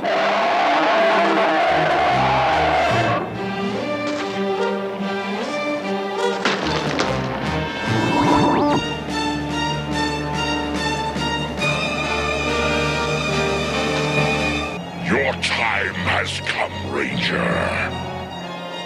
You mean your time, Venger.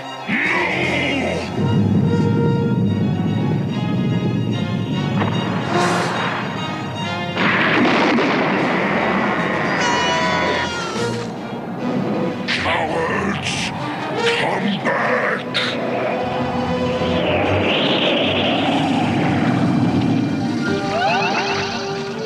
All right! He made it! Huh?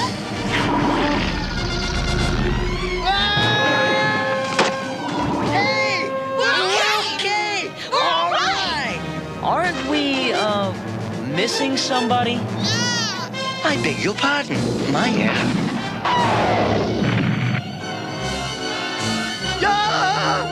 Wow! I guess this is what heaven's like. You are wrong, fool. Ranger, your bow! All right! We're back in business! You have won nothing. We are doomed to hide forever in this accursed underworld, while he, whose name cannot be spoken, rules the realm. Well, I guess it's time to head topside for a little heart-to-heart chat with big ol' what's-his-name. You will perish!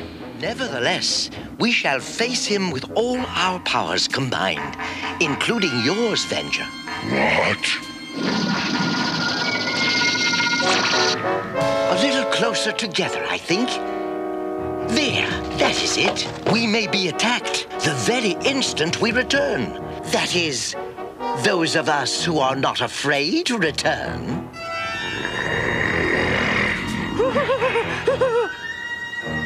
Prepare yourselves, my children.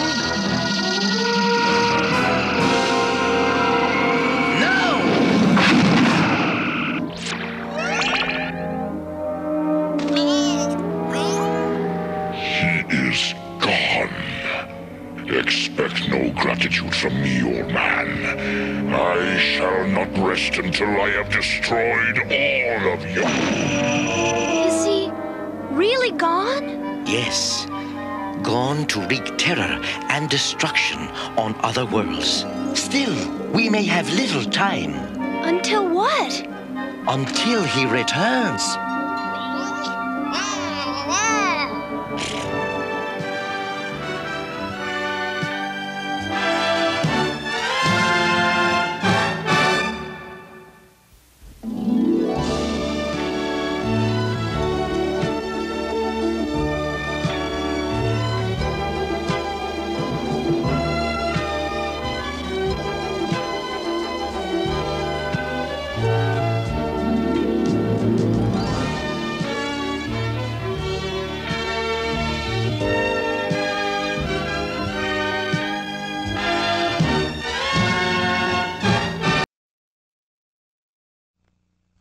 Hi, my name is Mike.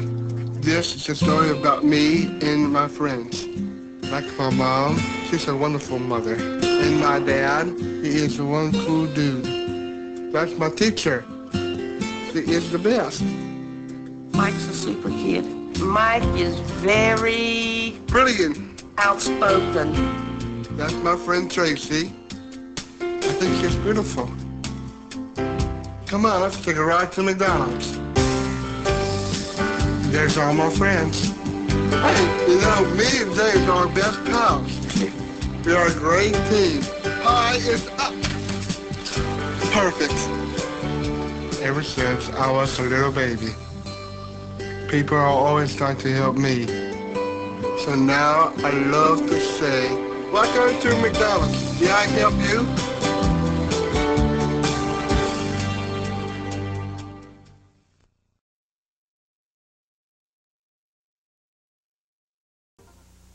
Your days go by fast. Your work never seems to end. That's why new Whirlpool Time Master microwave ovens offer quick defrost, cycle reprogramming without starting over, and a keep warm setting without a temperature probe. Whirlpool Time Master microwave ovens. We're making your world a little easier. Whirlpool makes it easier for you. Coming from the farthest reaches of the universe to challenge the worst villains on Earth are the most powerful heroes ever in the Battle of the Superpowers Collection. What's this? The dam's about to blow and take Robin with it? Who'll stop the Joker and Luthor? Aquaman! Kenner's new Superpowers Collection. Figures with power action, each sold separately with its own mini-comic. Aquaman's down! Who can help now? A power ring, a power action punch. Defuse the bomb! Can this madness be stopped in time? You decide.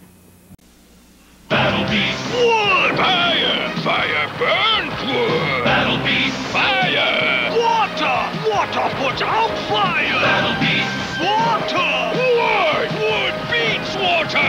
Battle Beast! Battle for the fun of it! Just activate their battle badges. I got fire! I got water! Water beats fire! Battle Beast! Wood! Fire! Fire beats wood! Battle Beast can grow into an army! Collect all 84. Battle Beast! Battle Beast! Battle for the fun of it! Now they battle in incredible battle chariots. The ram, the tiger, the reindeer. Battle Beast! And in battle transport vehicles that change into battle stations. The beetle, firebird, and shark. Battle Beast! And to carry your army, there's the bandolier. Let's battle! Wood! Fire! Fire beats wood! Battle Beast can grow into an army! Bandolier, chariots, and transports, each sold separately. Battle Beast!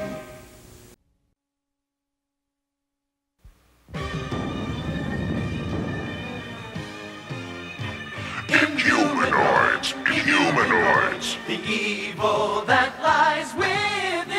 From down in the fiery depths of the earth where nightmares begin. Inhumanoids! Inhumanoids! The evil that lies within.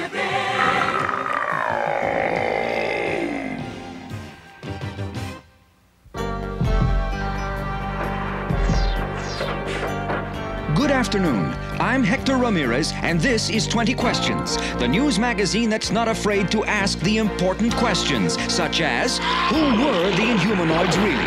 And what did they want? The Inhumanoids are gone. Yes, the monsters who first struck in San Francisco, then again at a power plant in Southern California, and later at such diverse targets as the Gettysburg battlefield and the Soviet arsenal in Kamchatka. In fact, I believe... Yes, we are going to switch you now to Soviet television for a first-hand report. Last month, Red Army forces, led by Comrade Anatoly Kiev, gloriously defeated several monsters. Are we on? Oh, there you have it, live from the Soviet Union. I am now standing in front of the Earth Corps headquarters, where the brave team of scientists who defeated the Inhumanoids prepared to hold a press conference.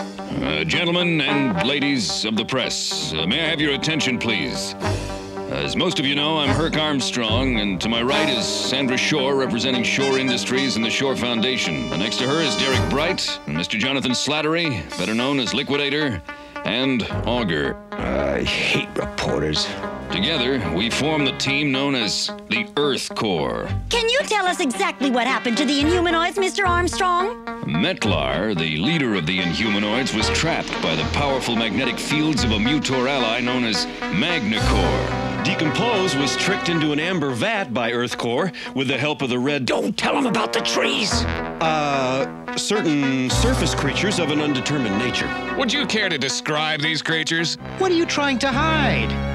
It's apparent to this reporter that the story of the Inhumanoids is far from over. But this much is known. The tendril creature, which was originally released by Sandra Shore's evil brother, Blackthorn, is at the moment safely imprisoned beneath the earth. Meanwhile, Blackthorn Shore himself currently serves a 5-year sentence in the Glades, a maximum security prison. It is interesting to note that Blackthorn shares his cell with the infamous Dr. Herman Mangler, the geneticist who was convicted of manufacturing nightmare creatures in his private lab. Yes, the Inhumanoids are gone, but a small piece of the tendril monster, removed during the Earth-Core's first encounter with the Inhumanoids, is missing. Is it important? Who knows? We leave that for history to decide. This is Hector Ramirez, signing off. Walter, aren't you ever gonna grow up? That's the 3rd television this year. Yeah, and if I see Hector Ramirez again, it won't be the last. I wonder. Wonder what? Is it possible that the tentacle still lives?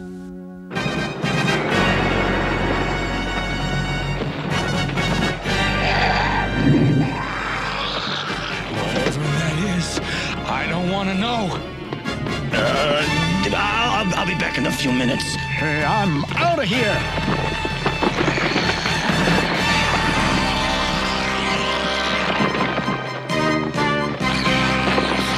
Police, you better get down to the dump. The tendril monster is back. Dispatch all cars to the city dump. Emergency.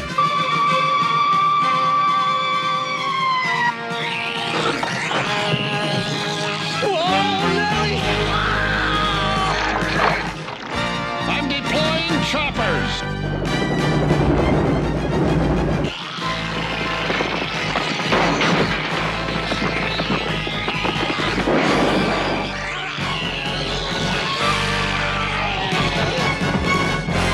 The tendril monster is back!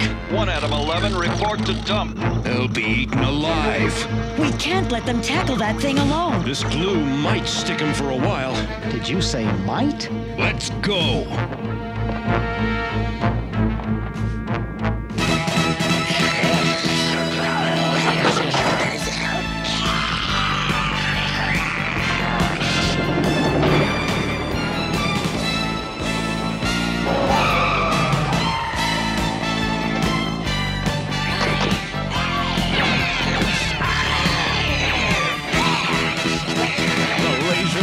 Making him madder.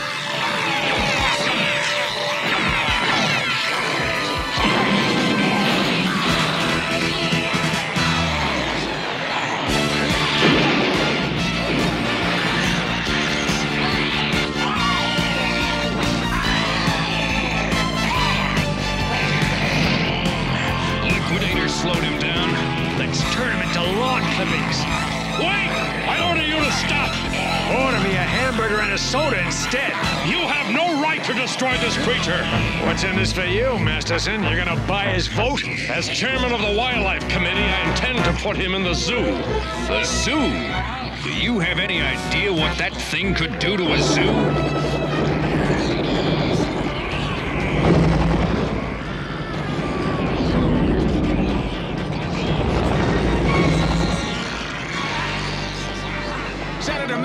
Do you have a comment today? Yes, gentlemen. I respect the rights of all creatures. Too bad the Inhumanoids don't. Obviously, or I would have ended him long ago.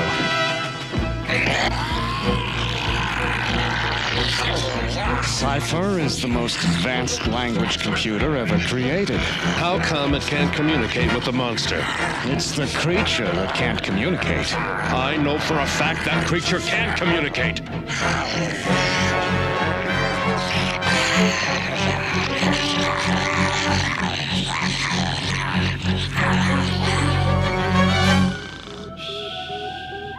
Tendril awaken. The human is sleeping.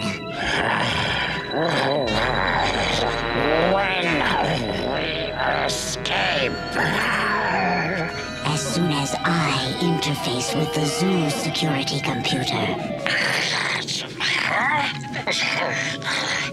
Never mind. Just wait and remember our deal. I give you your freedom, and you do exactly as I tell you. That does it. I'm free. I'm free. Careful. Remember, I am fragile. And now the news. This just in. The tendril monster has escaped. For an eyewitness report, we go to our man on the scene. Well, Dick, police officials are stymied. As best we can ascertain the... Great, just great. Tendril could have gone anywhere. My feeling is he headed where he'll feel safe, right back down into the Earth. One thing disturbs me. Why did Tendril take Cypher along? Who cares? Let's get down there and defoliate them. No! Going down there without preparation would be suicide. We need information. Right's right. We don't dare fight Tendril on his own terms. Hey, does anyone smell... Smoke! Look out!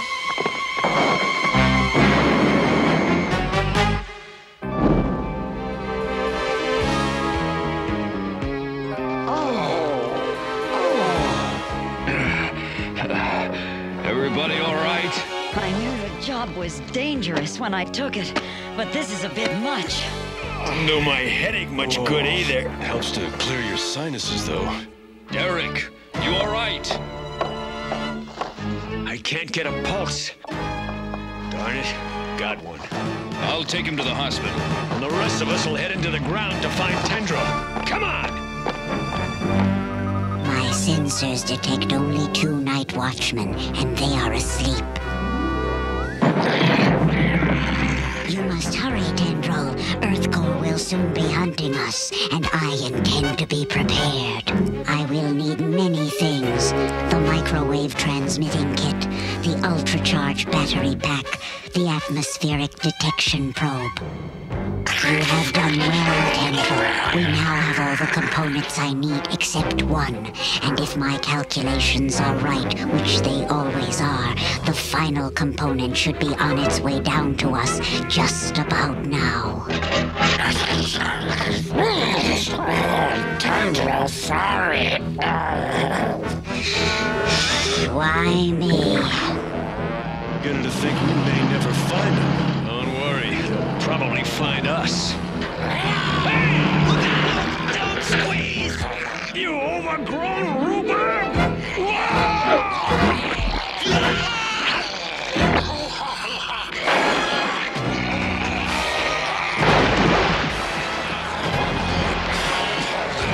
He's getting away!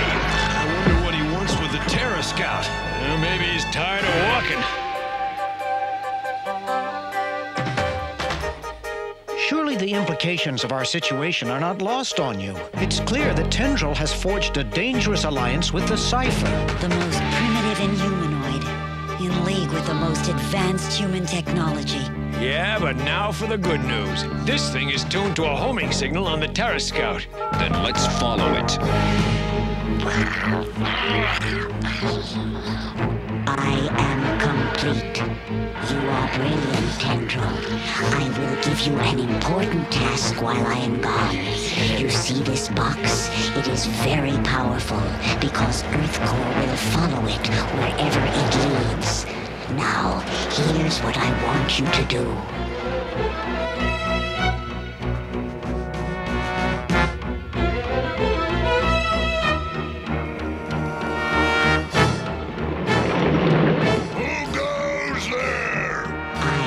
Cypheroid. I must speak to your leader, Granahue. Does the worthy Granahue awake you? Do not test my patience with stupid formalities. Open the gate. Hostile alien at our gate!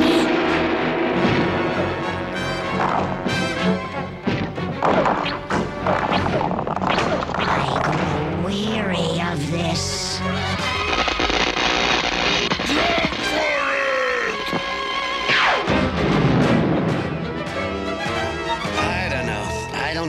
others think, but I'm persuaded. I am happy to see that reason has prevailed. Order Pyre and Crygen to release Medlar into the computer's custody, now! I am glad to see you are as intelligent as I was led to believe. I wouldn't release him if every surface creature on Earth were! Your sentiment is appreciated, Pyre, but your mode of expression is unlikely to persuade. It was my desire not to use violence, but...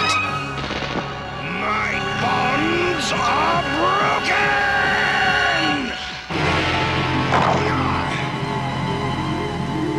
I expect you to live up to the agreement we forged. To whom do I owe my freedom? I have bought your freedom on the condition that you will not damage the Granite City.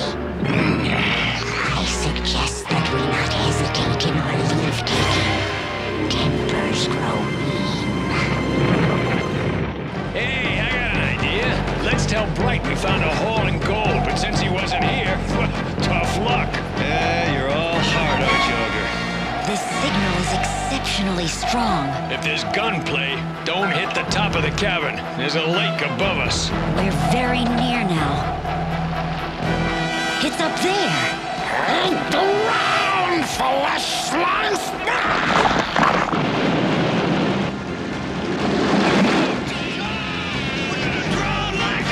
Swim for it! These suits don't float!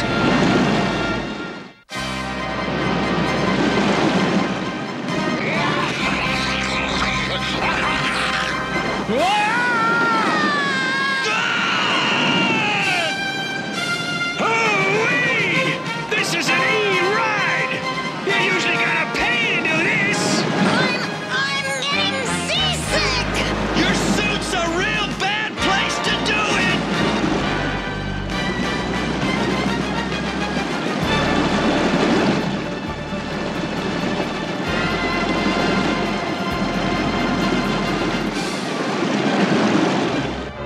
To what do I owe my salvation? I have constructed a plan that could make us the most powerful beings on the planet. Us? Yes, I have heard impressive things about you and would find you a truly fitting ally. I am flattered and amazed by your stupidity and your arrogance. For you to think you might be my equal. Perhaps I should have been more gentle with him.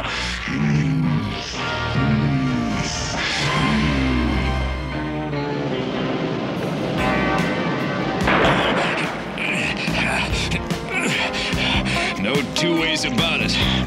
These suits aren't gonna make it in Malibu next year. Sandra, you didn't get seasick, did you? Don't ask. We ought to do this more often! In ancient Asia, there was a god who could turn men into snakes. Perhaps he knew something of your dark science. Yes, perhaps he did. Sure. Your lawyer's on the phone. You call yourself a lawyer? This is not your lawyer. I am a friend who wants to break you out of there in exchange for your help. I've spotted the trapper. It's resting on a narrow ledge. Let's pull it out.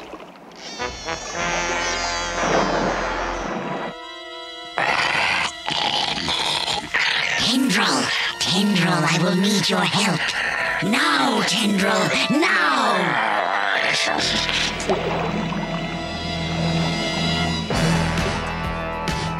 Come on, let's dump this stuff. The vapors are killing me. Why don't they just pour it down the sink? It's toxic waste, dummy. If anyone just touched it, they'd start looking like something out of a horror film. Oh, that's real nice stuff. Reminds me of your sister's spaghetti sauce. This arrangement seems suspiciously easy. You haven't seen the monster I have to snag in exchange for...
promise to lead me to them. Soon, Metlar. My sensors indicate they approach. Slowly! Slowly!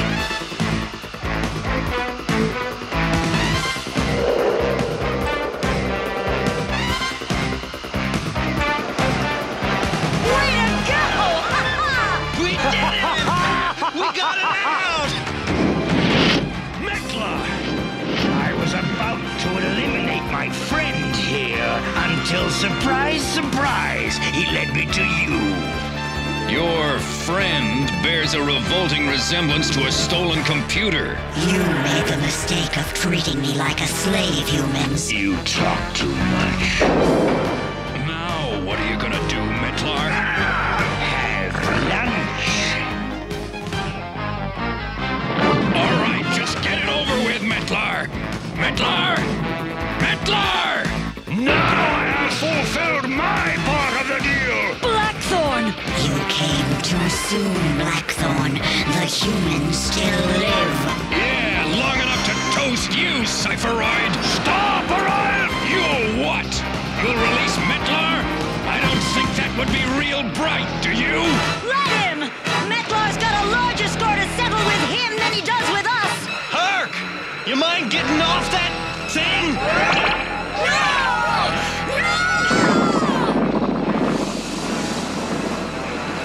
That's what I call software. And all it took was a little shot of acid. If I release you, will you destroy them? Of course! If you believe that, I've got a bridge for sale.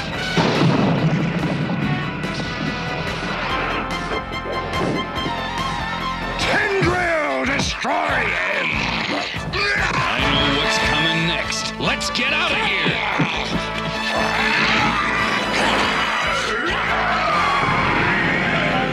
Well, did we win or lose? The Cypheroid has been destroyed. But Metlar, Blackthorn, and Tendril were released. Sounds like a net loss to me. Wait a second. We didn't release the monsters. We won. Masterson and the others lost. No matter how you add it up, the best we did was break even.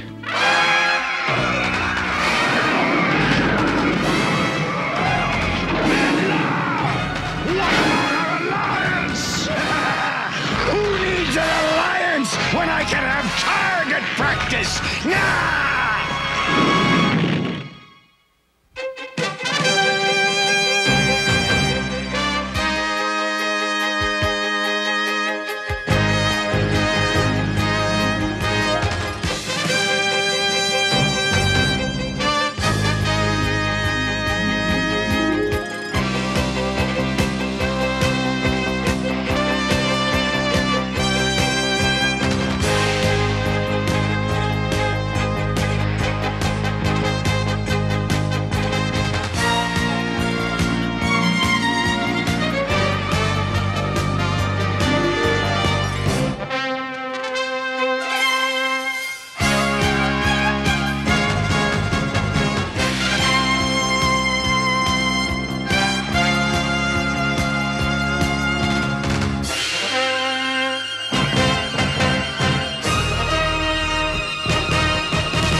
What's bigger than a pizza box? Did someone mention pizza? Can outsmart any villain, any mutant, anything that's bad. Did you hear that, Trevor? And every time you tune in to watch America's favorite cartoon, they're right there. A real Ninja Turtle in my house! The Teenage Mutant Ninja Turtles. Gotcha! Your heroes in a half shell. Weekdays at 5 on the WLVI Kids Club. Hi, everybody. The WLVI Kids Club is here in Hollywood to help you play E.T.'s environmental crossword game. You could win one of 2 trips to Universal Studios Hollywood and fly with E.T. And some other unusual creatures. We'll be revealing a new clue in the puzzle every week during the great cartoon lineup on the WLVI Kids Club. All you have to do to play is write down all 4 clues. When you've got them all, send them to us.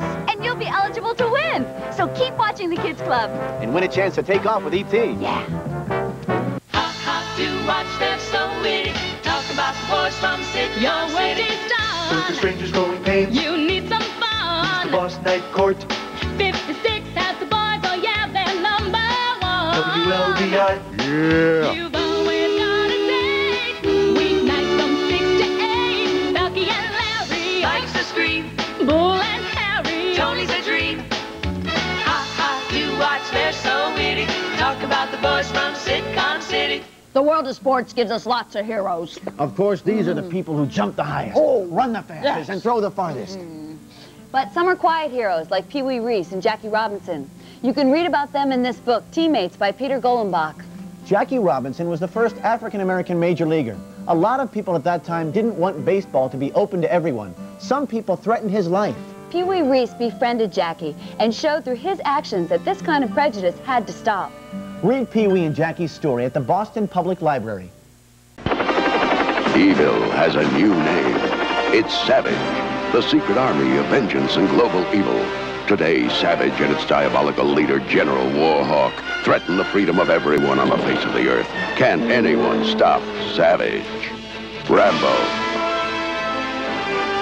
He's not just another Joe. He's a fighting machine, expert in all tactical weapons and guerrilla warfare. Rambo's the one man you want when the going gets rough. But the fight won't be easy because General Warhawk doesn't fight fair, and he doesn't fight alone. Second in command is Sergeant Havoc. He thrives on treachery and dirty tricks. Mad Dog, he's one mean dude with a real short fuse. Gripper, a ruthless mercenary. He rewrote the book on combat. Nomad, a terrorist who's not above seizing hostages or planting a bomb. And the final member of Savage is the Black Dragon, a deadly ninja warrior. But if freedom and justice are to survive, the only hope is with Rambo and the Force of Freedom. Fighting alongside Rambo is Colonel Troutman, the toughest CO in the Special Forces. Turbo, an electronics whiz, whose inventions keep the Force of Freedom one step ahead of Savage. Cat, she's always ready to swing into action. And the White Dragon, who, unlike his evil twin brother, uses his ninja powers only for good. The battle will be fierce. It'll be fought on the land and in the air. But with Rambo and the Force of Freedom, justice and liberty will never surrender, no matter what the odds. Rambo.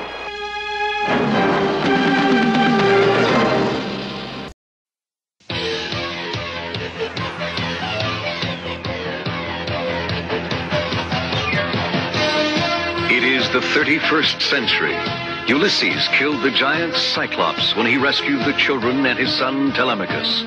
But the ancient gods of Olympus are angry and threaten a terrible revenge. Mortals, you defy the gods? I sentence you to travel among unknown stars until you find the kingdom of Hades. Your bodies will stay as lifeless as stone. Ulysses, the way back to Earth has been wiped from my memory. Father! Oh, Father! You are alive, my son.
All systems operating normally. Emergency circuits check out. Ship is all right.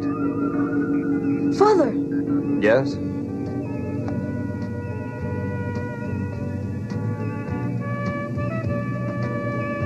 It certainly is quiet around here today, isn't it? All systems functioning, flight continuing as programmed.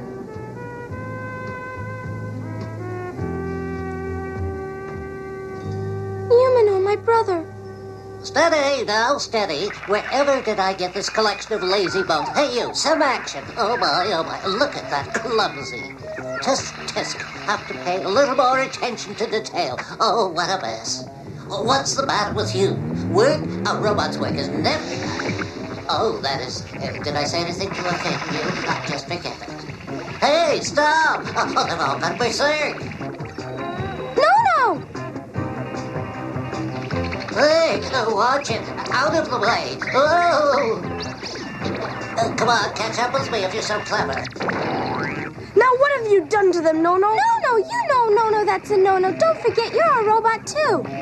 Maybe I am a robot, but I happen to have superior intelligence. All my circuits are super sophisticated. Oh! Stop!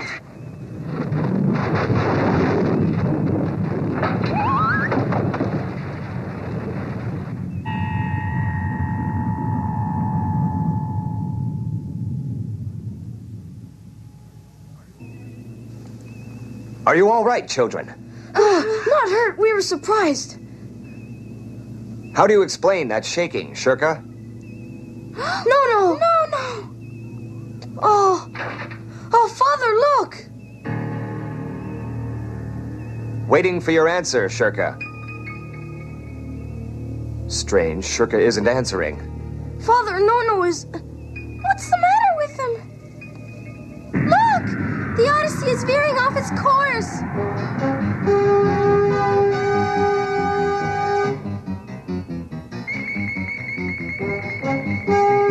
Shirka, by the great galaxies, answer, we're veering off course. Impossible to make corrections to trajectory.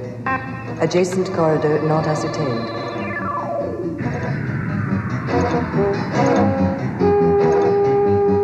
Take your places. Safety belts. Give me manual control of the ship. Quick!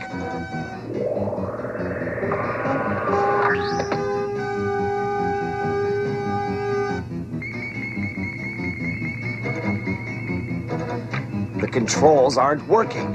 Shirka, manual controls immediately. Shirka, do you hear me? I ordered you to give me manual control.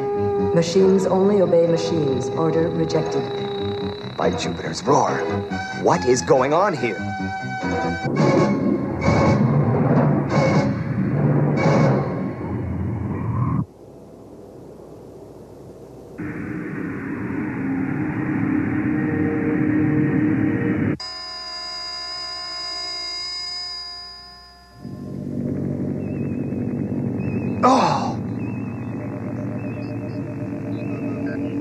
Yes, automatic navigational control.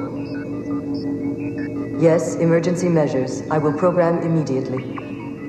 What in the gasping galaxy is going on? Shirka isn't answering me, and yet she is working. Command cabin hermetically sealed.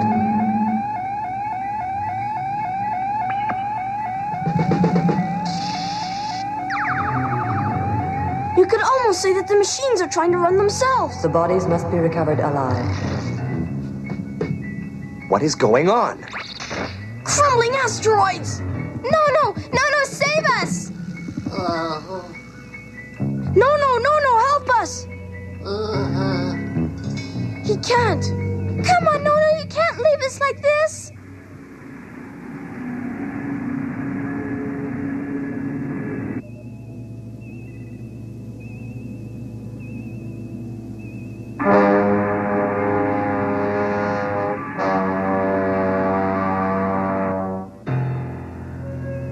Welcome, Ulysses. What is it, you? I am Cortex, chief of the planet of the machines. Cortex? I am afraid the news isn't too good for you humans. I will have to take your ship, the Odyssey. It really belongs to me. Is this some new trial?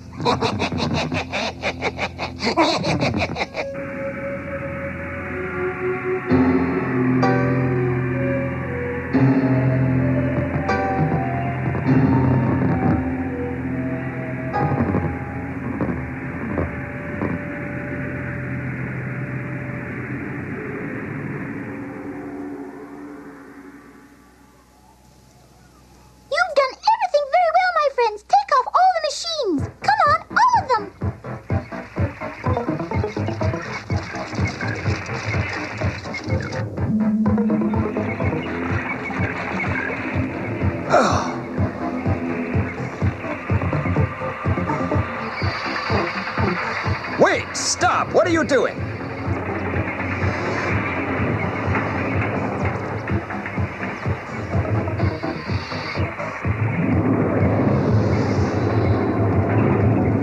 Stop that!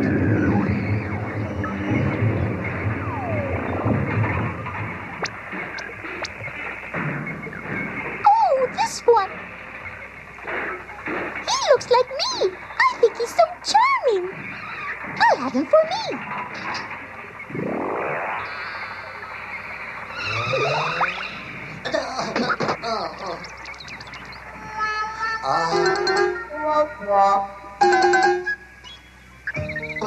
Am I dreaming of what?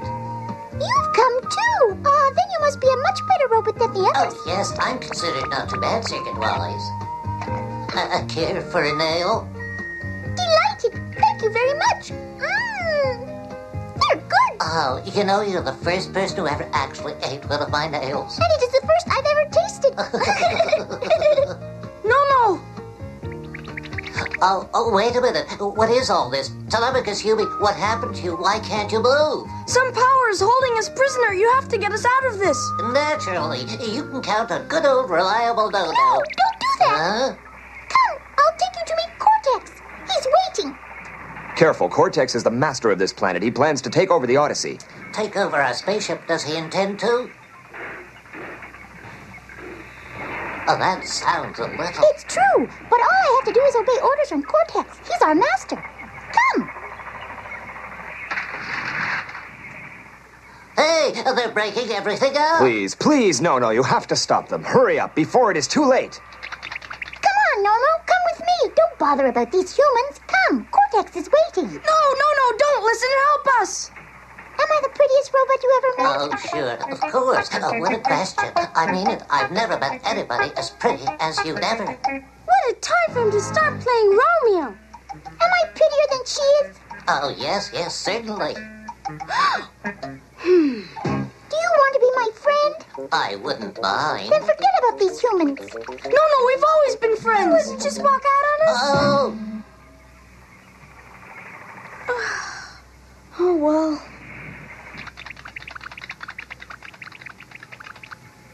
My name's Nanette. How do you do? And mine is... No, I know. Come along, follow me. Oh, dear. Come.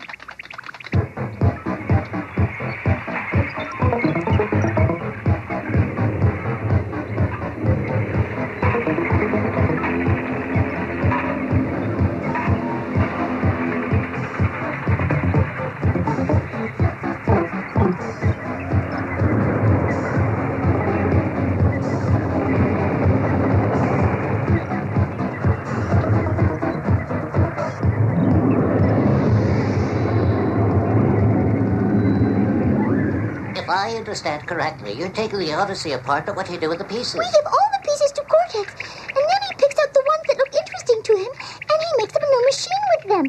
He keeps the rest for his personal power supply. Oh. We have no choice. We have to keep Cortex going, because if he should ever stop functioning... Oh. Please! Oh, don't talk about that. It's too sad. Oh, how happy I am to admit you. Well, me too. Zillions of robots here, but they're not sophisticated. Their circuits are quite simple. Oh, yes, I know. I'm different from them. As I am. You see, I was so lonely with no one to talk to. You mustn't be sad, Nanette. No. You're our friend. How can you forget us? Telemachus. Oh, you have to forget those humans. You're not like them. You're going to be happy here. You're a machine like me. You can only really be happy with your own kind. Uh-oh.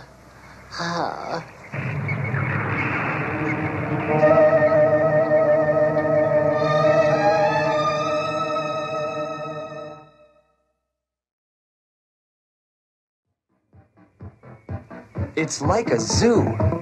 I suppose humans are strange objects to a robot. They're staring at us. I wish they wouldn't.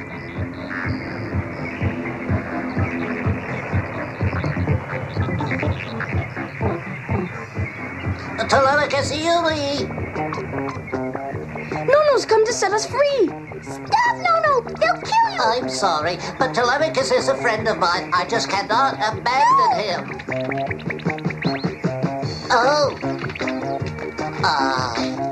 Don't be stupid, Nono. Don't let them go free. They might take revenge on you. Maybe even disconnect you. Oh, I'm afraid to look. At last. Thanks, Nono.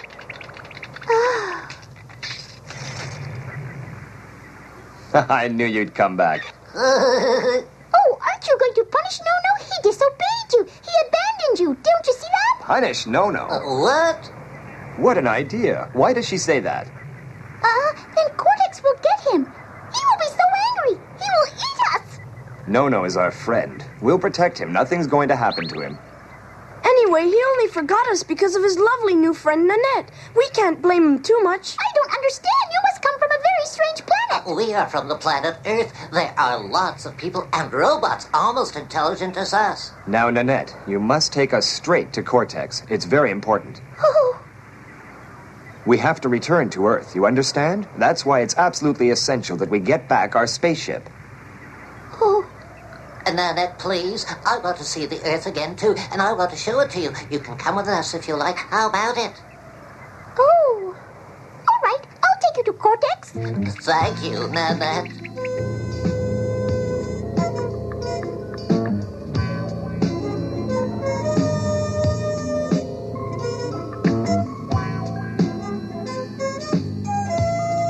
I understand. Cortex is probably no more than a giant computer. Oh, look, Ulysses!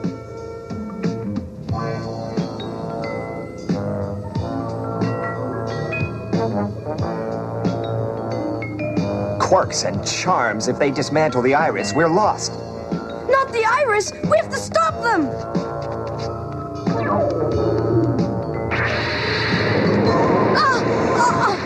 Be careful! These automatic tubes only carry robots and machines. But if you can hide behind them...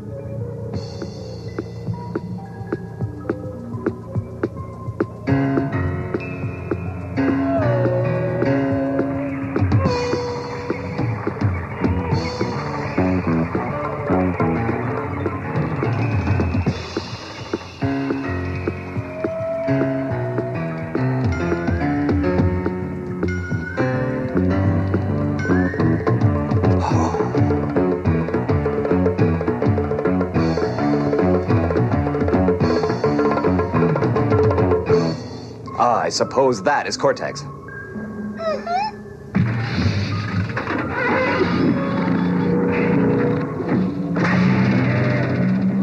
That's how he feeds.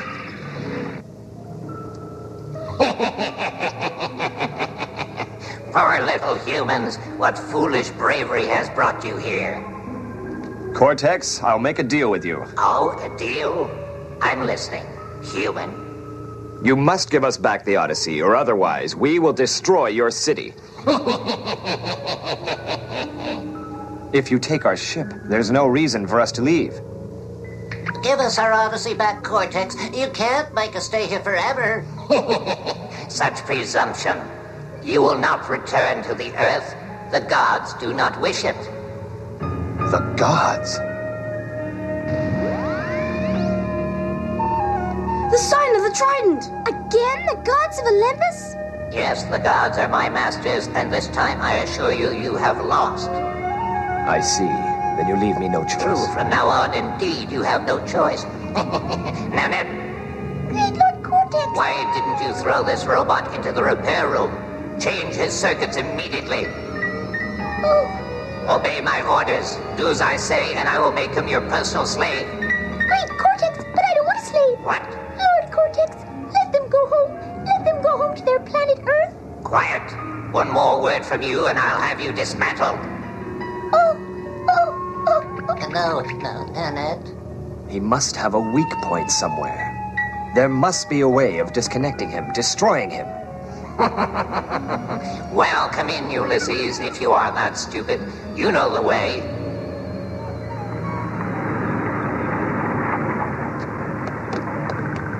No, don't go. It's too dangerous. Don't. He reacts to living bodies. Any man who attempts to go in will be burnt alive. Nanette, you have betrayed me. You'll pay the penalty.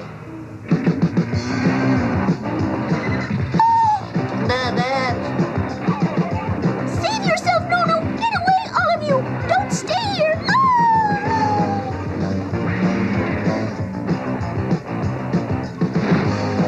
Don't be afraid, Nanette. I'm here.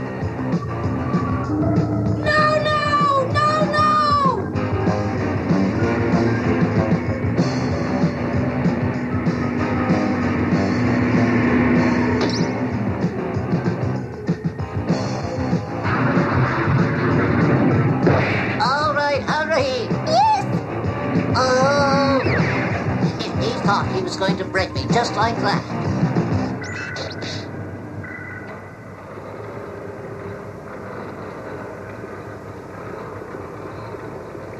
Pails of nails. Look!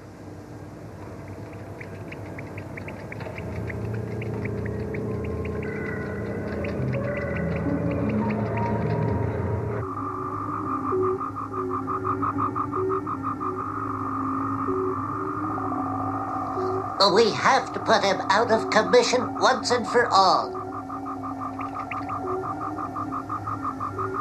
It's our only chance, Nanette. No matter what happens, we have to have our spaceship back. Cortex only wants to destroy it. He's dangerous. He has no feelings. Cut his power lines, and it will all be over. Thank you, Nanette. I'll do that. No, Nanette. Stop him. If you do not stop him, you know what will happen to you.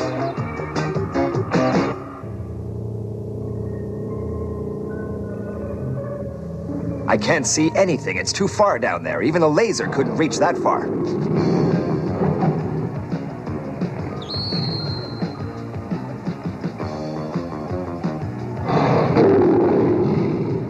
By the quantum leaps, a cyborg.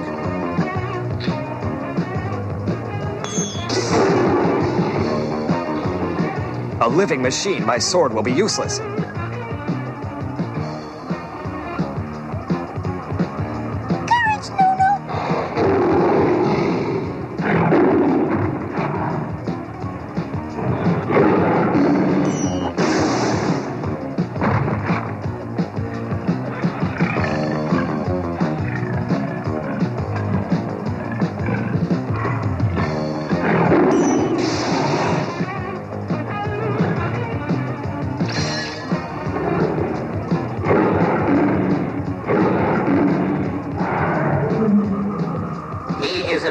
Stop him, Nanette, before it is too late, or you and I will both suffer. Right, now I'll cut it. Farewell, No. It's all finished for me now. I would have so liked to have gone away with you.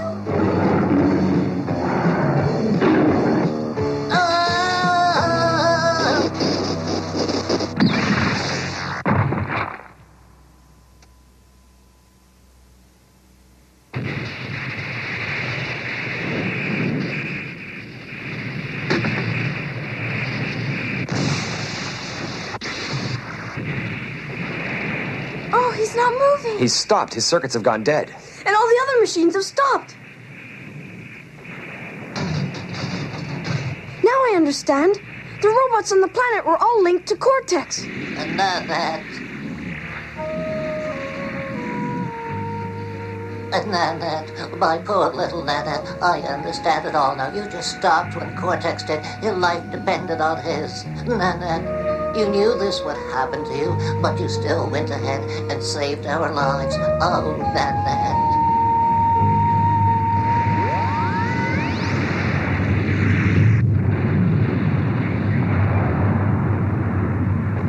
Oh, it's all over. Everything will be destroyed. You're right. Let's get away. No! Yumi, Telemachus! No, come quick!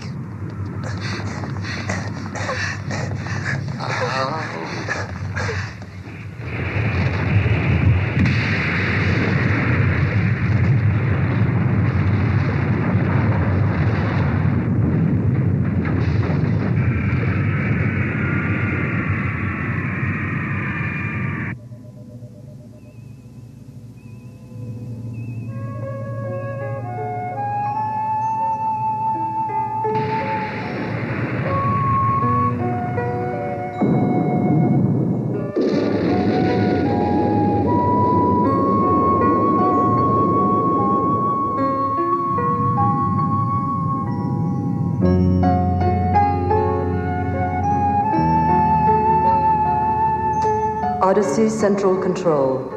Automatic repair and regeneration systems now in operation. Everything is functioning normally.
Having a select group of friends is really fun, but try not to forget what it's like not to have your own special bunch. Being lonely is difficult. Next time you and your friends have plans, invite someone new along. Sometimes the more the better. It takes lots of practice to learn to tie your shoelaces just right. Hi, I'm Elizabeth Dan. If you're ready to learn to tie your own laces, ask someone to teach you, then practice, practice, practice. We'll be back, so stick around. Well, I was doing night watch out at the Kids Club. Elizabeth Dan, that's my partner, agreed to meet me at the lightning bolt. I nodded. Oh. So should we keep it top secret? Nah. This card's for kids. Reveal your card at the Computer Museum for $1 off admission and a free poster from the gift shop. The WLVI Kids Club card. A deal too good to keep under wraps. 10 minutes and counting to Jiffy Pop. All systems go for great taste. Roger, we've got heat. 5, 4, 3, 2, 1. And we've got pop-off. Looking good control, buttery, crunchy, and light. Think someday I'll really be eating Jiffy Pop in outer space? I wouldn't go back there without it. Look for Jiffy Pop's special Goonies glowing cap offer. See package for details. Hey, B, no way a little dude like you is gonna change my ways. It's time you were tempted with a taste of nuts and honey. Hulk Hogan doesn't eat nuts and honey. Did you take this? An unbeatable part of this nutritious breakfast. That's better than a body slam. Undefeated. And still champion. It's a honey of the nut. It's Honey Nut Cheerios. B5O. Come on, you guys. It's only a little. A hungry giant! Hungry for a big honey taste. Big taste, honeycomb, big taste. Honeycomb taste! Yeah, yeah, yeah! It's not small. No, no, no! Honeycomb's got a big honey taste! Big, big crunch for a big, big bite! Honeycomb cereal, part of this big, complete breakfast. Honeycomb's a big, big bite! Yeah! Journey to the all-new world of adventure with the Star Wars droids. The race is on. R2-D2 and C-3PO get Thal Jobin ready, set, and gone. Thal's a sure winner, but villains Size and T-Throne want to stop him from the side gunner Teague attacks. Thal races for his life, but here comes Jor Dusat in his A-Wing. He fires, hits his mark, and sends Teague sailing, who says good guys finish last. Share the adventure with these figures and vehicles. Batteries not included, each sold separately. New from Kenner's Star Wars Droids Collection.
Hurry, R2. Please, hurry. We must make sure that everything is perfect for King Julpa's guest.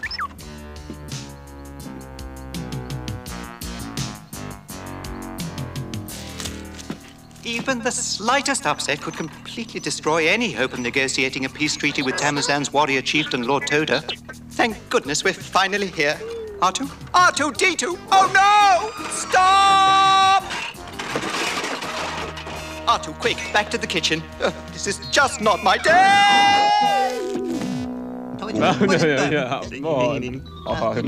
King Julpa's Charter of Peace, Lord Toda. Jaren, Inju and I are hungry. Be still, Kobe. Our father must concentrate. Learn to have patience, little brother. Lord Toda, the time has come for us to bury our age-old rivalry and unite our planet against invaders like the pirate Kybo Ren. For one who has finally wandered back to a throne you left vacant for so long, you are quick to decide the fate of an entire planet, Julpa. Besides, I understand that Kybo Ren now lies in your dungeon. Yes, thanks to my advisors Jan and Jessica, who made possible the pirates' capture. If you have such formidable warriors and droids of your own, why do you need the outer territories? Perhaps Mon Julpa means we need him as much as he needs us. Jaren, whose side are you on? The side of our planet. And peace, Father. Yes, perhaps. But I warn you, Julpa, I am wary of your tricks.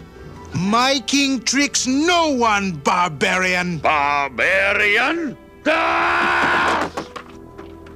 Yeah! Oh, no. We are here to talk of peace. We're here, R2. Stop. Stop! Oh! Dinner is served. Get this rodent away from me.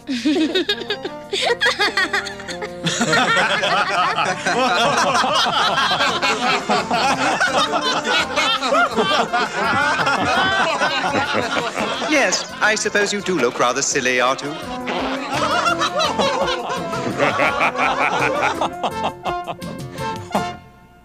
I am still suspicious of your tricks, Julpa. I will speak to my father. You will have his answer tomorrow, Mon Julpa. Oh, I'm so sorry, Master Jan. I'm having such a terrible day. Nothing is going right for me. Well, your entrance couldn't have been better, 3PO. Julpa, I don't trust Lord Toda. Without trust, Jan Tosh, there can never be peace.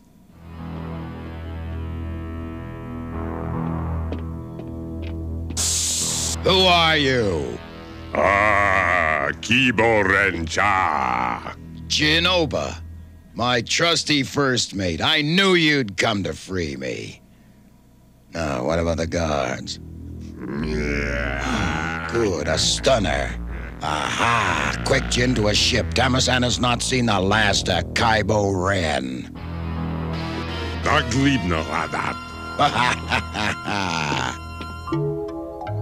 Okay, 3PO, try it now. Yes, sir.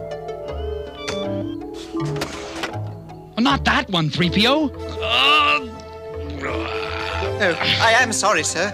This just isn't my day. R2, see if you can raise this thing. 3PO, find Jess. Maybe she can give us a hand. Good idea, sir. Oh, pardon my haste, sir, Princess, but Master Jan is... Well, I can see you're busy. Good night. Days like this make me think I was manufactured under a bad sign. Oh! Excuse me, I'm in a terrible hurry. I know that fella from somewhere. If I tried to remember every face I've seen in every galaxy, I'd burn out my circuits. No, this is just not my day. My goodness, the escape alarm! Kybo Ren must have... That's where I've seen that face before. That was Jinoba the pirate. Master Julpa, the princess, I must warn them. Julpa! Jaren! No one stops Kybo Ren. Blast him. Jolpa! Oh no! Stay back, you big lout!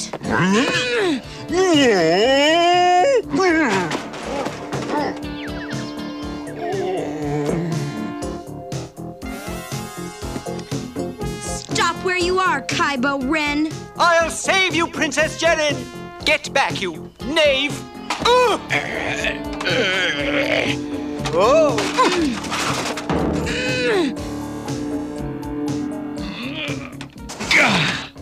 Aha! No! Ha ha ha! Oh, no, you don't.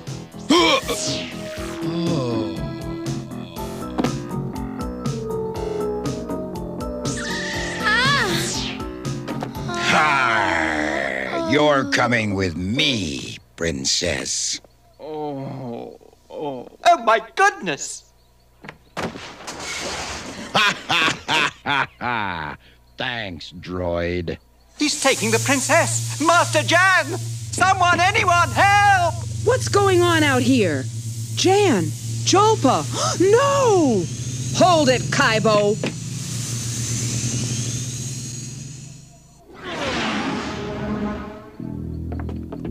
Jaren! She's gone, Jolpa. What are we going to tell Lord Toda? Oh, what have I done?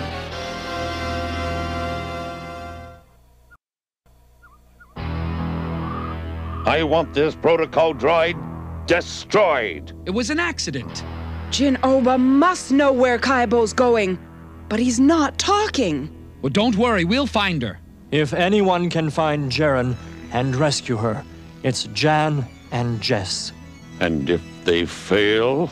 They won't.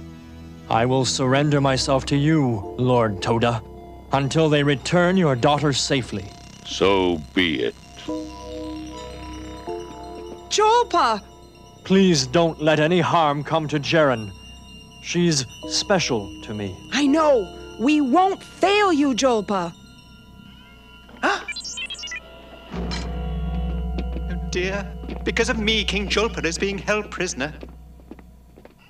Come with me, Artu. I have an idea. Oh!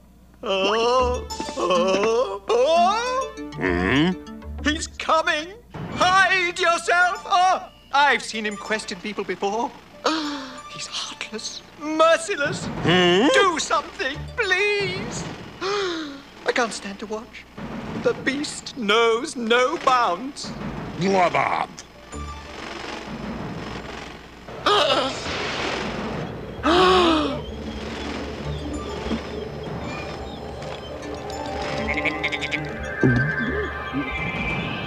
He's here.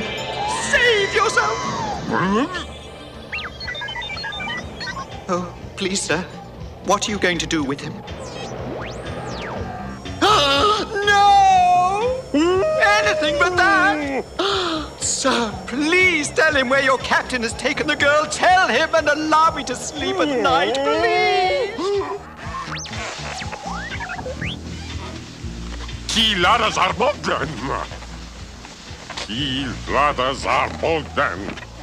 Bogdan! Of course, the Bog Moon of Bogdan.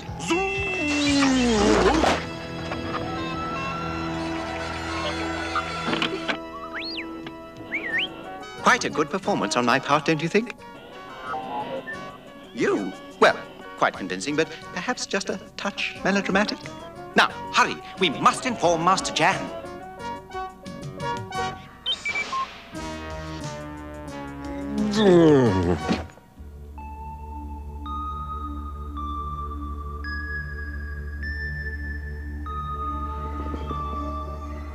A swamp moon. It figures Kybo would take me someplace like this.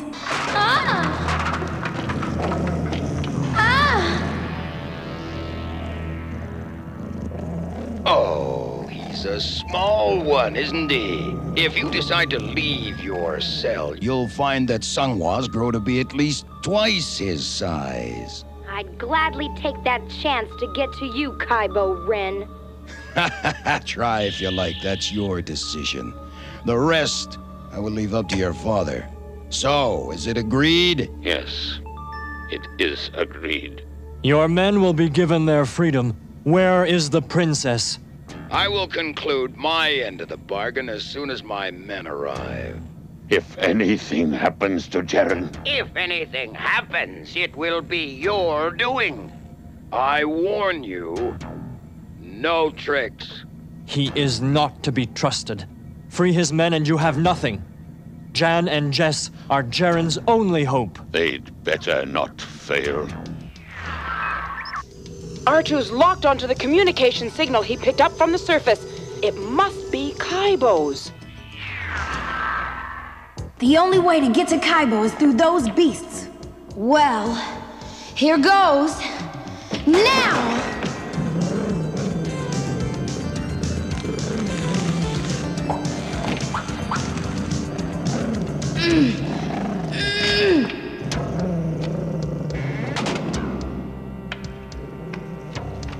She's a bold one, but she'll never make it through the Sungwas.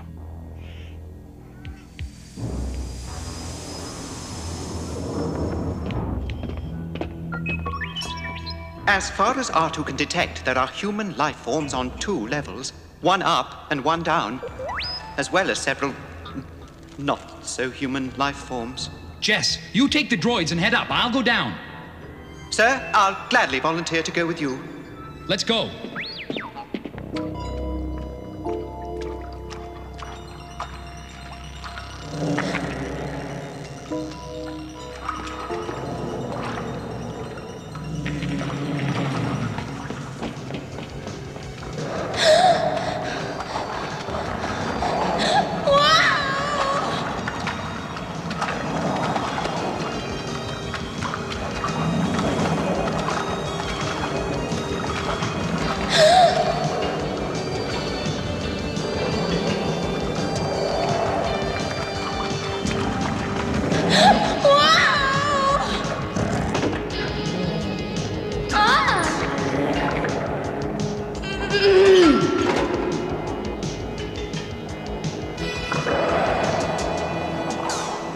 This is your lucky day, Kybo. Getting to you isn't gonna be as easy as I thought.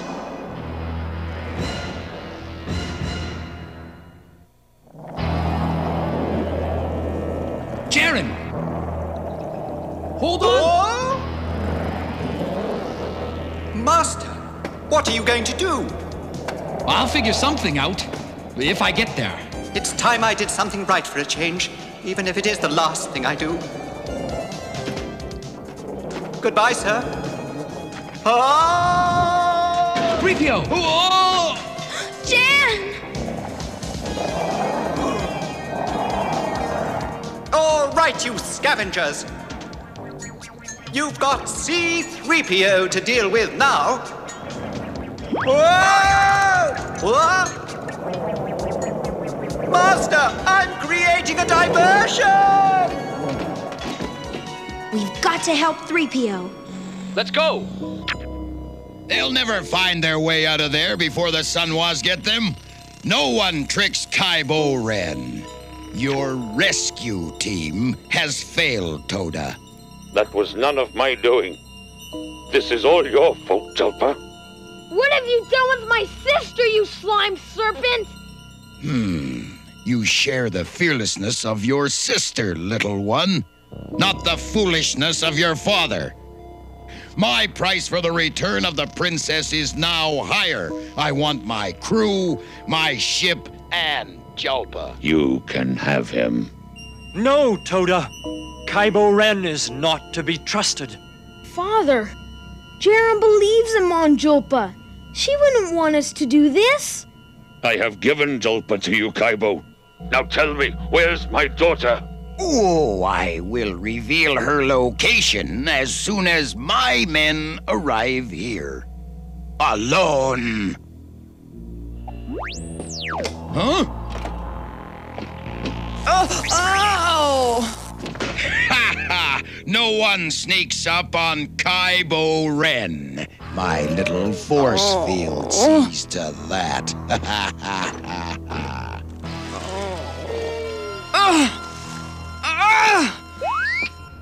Oh no! The Sunwars have 3PO down there! Quick, up there! Jaren, jump! Here they come! Whoa! 3PO. Are you all right, 3PO? It's just a scratch, Princess. I'm so proud of you. It was a brave thing you did, 3PO. Thank you.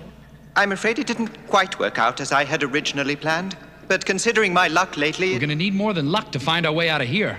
Come on! You're sure no one is following you? Zepniga. Good. I'm looking forward to meeting Mon Julpa again. On my terms. Time to round up your friends.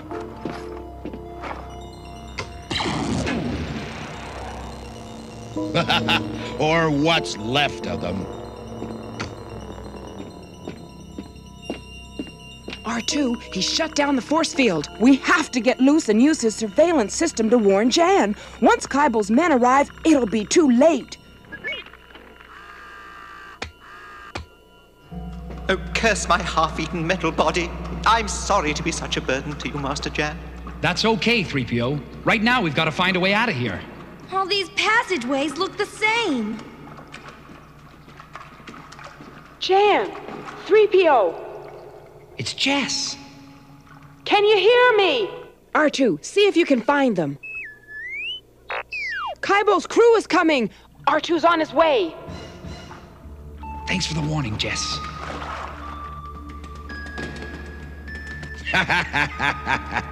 Come to Kybo. Huh?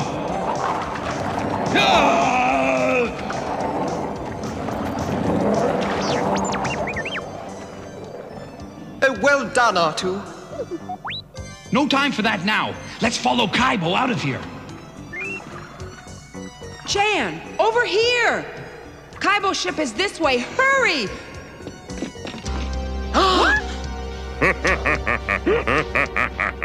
This is all because of me. My luck hasn't changed. We're doomed.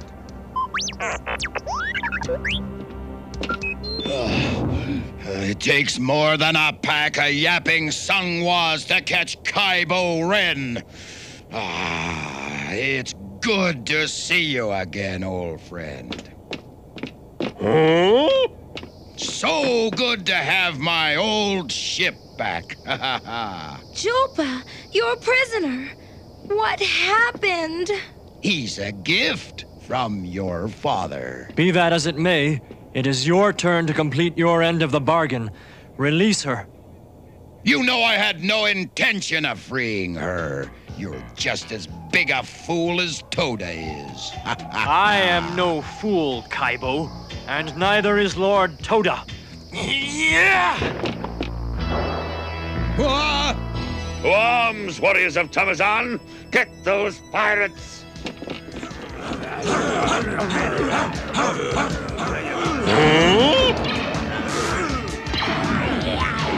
Julpa, here! Ha-ha! Thank you! Wait here, 3PO.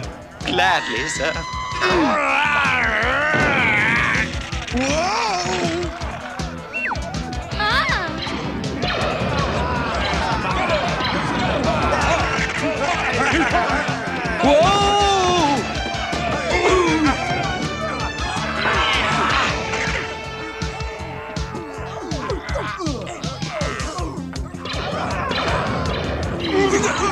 Dear. Why me? Don't move. I'm afraid this is not your lucky day either.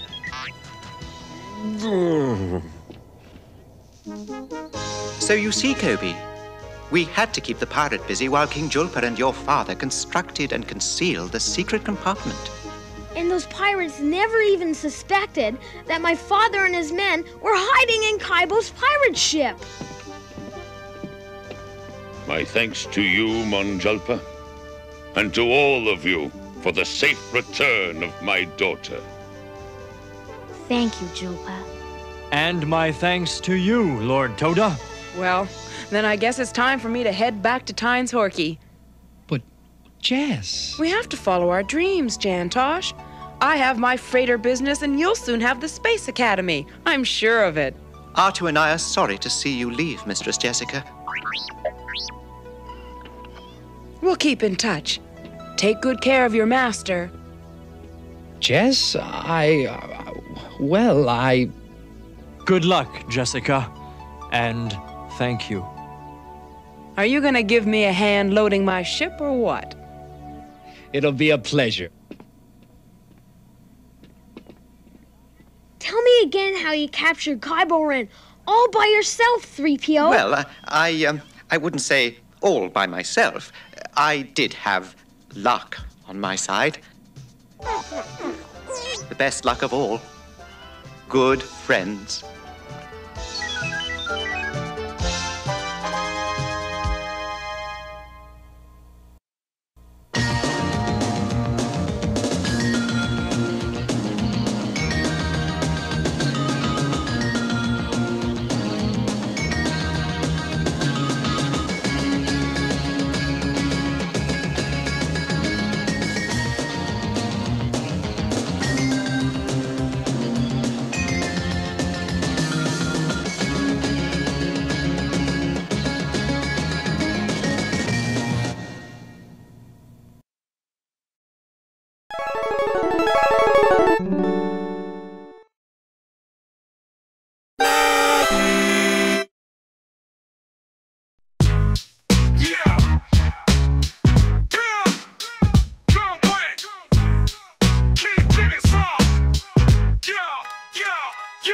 Yo, Saturday morning, wake up with a star, cartoons on the screen, gangsta in my heart, turn the tube on, Super Saturday riding, G.I. Joe and Transformers, action colliding, He-Man flexing, sword high in the sky, Dungeons and Dragons, magic kids flying high. Ulysses 31, journey for his son, journey through the stars, epic wars just begun.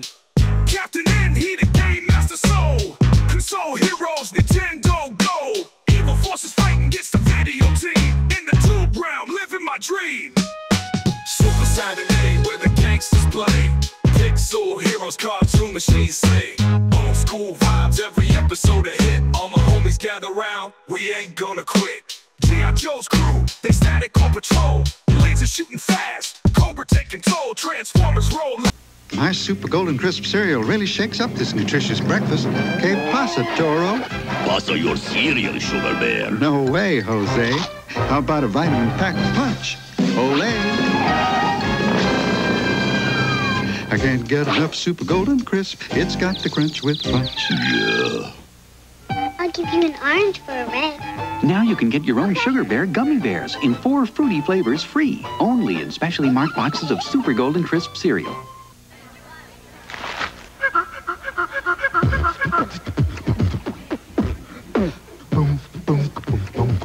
Bow, bow. Bow. Bow, bow.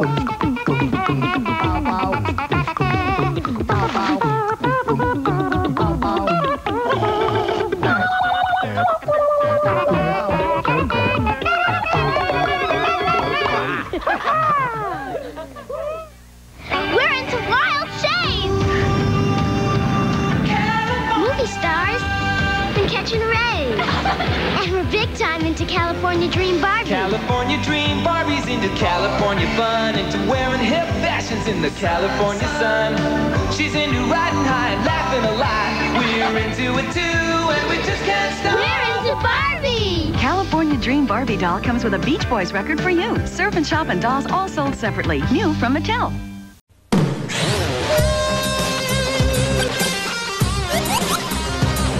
Now Nintendo is more than a game. It's a place you can go. And when you get there, you're going to see things you've never seen before. Do things you didn't know were possible. Enter the world of Nintendo for the largest selection of Nintendo Entertainment System and Game Boy games and loads of other exciting Nintendo products for the whole family. All at a Rose's store near you.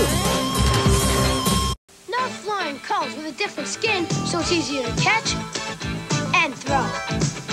Hey, you want hot hands? You got hot hands. Catch the 2 hot new Nerf flying colors. And catch this. Okay, guys, let's... You need a move. You need a hand. Got to be a man. This is Nerf flag football. It's tougher than touch. Rocket into the new frontier of adventure.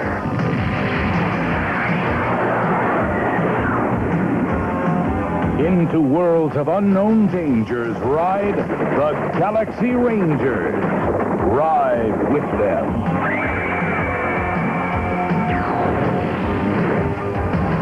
Adventures of the Galaxy Rangers, Monday through Friday mornings at 8:30 on TV 14. In 2086, 2 peaceful aliens journeyed to Earth, seeking our help. In return, they gave us the plans for our first hyperdrive, allowing mankind to open the doors to the stars.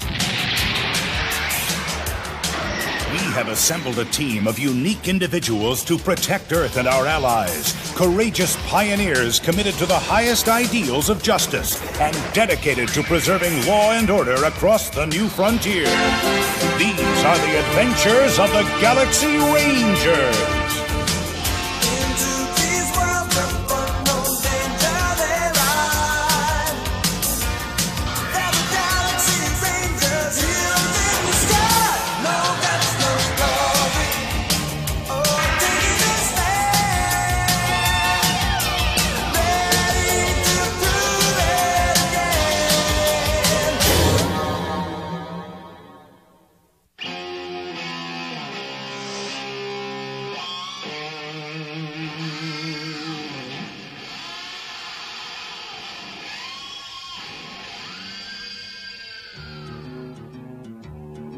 Oh, my darling, oh, my darling, oh, my darling X29. You went down and purged forever, blessed sorrow X29. In my program, on my hard disk, wait to come up online.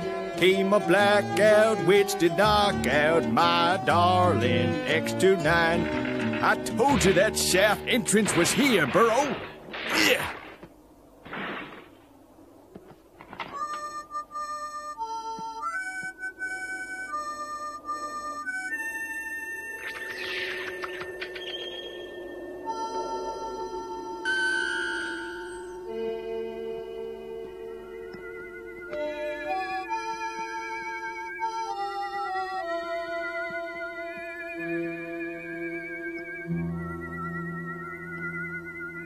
Look here, Burrow. This dang stick's about ready to jump out of my hands. This is gonna be something big, I know it. I can feel it in my bones, and you know my bones never lie.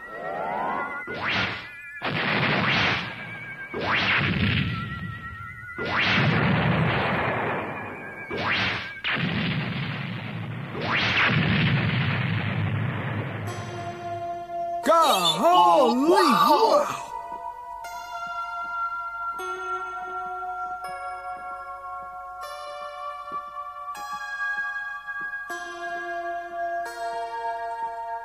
Wow, I'll be a son of a sidewinder. What in tarnation is that?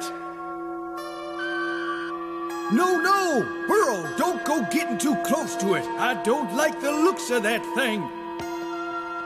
I said get back, Burrow! Come on, let's get to camp. We can call the Galaxy Rangers. They'll know what to do.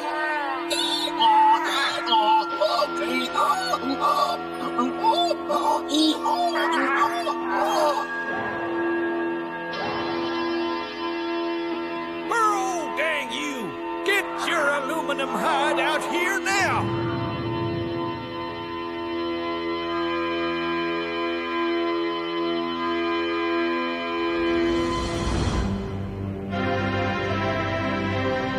Ranger Nico, message coming in from Beta. Come in, Ranger Nico. Commander Walsh, what is it? Message relay from a prospector named Roy McIntyre. He claims to have unearthed some strange alien artifact. Old Roy. We met a while back on an archaeological dig. He's out on the asteroid Bardo and he's worried about claim jumpers. Break away from Ranger maneuvers and check it out. Setting course for the Bardo mining colony, Commander. What about me, sir? Ranger Hartford, you're with Nico on this assignment. Okie dokie, I mean, yes, sir. Group leader, this is Ranger 1, leaving formation. Catch you later. Roger, Ranger Nico. Good luck.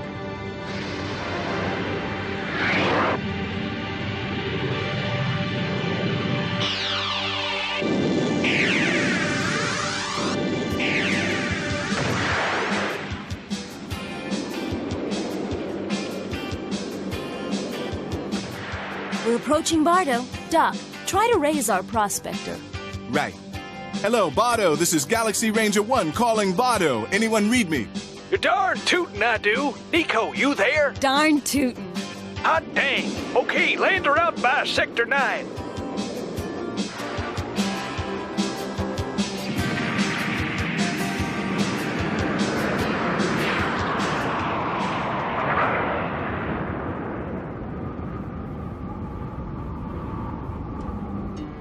Hey, anybody home? Hey. It's Burrow 5000. Hiya, Nico. Roy, how are you? Fine, sure am glad you're here. It was very hard for me to resist. Less so for me. Roy, this is my partner, Ranger Walter Hartford. Oh, I sure am pleased to meet you, Wally. Don't call me Wally. Okay, Wally. So it's in there, is it? It could be the biggest dang thing ever discovered. I knew right away I had to call you, Nico, you being an expert on alien archaeology and stuff. This bedrock is at least 15 million years old. Amazing. It doesn't look a day over 10 million.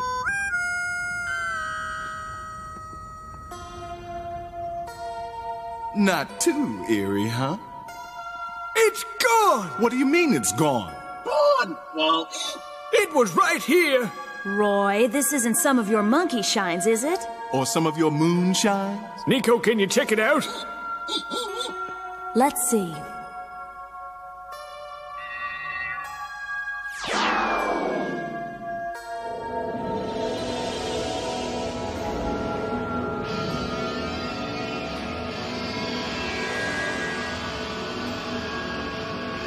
Within these walls there is great danger.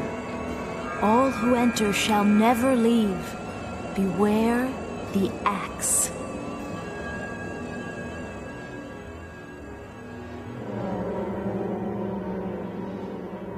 Nico! Roy's not joking. Something's right here. It's here guarding a king's tomb and the treasures within. A treasure? Hot dang! That's all well and good. But where's this fool axe?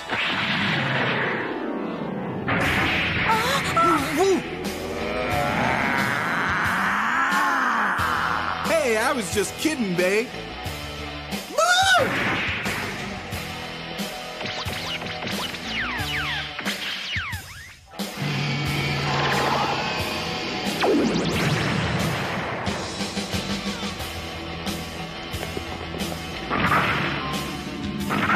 You can't scare me. I've been wrong before. Polarized ion beams. Heavy vibe. Let's go.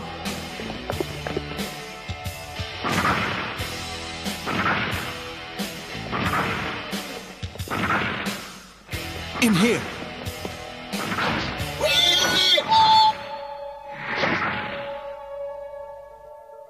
Wait a dang minute here. This ain't the mine shaft. Good point.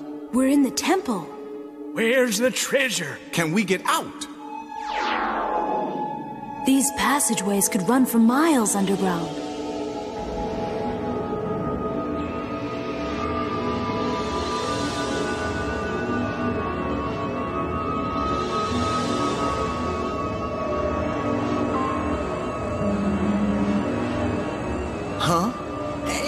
a secret passageway. Beauty, let's go.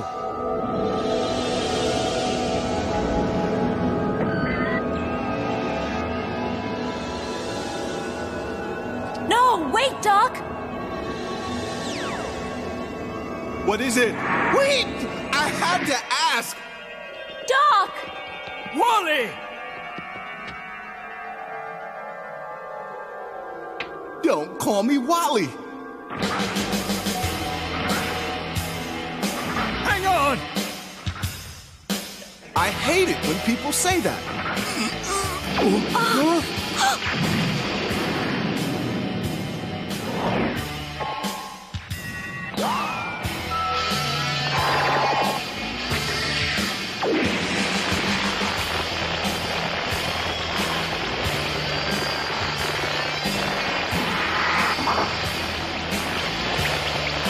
I can't keep this up much longer. 1, 2, stop!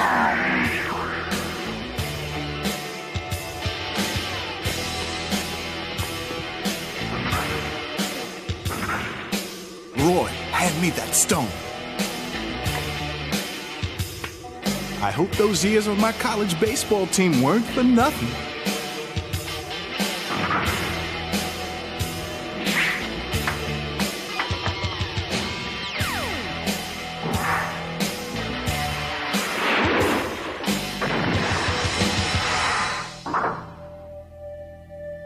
You're out! That was some fancy shooting, partner. Okay, Nico, it's up to you now. Can you get us out of here? I'm not getting a thing. Try harder. Dang you, Burrow. You really done it this time.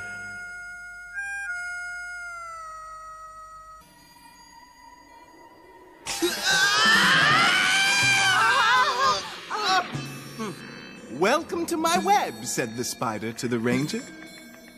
There's something peculiar about that carving.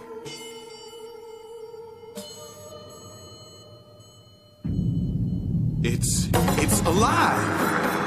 Oh, I mean, yuck!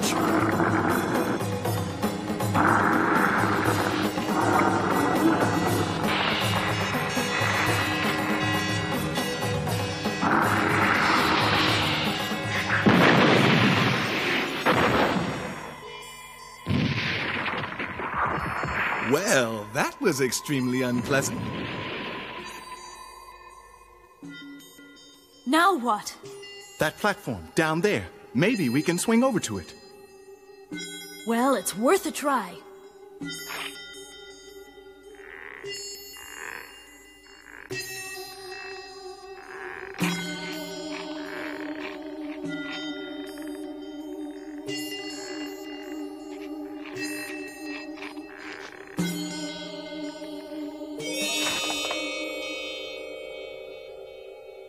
Sonic meld plates. Middle C, I believe. Doc! We do have to go up. Come on. Hurry, Doc! Good advice.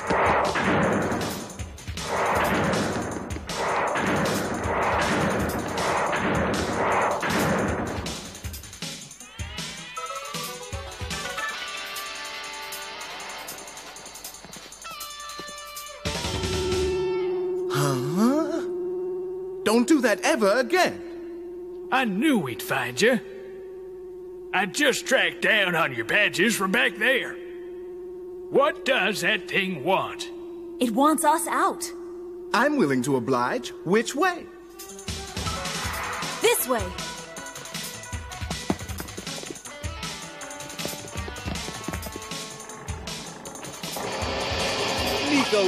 Nico, you know better than to monitor strange wavelengths. It's blocking the entrance. But I know how to handle this. Go, Roy, my evil! What is that antique? My grandpappy's photon bazooka. A man's got to protect his claim.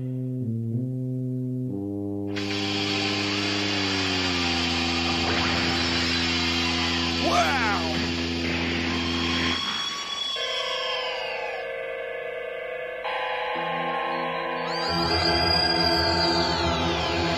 It's a laser beam barrage. Yeah, it sure is pretty. Now listen, don't call me pretty. Fantastic. An entire language expressed in modulated light waves. Hurry, while the thing's still inactive.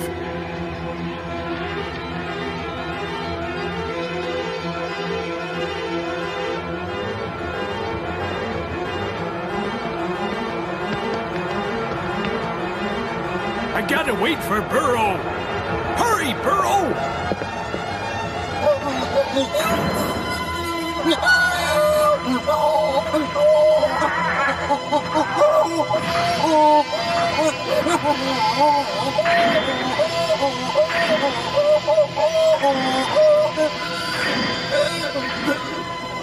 Can't you get him loose?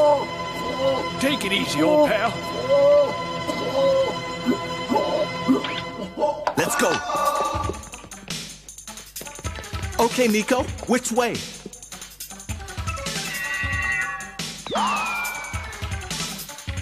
I can't get anything. My charge is drained. Pooh! Pooh!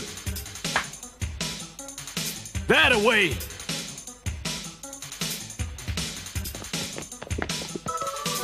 Did anyone hear that?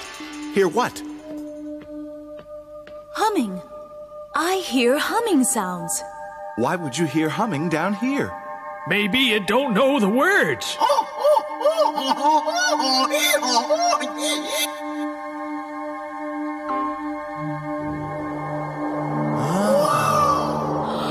Doc, it's computers. A room full. Computers? You mean they have computers running this fun house? I thought it was a curse. I guess our ancient friends didn't want to leave all this up to bad luck. Finally, something I can relate to. Sort of. Hurry, Doc. I hear the axe coming.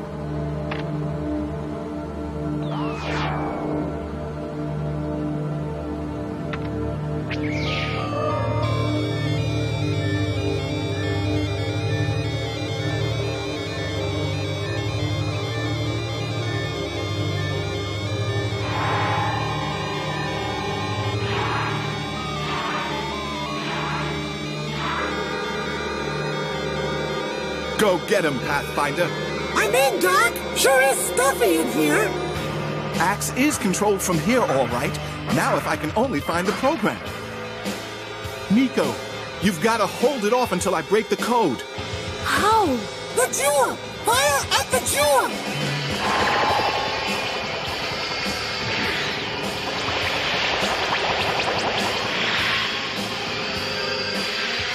Doc, hurry! Huh? There you go, Doc! The central control routine!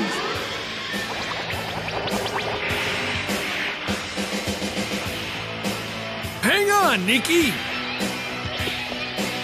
Tripwire! Get in and override the control program. Right, Doc! Let me at it! Doc!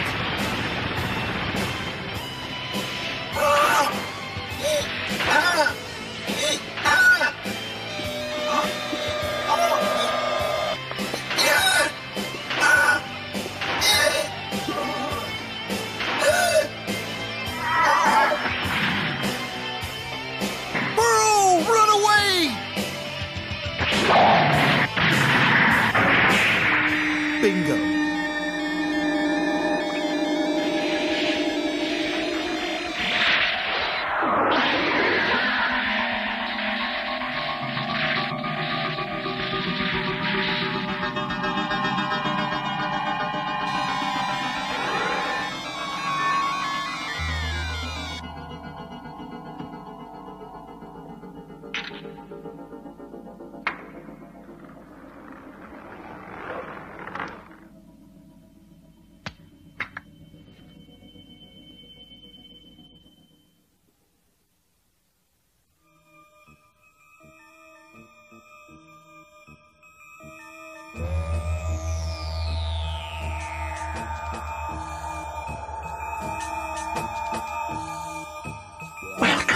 Tomb of Mightiest Joffer, conqueror of the four empires, chief architect of the universe's largest mining project. His libraries, his inventions, his treasures are all yours, for you have passed the test of the heroes.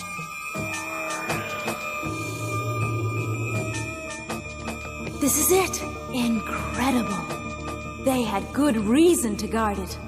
Say, Nico, you reckon any of this here stuff is valuable? Roy, this discovery is priceless. Once word gets out about this, why, they'll name this museum after you. Oh, 'tweren't nothing. Says you. It's magnificent. Yeah, sure is. Why, it's incredible. Why, it's unbelievable. What is it? A galactic chart, Roy, of precious stones. It shows planets they visited millions of years ago. And that glowing jewel represents the planet Earth. Sure, I knew that.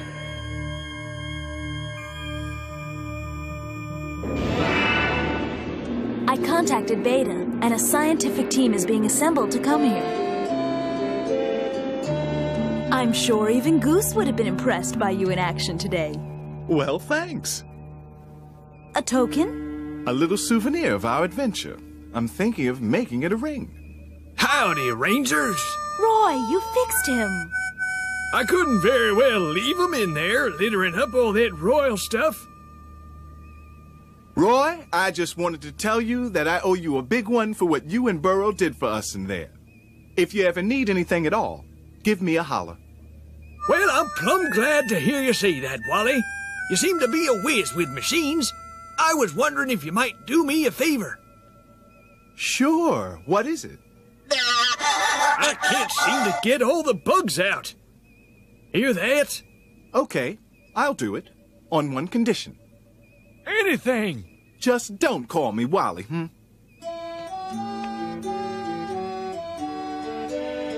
A deal, Wally.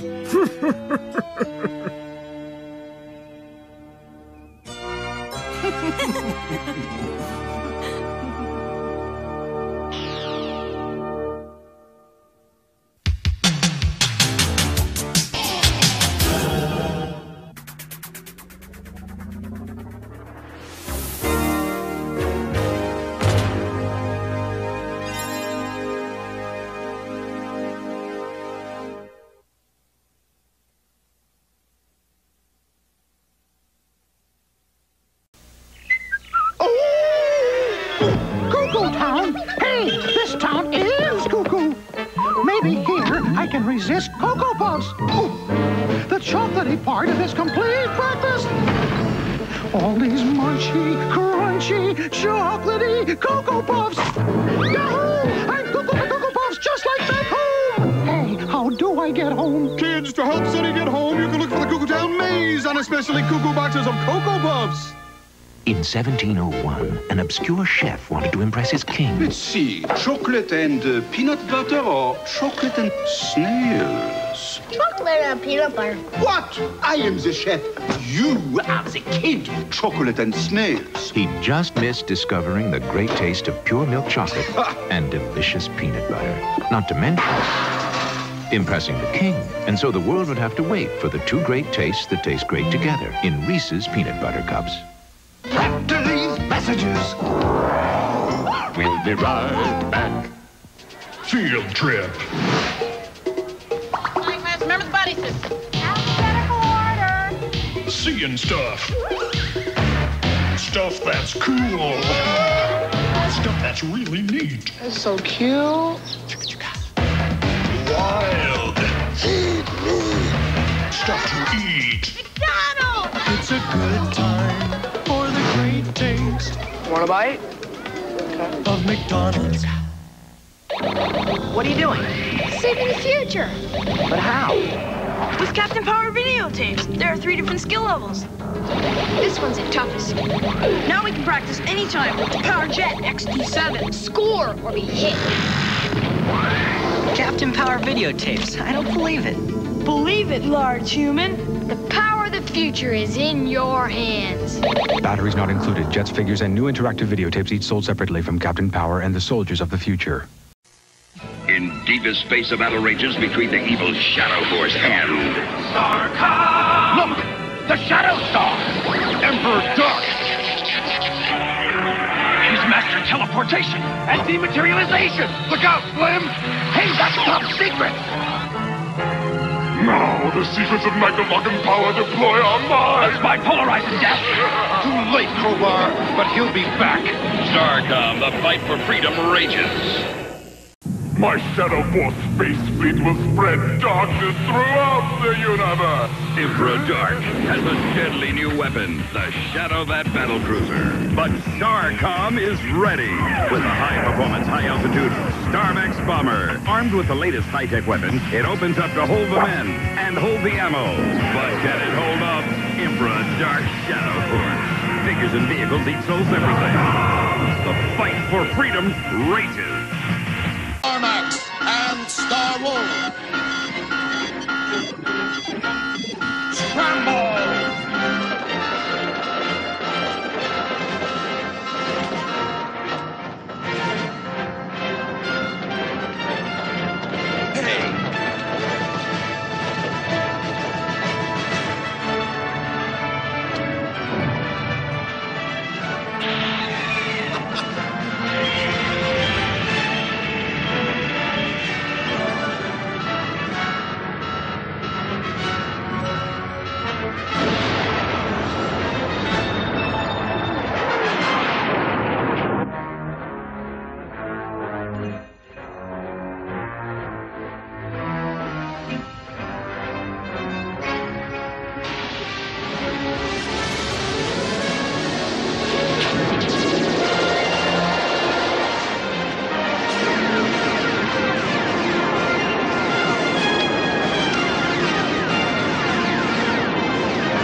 Oh, sorry. Uh-oh. Trouble. Why don't you watch where you're standing, Pops? Yeah, you old people just get in the way. I suppose you might have a point. I'll try to be more careful. Hey, we don't like wise guys. Hold up a second, guys. Are you crazy? Look at those two goons. They'll massacre that poor old man. I guess we'll just have to teach you a lesson, Gramps. Hey!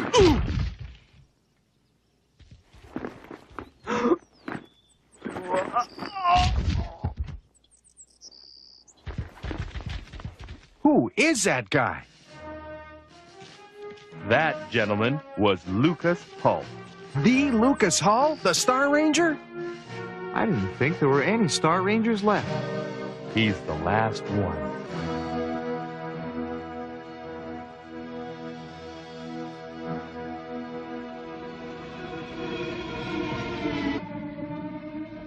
Huh?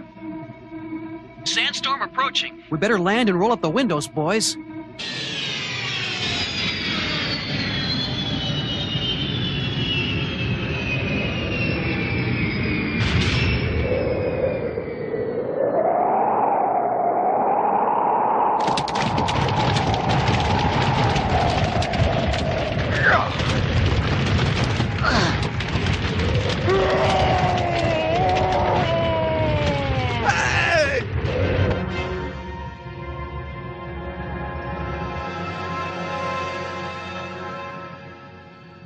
Come in, Supply One.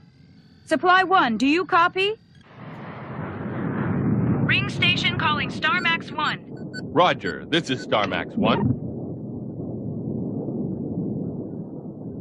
I've lost all contact with the Mars convoy. Looks like real trouble. We're on our way, Kelsey. ETA Mars, 1 hour. Copy, Slim. I'll call as soon as I triangulate the convoy's last position.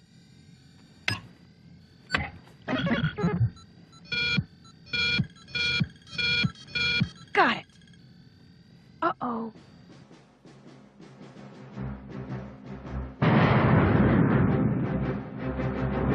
StarMax 1 to ring station. Hey, Kelsey, you got that location pinpointed yet? That's affirmative, Crowbar. But there's a problem. Why am I not surprised? The convoy apparently fell through the crust just above the abandoned Star Ranger base. We saw Lucas Hull today. The abandoned base was booby-trapped with snares and robotic sentries. The convoy is in great danger. They're probably okay. These guys can take care of themselves.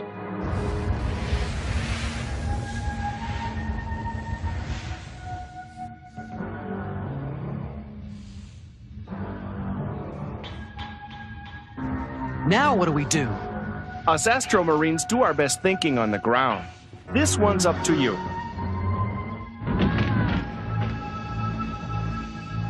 Got any ideas? All we can do is sit tight and hope somebody finds us. Soon. How do we find the convoy? Is there a map? No, Dash. The maps were lost when the records were moved to the archives on Luna. We saw Lucas Hull on Luna. If anyone can guide us through the base, he can. I'll get back to you. Meanwhile, stay put. I don't think Lucas Hull will be much help, Kelsey. He's been retired for 15 years. He's our only hope, Admiral. Well, you can try.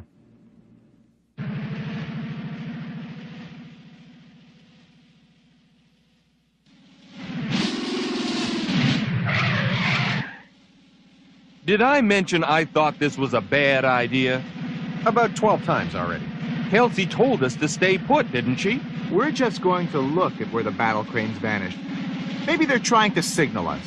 Well, I think it's a bad idea. That's 13 times.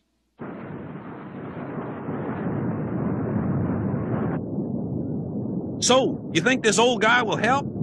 This old guy used to be the toughest, fastest Star Ranger in the service. He's won more medals than any 2 officers in StarCom. Whoa, take it easy. I was just asking.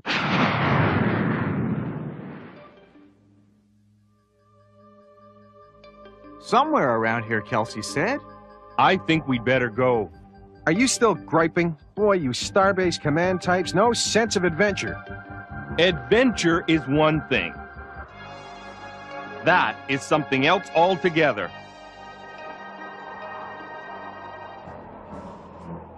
A sandstorm. Maybe this was a bad idea.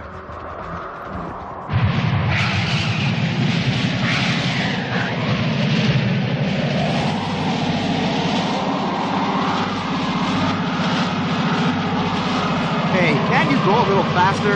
Yeah, you get off and it'll go a little faster.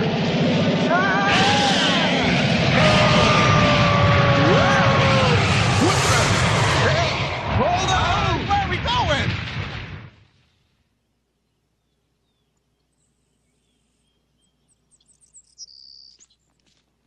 Commander Hull? Yes? We need your help, sir.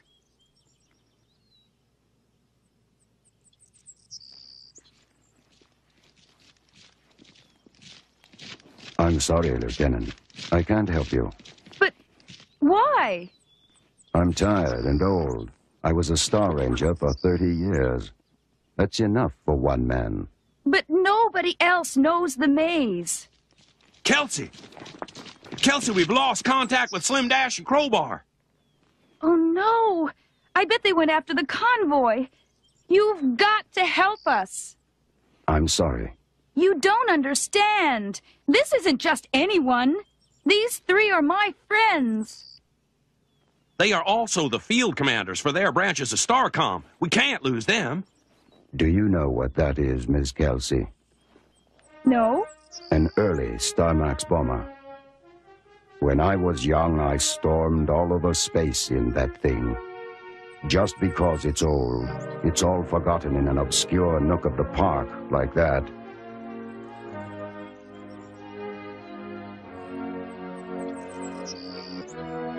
Oh. All right. I'll do it, but I work alone. I won't be responsible for anyone else. Yes, sir! Everybody okay? Welcome to the infamous Star Ranger Underground Base, gang. And if you say, I've got a bad feeling about this, I am going to kick you. Well, on the whole, I'd rather be somewhere else.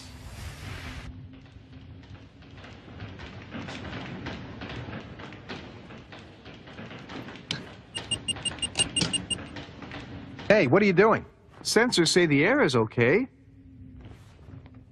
It's a bit musty, but okay. A bit musty, you said? Sheesh, it smells like a mushroom farm. Come on, the tracks lead this way.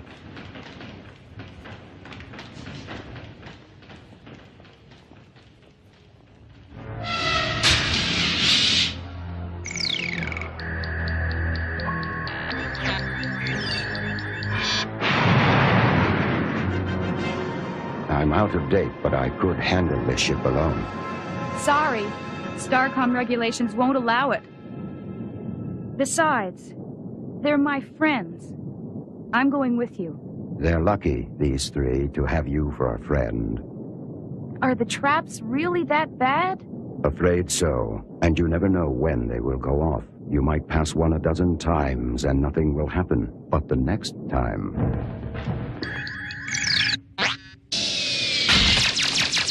Doc, get down! Did I mention that this was a bad idea? Yes!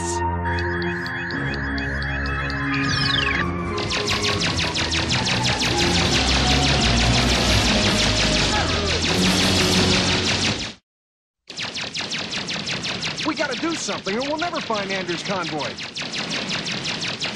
Wait, I have an idea. Good. What is it? Don't move. Don't move? That's your idea?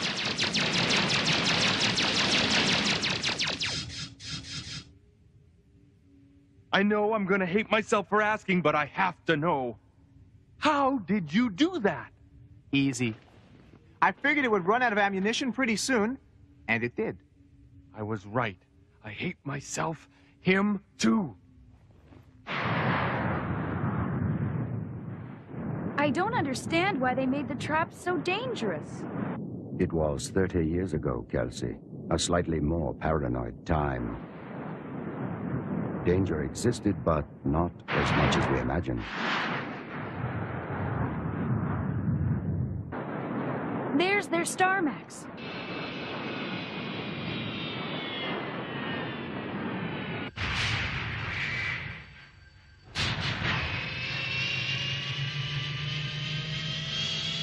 I wonder what that is.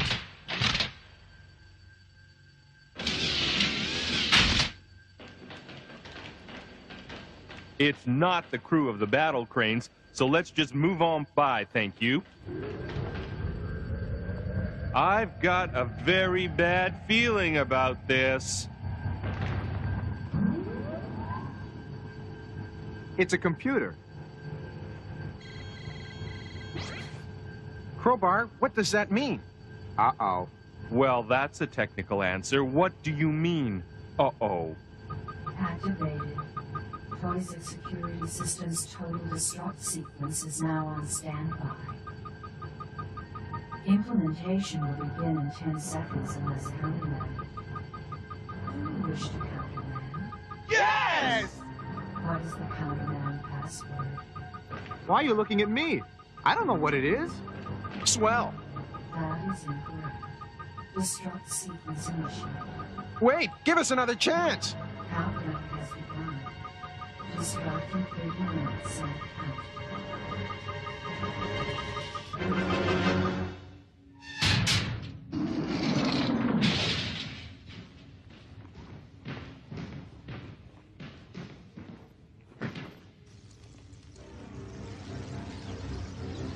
Excuse me, Lieutenant. Could you step aside, please?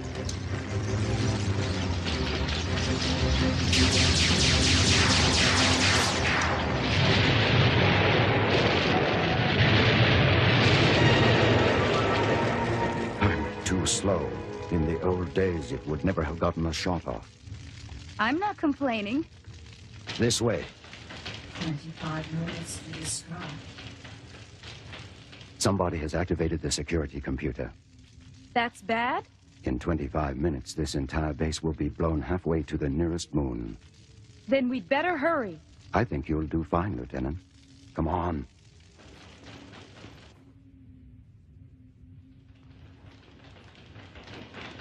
Up there. Boy, are we glad to see you.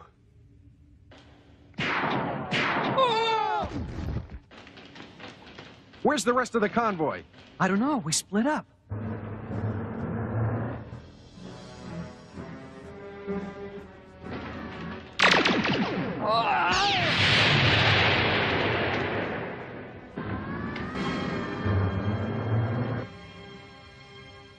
Minutes to destruct. Come on, we've got to find them and get out of here.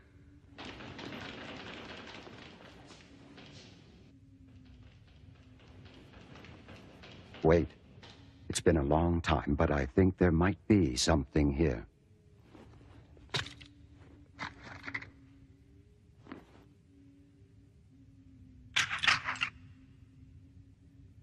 I must be wrong.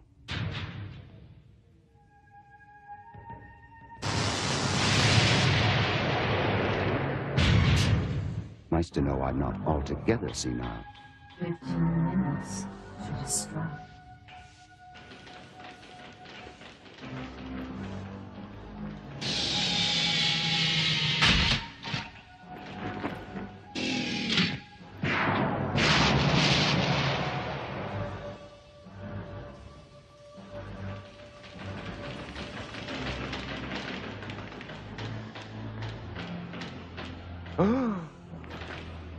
What did you see?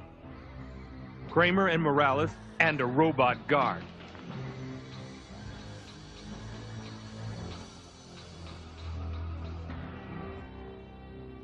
We'll have to be careful, but I have an idea.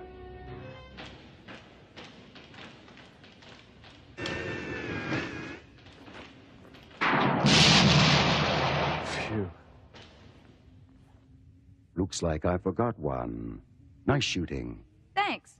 10 minutes to destruct. Come on, we have to hurry.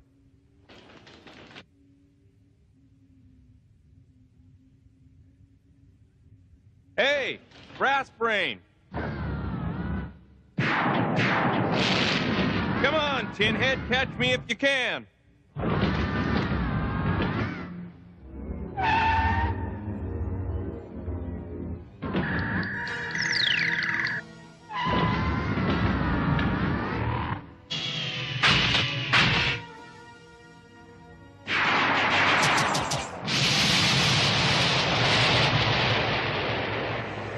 Where did you come from? 8 minutes to destroy. You heard the lady. Let's move, people. I hate to mention this, old buddy, but where are we moving to? How do we get out of here? We'll get back to the cranes and shoot our way through the roof. I don't know, Dash. Destruction of military property. 5 minutes to destroy. In 5 minutes, this place is going to be atomic dust. You do have a point. Which way?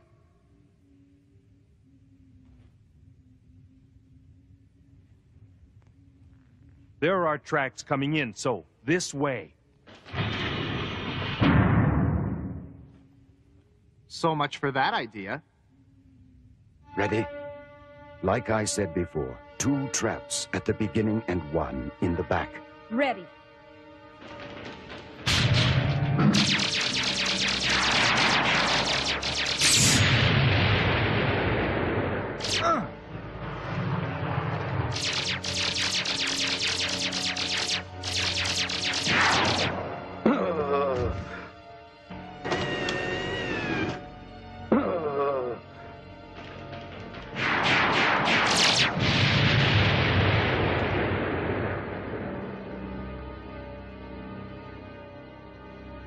You okay? I told you I was too old for this. Ready, set, Go.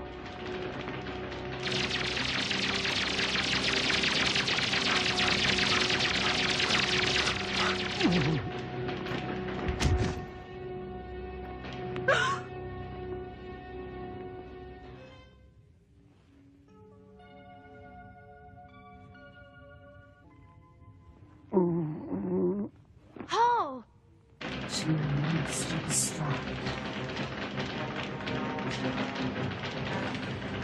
Oh, no! We've gone in a circle! 1 minute to the start. What are you doing? There's no way we can get out in time, but maybe if we destroy the computer, that will stop the countdown. It won't. This is only a terminal. The computer is probably half a kilometer away. What else can we do? 30 seconds to the start.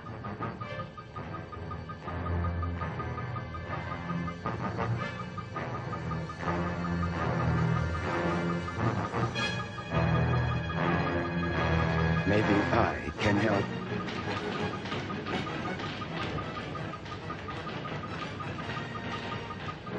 Hello, Derisha. 4 seconds. 3, 2. Lucas Hall. Yes. Let's cancel destruct, shall we? The code is Tonto. Destruct sequence terminated. Thank you, Lucas Hall.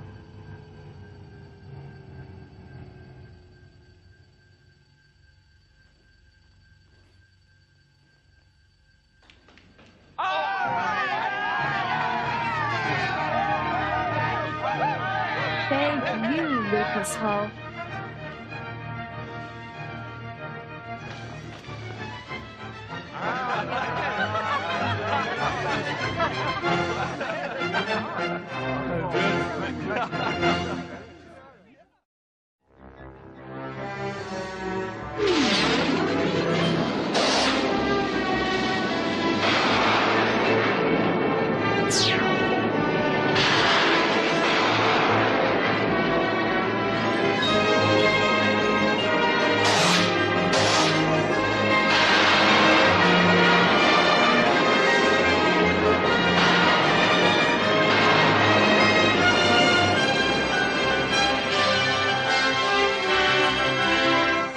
After these messages, we'll be right back.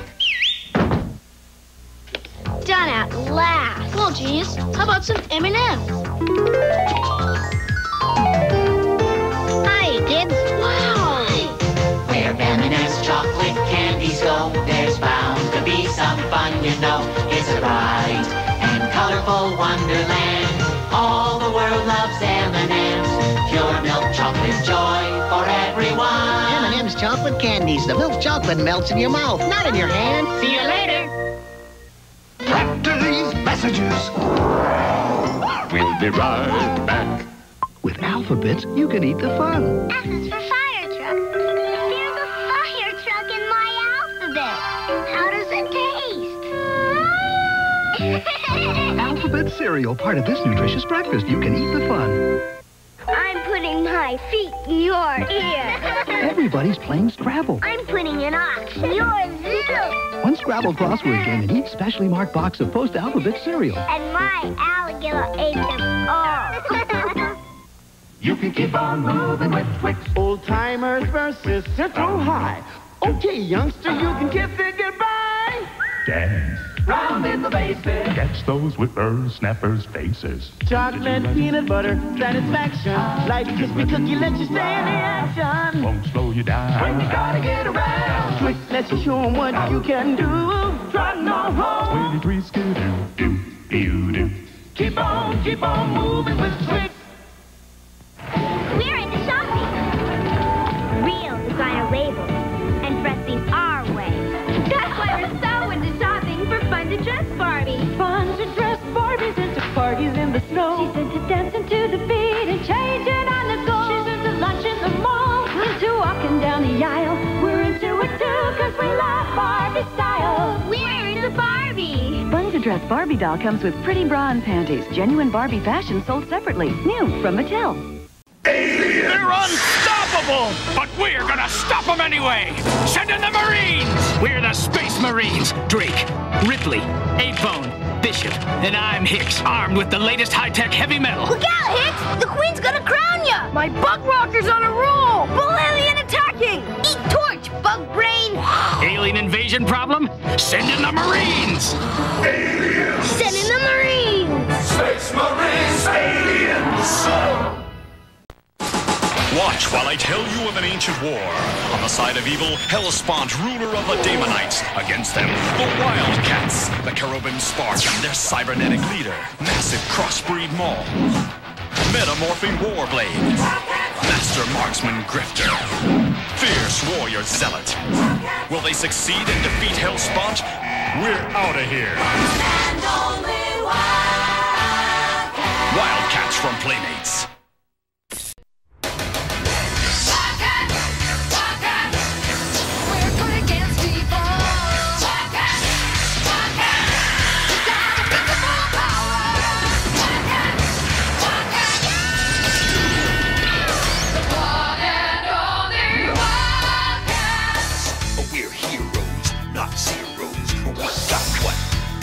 So here's the fact, so we got power to the max, you know what tough as nails, when all else fails, call nerves of steel. This is the deal. You better watch out.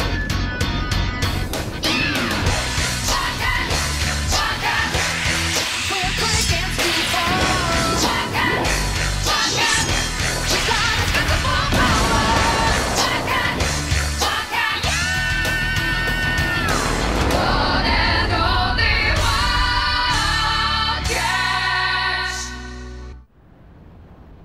Wildcats mission log. Entry 1. Jacob Marlowe speaking. We are in the middle of a war mankind is not even aware of. For several months, I've been assembling a covert action team to fight the Daemonite threat, and our roster is nearly complete. Void has located our final member, but the Daemonites have interfered with our recruiting efforts before. I pray the team gets to them in time.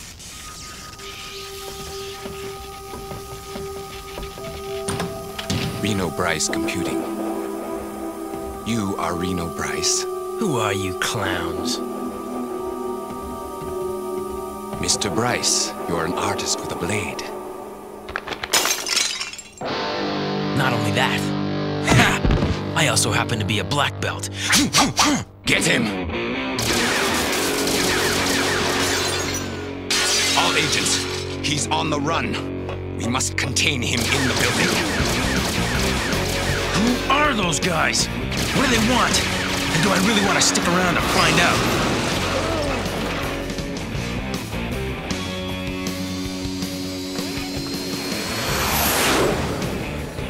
Step on it, Grifter. We may already be too late. Don't blow a fuse, Spartan. This Reno Bryce is causing us far too much trouble. It'll be worse trouble if we don't get to him in time, Zealot. What do those wackos want with me?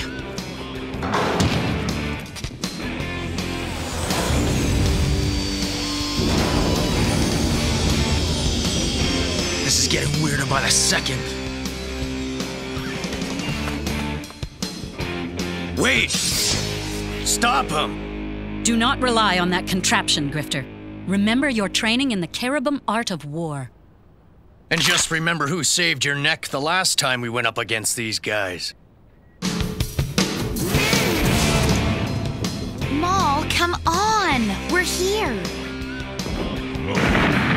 Just when I was getting comfortable.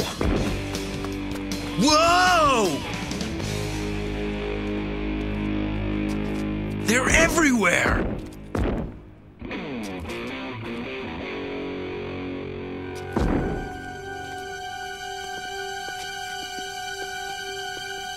Hey, wait! We're the good guys!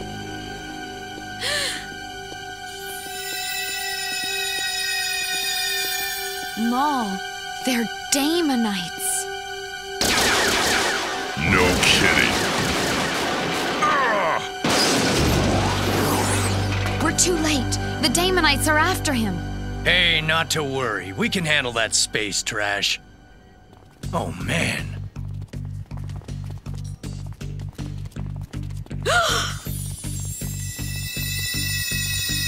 They're Damonites. Every one of them. You can't trust nobody these days. I'll take them. Get real, Zealot. You don't stand a chance without me. Just don't get in my way, Grifter.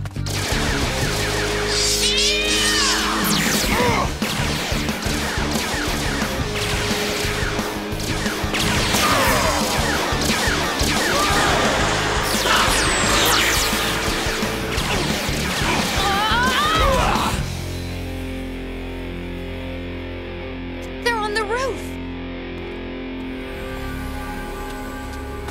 And so you see, Mr. Bryce, there's nowhere you can hide from us. Now, Reno Bryce, prepare to become one of us. Not so fast, Damonite.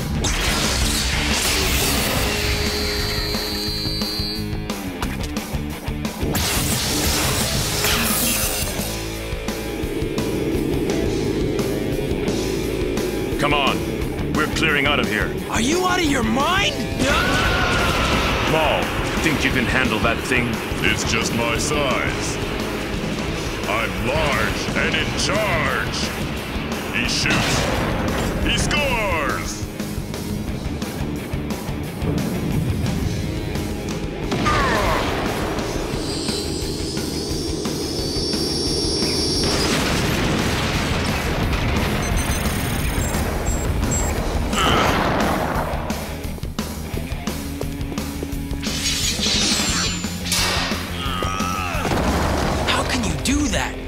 It's not humanly possible.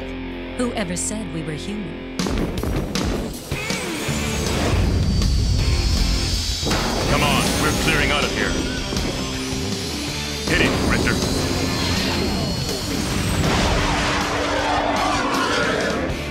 They're getting away! Let them. I managed to tag our little friend, Mr. Bryce.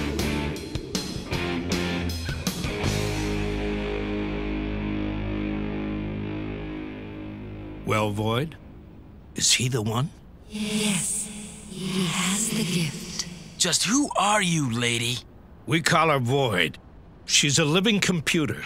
I've seen every kind of computer on the planet, but nothing like that. She's not from this planet, Mr. Bryce. Uh-huh, sure. Now, do you mind telling me what's going on? Name's Jacob Marlowe. You're at the headquarters of my company, Halo Enterprises. I didn't know you were in the business of kidnapping. Try saving your scrawny hide, Jack. Whether you like it or not, Reno, you're in the middle of a war. A war as old as mankind. 10,000 years ago, while we were still scratching crude paintings on cave walls, 2 alien starships crashed here on Earth.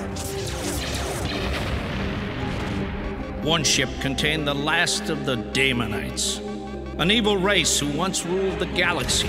The other ship contained a group of cherubim, noble warriors who defeated the Damonites and brought peace to the galaxy. The cherubim managed to assimilate into the human race, while the Damonites began their war of covert conquest. Over the centuries, the cherubim lost contact with their living computer, Void. I discovered her 2 years ago. She told me about the threat the Damonites posed, both to our world and the entire universe. I immediately started assembling the cherubim and their descendants into a covert action team, the Wildcats. Cute story, Mr. Marlowe, but I have to get back to the real world now. Wait! Hey, still haven't figured it out yet, huh? You are a descendant of the cherubim who crashed here thousands of years ago. You are a genetic crossbreed, one of the gifted few with cherubim power. Get real, lady. I'm no space freak.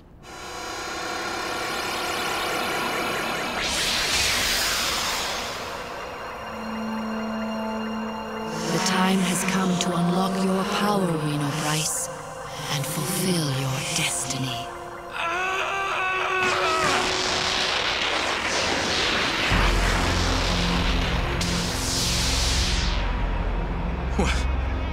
What have you done to me? Hey, at least you didn't turn king-size like I did. He looks pretty sharp, huh, babe?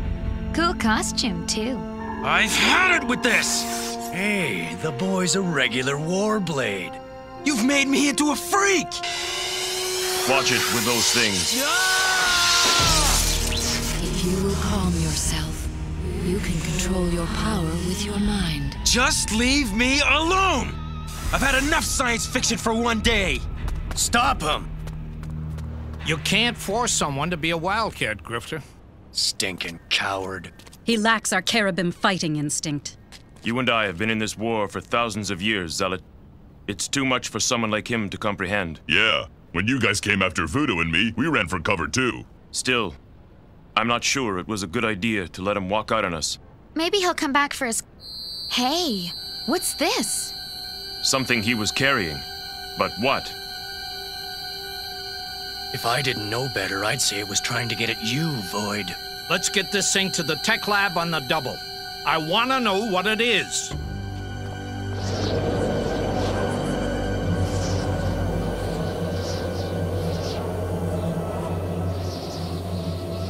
Lord Hellspawn, Reno Bryce has left Halo Enterprises, and the teleportation receiver is still there. Jacob Marlowe is a bigger fool than I thought. Shall I instruct our operatives to apprehend him? Of course. I want Reno Bryce, and this time I shall have him.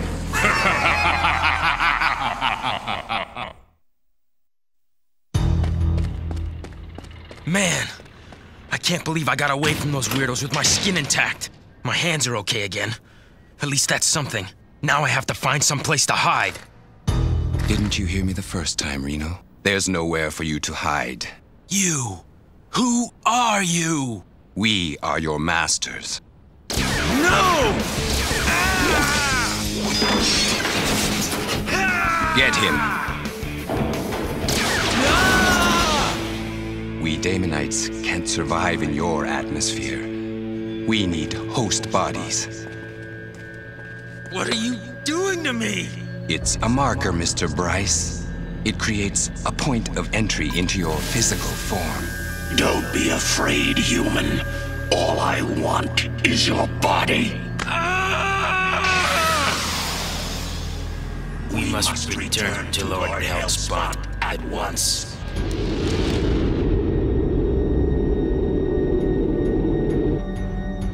It is some sort of transmitter, definitely of Damonite design. I knew it! That creep Bryce planted a bug in our headquarters! He could have been working for the Damonites all along. Sure, that's why he panicked and ran away. Hey, when you've been fighting the Damonites as long as me and Zealot have, you don't trust anyone. I say we destroy the infernal thing. Before it's too late. No. This could be the key to Hellspawn's latest plot, and I want to know what it is. Something's happened. What is it, Void? The Damonites have Reno Bryce. Can you get a fix on him? Reno Bryce is there. They took him north. Way north. Hellspawn must be hiding there. We will have to go after him. And risk our necks for that two-timing coward? No way! Grifter, you know I can tell who's right and who's not, and Reno's okay. He has no taste for a fight. He'll never join us. Even if he won't, we can't just let Hellspawn get his claws on him. Void, port us up there, now! Are you out of your mind? I won't allow it. Come back here! I forbid you to do this! Who's the boss of this outfit anyway? Ha! Void did it! Ooh, suddenly I wish I was wearing thermal underwear. All right, cats, let's get wild. I think you knocked a little too hard, Maul. This does not bode well. Where are they? Maybe they all went someplace warm. Does the phrase walking into a trap mean anything to you? Precisely, wildcats.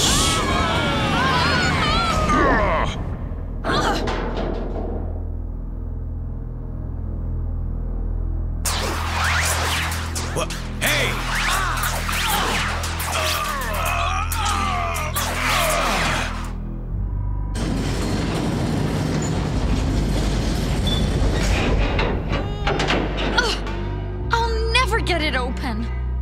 find Reno. He's our only hope now. Man, we fell right into that one. Welcome, Wildcats. This will be the end of the Cherubim resistance on Earth. That will never be more than a dream for you, Hellspawn. I wish I could stay to savor this moment, but I must prepare to take possession of your computer Void on board the Behemoth. How's he gonna get his claws on Void? We may not be around long enough to find out. Oh man, this is not gonna be pleasant.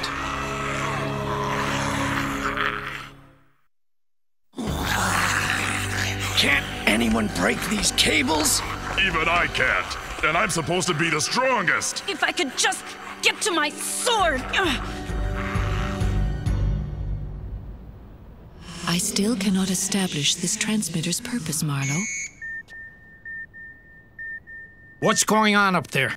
I have lost contact with them. I fear they are in great danger.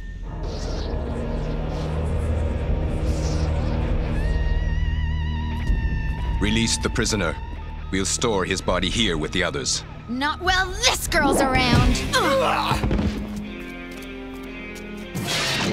Oh, I wish I was more of a fighter like the others. You will not escape me, Wildcat.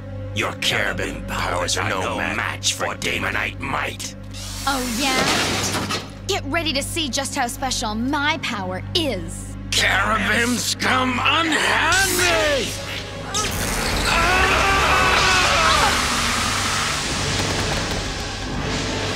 You freed me! Yeah, but the others need our help. Well, are you with us or not? I didn't ask to be part of this fight, but now I'm in it, and I'm gonna fight to win. All right! I knew you were one of us. Come on, Voodoo. It's blade time. There must be a way out of this. Yeah, before Hellspawn gets Void. I'm sure it must have something to do with that device at our headquarters. I knew Reno Bryce was no good. That double-crosser sold us out. Get ready to rock. Warblade's in the house. Sweetness. I told you he was a cool guy. Have you free in a slash, Spartan? How come that thing didn't get you? Perhaps because I'm a cyborg. Foul creature. Be gone! You're messing with my friends, maggots. We've got to stop Hellspawn before he gets Void. Void? How can he get to her? Thanks to some gizmo you snuck into our headquarters, pal. That's enough, Grifter. He saved our lives. Maybe. But I still don't trust him in a fight. He's all thumbs. You let me at those Daemonites and I'll show you just how well I can use these things, mister. Looks like we missed the Behemoth. We've got to follow them somehow. Let's use that. Yeah, but does anybody have a pilot's license? Stand back and watch me work. You sure you can fly this thing? I flew everything from Cessnas to choppers back in my smuggling days. This'll be a joyride. More or less. You said you were a cyborg, Spartan, but I thought you were an alien. I'm both. A Daemonite assassin squad nearly got me. Marlowe's tech people transferred his brain to a cybernetic body. It was the only way to save him. I have a fix on the Behemoth. It's dead ahead.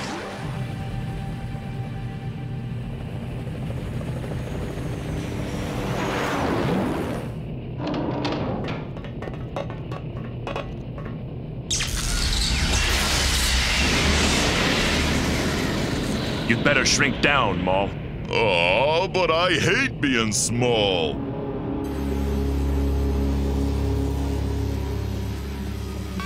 Intruder alert! It's the Wildcats! Will I never be rid of those accursed cherubim? Never, Hellspawn. And that is a promise. Don't be so sure, Wildcats. I've already homed in on your headquarters with this teleporter. Thanks to the transmitter you were carrying, Jack. With it, I can send anything, anywhere. Or bring anything to me, starting with your precious Void. It is a relayer for a teleportation device. What? We must destroy it at once.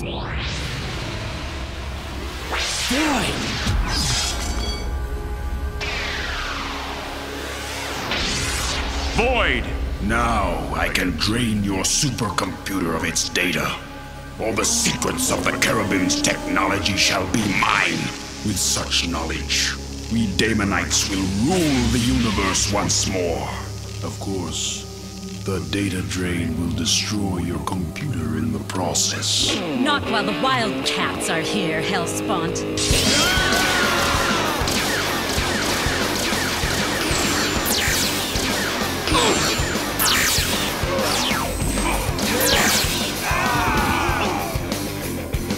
Stay back! You cannot withstand my power for long, Wildcats! We can't just let him destroy Void! We're not going to. Maul, start growing. What are you doing? He's getting bigger, and he'll tear this ship apart unless you release Void. You heard the man. Release her! Wretched freak! I will destroy you! When he gets bigger, he gets madder, Hellspawn.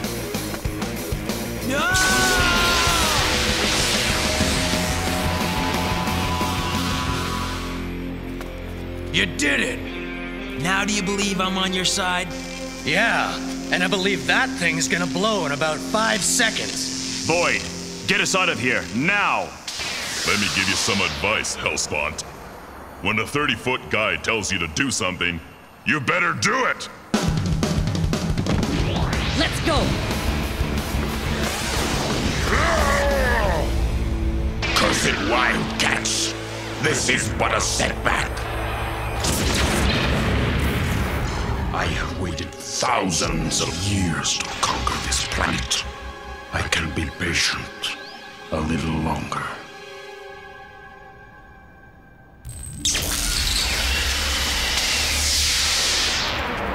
Where have you been? You had me nearly scared out of my wits. Sorry, sir. We had to rescue Void and destroy Hellspawn's teleporter. You mean you actually took on Hellspawn? After he nearly creamed us. And it looks like we've got a new member. Kid, I was wrong about you. Welcome to the Wildcats. Well, it's about time you guys had a real fighter on the team. Excuse me? But when it comes to battle, I'm the ultimate weapon. You want to arm wrestle for that title? All right, you two. Save it for the Damonites. Today, we showed Hellspawn that we can hurt him, because we're finally a team. So let's start acting like a team. Grifter.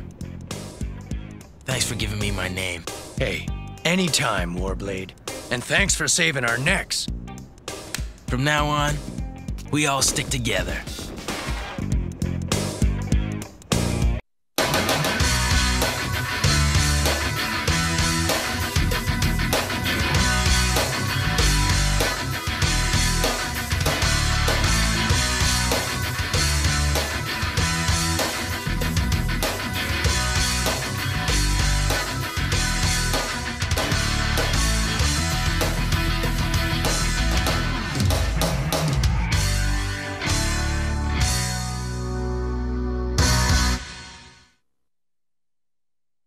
America's #1 comic book thanks to you. So I started this company to make the toys that you asked for.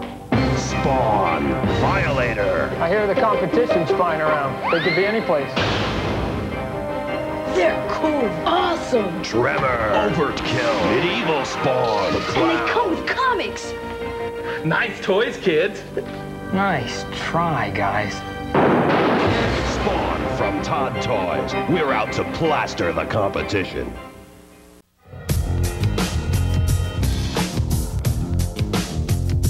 Jim.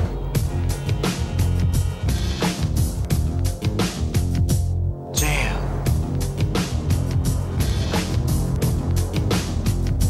Jam.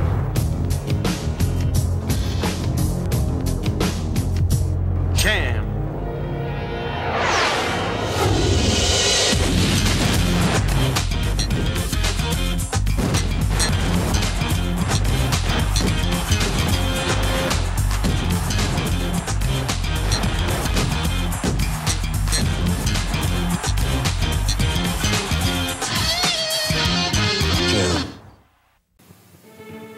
claws. I can use them. Who said that? Mutants must rule. Did he say that? Optic blast fire. They all said that. They all talk. Introducing Marvel talking superheroes and X-Men. This is mine. They make sounds, too. 3 separate voice sound activators let you control what they say. Die, Spider-Man. And do. I want to eat your brain. Spider sense tingling. Marvel talking superheroes and X-Men. Each sold separately from Toy Biz. Down with Zelda from the very start. I got the heart, it's Mars to play the part. Down with Zelda. Peeping through with an overhead view, cause a man's gotta do what a man's gotta do. So I stay on track, collect the facts, never cut the slack, and I always watch my back for Jack. Down with Zelda, yeah. Strong I stand, I'm the man with the plan, cause the power's in my head and the power's in my hand. Down with Zelda. Razor-sharp adamantium claws make when they extract their revenge.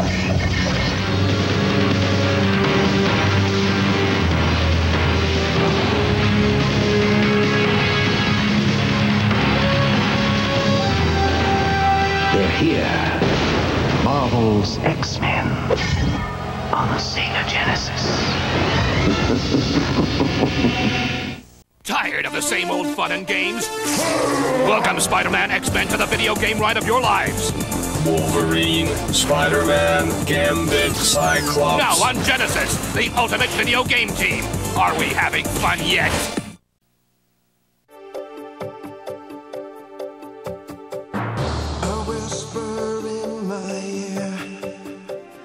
Voice so strong and clear. Upon this beach I see a million grains of sand, and I believe we are destiny, bound to survive against all odds. Out where the truth lies, I will follow. Out beyond this barren surround, I cry without a sound. Out where the truth lies, I will follow my eyes into the sun.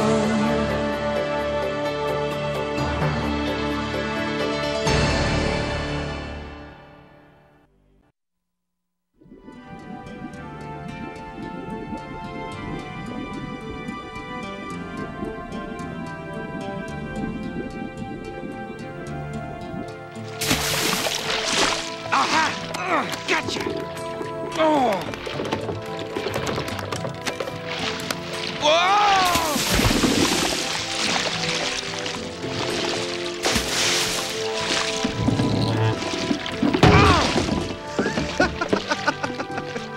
You're supposed to go after them with something other than your bare hands. Otherwise, they wouldn't have bothered to call it fishing. They'd have just called it grabbing. Yes, and when you've not eaten in 3 days, they call it starving.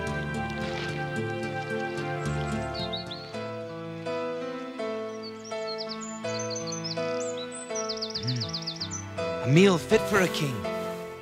I have never tasted fish so delicious. Have you really had nothing to eat in 3 days? 4, actually, if you count the day I left my home in the marsh. I happily filled your grumbling belly when it was empty. Why do you repay me with lies? This is no hand-hailing from a marsh. It's unlike any I've ever seen. It hasn't a single callus. It could be you're a thief. You'd best think again if you're a highwayman come to rob me of my worldly goods. A highwayman come to rob you? Certainly not. I am a prince, and I am in search of Camelot. By any chance, might you know where I could find it? I've never heard of the place. This wilderness living has caused me to forget my manners. I've not yet properly introduced myself. I am Valiant, son of Willem and Prince of Tulay. And you? Who may you be? I'm Arn, and I... No!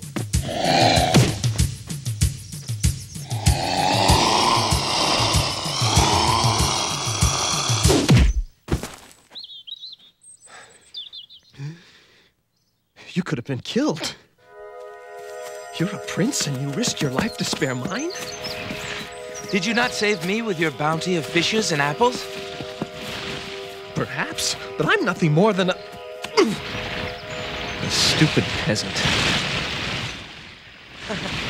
I am thankful that you've more agility with a fishing net than you seem to have with your feet.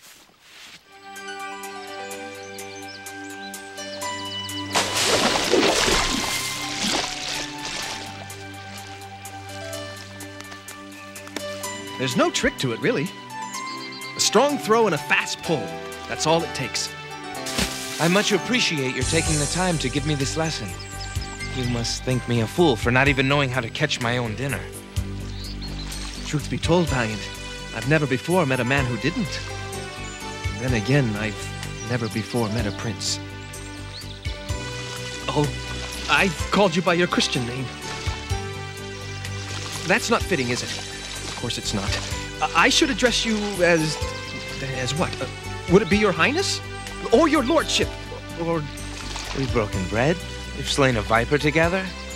Why not just leave it at Valiant? Now, let us get on with this business of fishing. The finding of Camelot may not be as simple a matter as I imagined. I shall need to know how to feed myself on what could prove to be quite a long journey. If I were you, I should pray that my quest not prove to be a lengthy one. It is my constant prayer. But should it take me all the days of my life to reach Camelot, I would gladly give every one of them and more. To find a village called Camelot? What could be there that's worth your life? I am not seeking a village. I am seeking the new order of the world. The triumph of justice and reason over ignorance and brutality. I am seeking my destiny. To be a knight of the Round Table. I've known you but a few hours, yet I feel as if I'm going to miss you. You have been a true friend. I'll not forget you. Not only have you taught me how to fish, but you have given me a net with which to do it. You'd best take this too. You may be able to fish now, but... well, I suspect you yet to be a man in need of all the help you can get.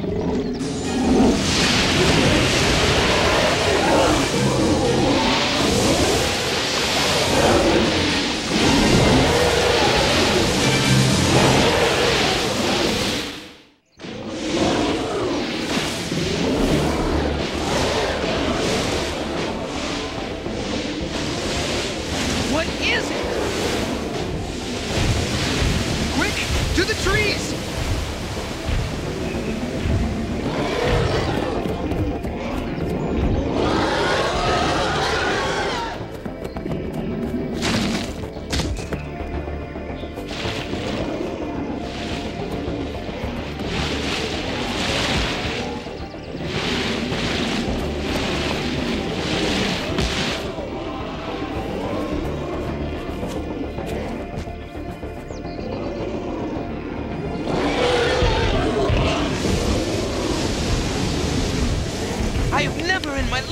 Such a creature.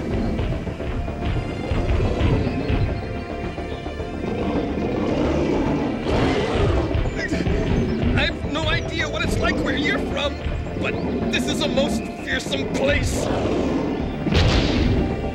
It is a land full of menacing creatures and sinister beings. Certainly none worse than our present enemy. Far worse, I'm afraid.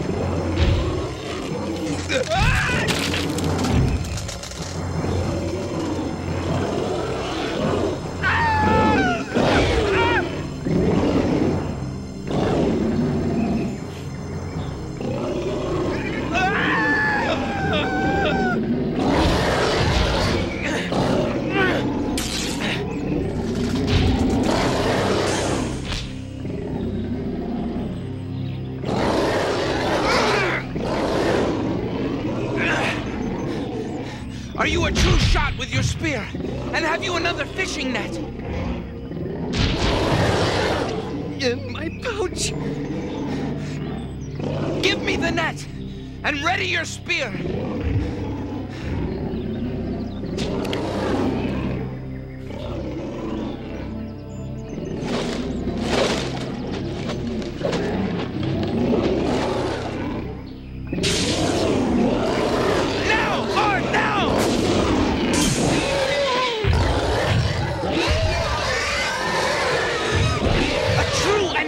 Splendid shot!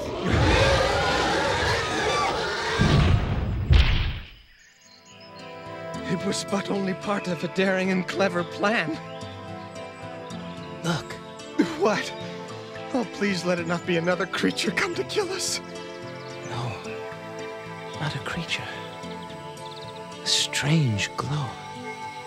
Golden as morning. Look at it, Arn. It's as bright as Camelot.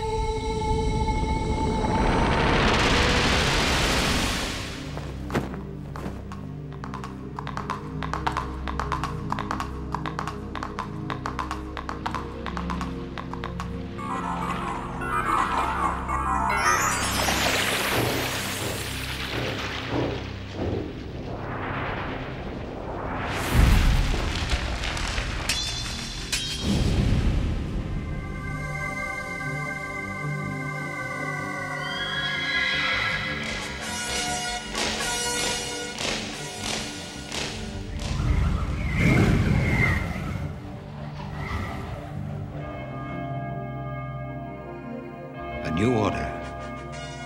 Truth and justice. Camelot. It could be Camelot. I have no time to lose. Wait! Listen to me. The swamps are most dreadful places, full of danger and menace. They're no place for a prince. Not even one as brave and as clever as you. I thank you, Arn, for all you have shared with me. Someday, when I am a knight of the Round Table, I shall find you and I shall repay you.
What have I done?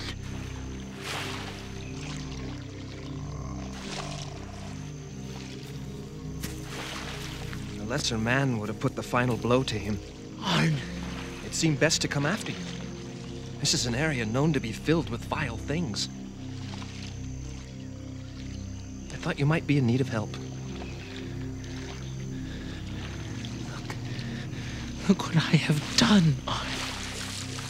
I have all but beaten a man to death.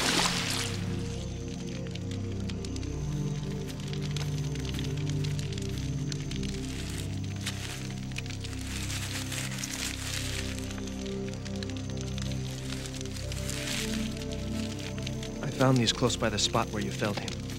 Secrets to his swift and silent travel. He yearns for his home. That is an all but unbearable pain. We shall take him there. And these are what we shall use for his transport.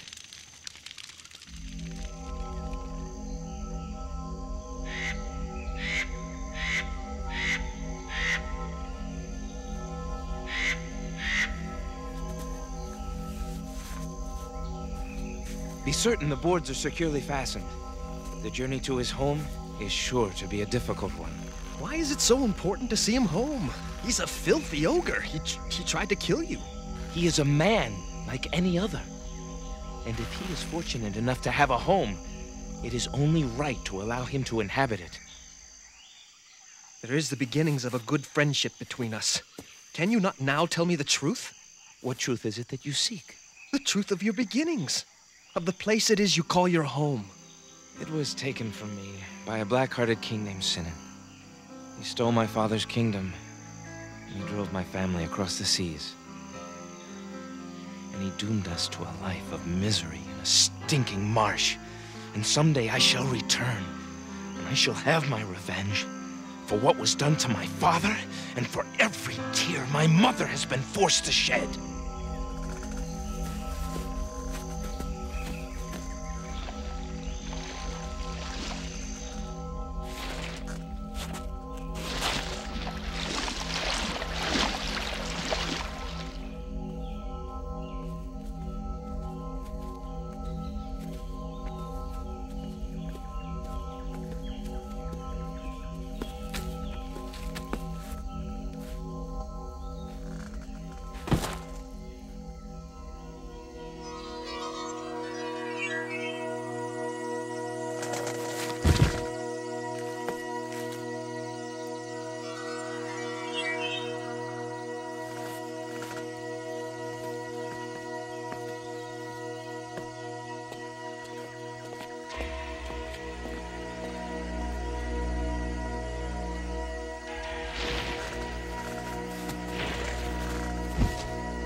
My boy. And you shall die for it. You came to my swamp to hurt my boy. Why?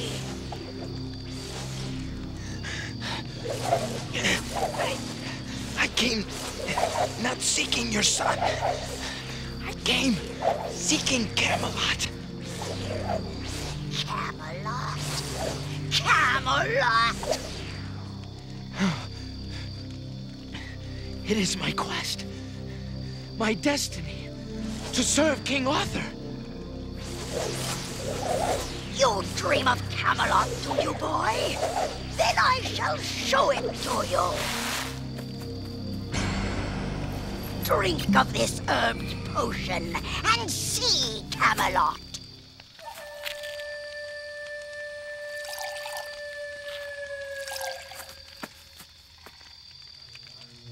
Look!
Not leave my boy to die.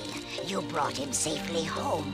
In payment for your kindness, I will spare your life. But even so, I have had my revenge.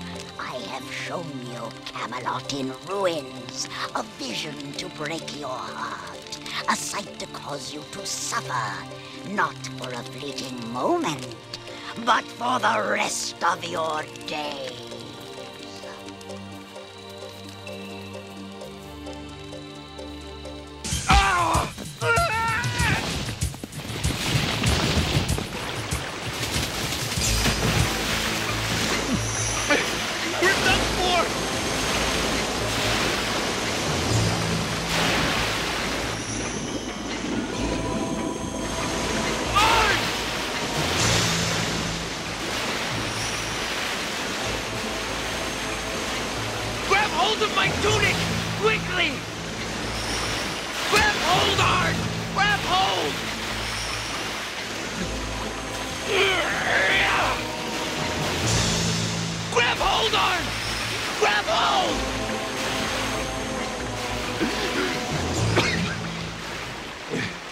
So, do you still seek Camelot? More earnestly than ever. It showed the dream destroyed. Think, Arn. For a thing to be destroyed, it must first exist. What the nightmare showed me was that Camelot is real. It exists. And once I have found it, I shall dedicate myself to preventing its destruction. You believe you can work such a miracle alone? I shall not be alone. I shall be with the Knights of the Round Table, and with the others who will come to Camelot. Men of honor and courage. Men who are not afraid to fight for what is right and true. They will be men who are loyal and kind. Men such as you, Arn. I've nothing to offer. No skill, no fortune. My mother and father are dead. I've not even a home or a family. I'm nothing more than a wandering peasant. What have I to bring to a dream such as yours? A dream as fine as Camelot. Arn, it is only in hearts as good and pure as yours that such dreams live.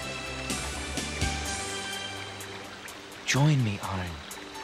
Come with me and find Camelot.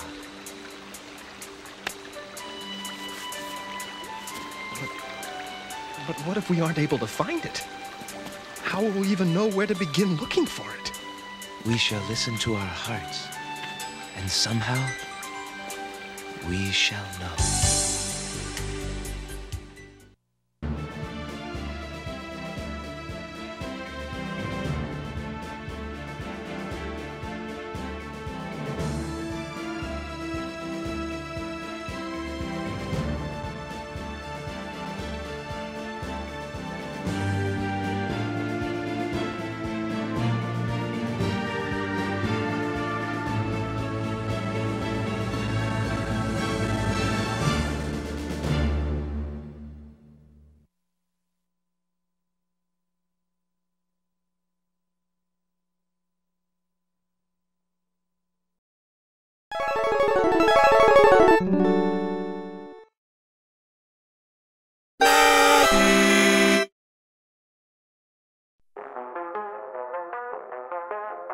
Power glove on, we stepped into the digital dawn. Flipping channels, we watching Toonami till the break of dawn. Cobra split clicking, G.I. Joe clipping, Power Rangers kicking, PRO-1 Discord where the VHS be ticking. No cap, all action, old school satisfaction. Turn up the analog, we suspending our reaction. Street Fighter moves, vintage grooves, we ain't losing. Mario Kart racing, Rainbow Road steady cruising. Pro wrestlers throwing down, Undertaker's taking crowns. Horror movies about to play, someone screaming loud today. And MMA fights tonight, octagon burning bright. And then binge on sight, PRO-1 Discord in the limelight.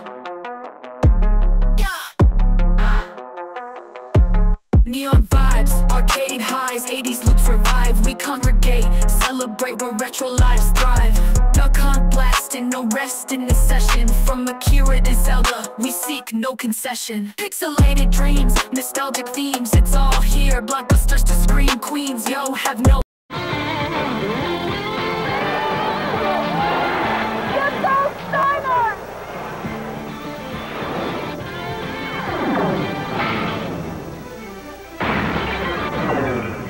Hello again, ladies and gentlemen, and welcome to World Championship Wrestling. Jim Ross and James E. Cornette. We've got 2 big hours for you here today, ladies and gentlemen, and we're going to focus on very succinctly the big event coming to Troy, New York, RPI Fieldhouse, the Clash of Champions 9 New York Knockout. And with those thoughts in mind, I'll be talking to Nature Boy Ric Flair and to Terry Funk today about their I Quit match, perhaps the final chapter in the Flair-Funk saga. We'll talk about that in the next 2 hours. And Corny, I understand you're going to be trying to clarify your situation and what you're going to be doing at New York Knockout. And hopefully I'm going to do it succinctly also. They asked me to give a decision. I'm going to give a decision this week. Whose corner am I going to be in? The Midnight Express versus the Dynamic Dudes at the Clash of Champions.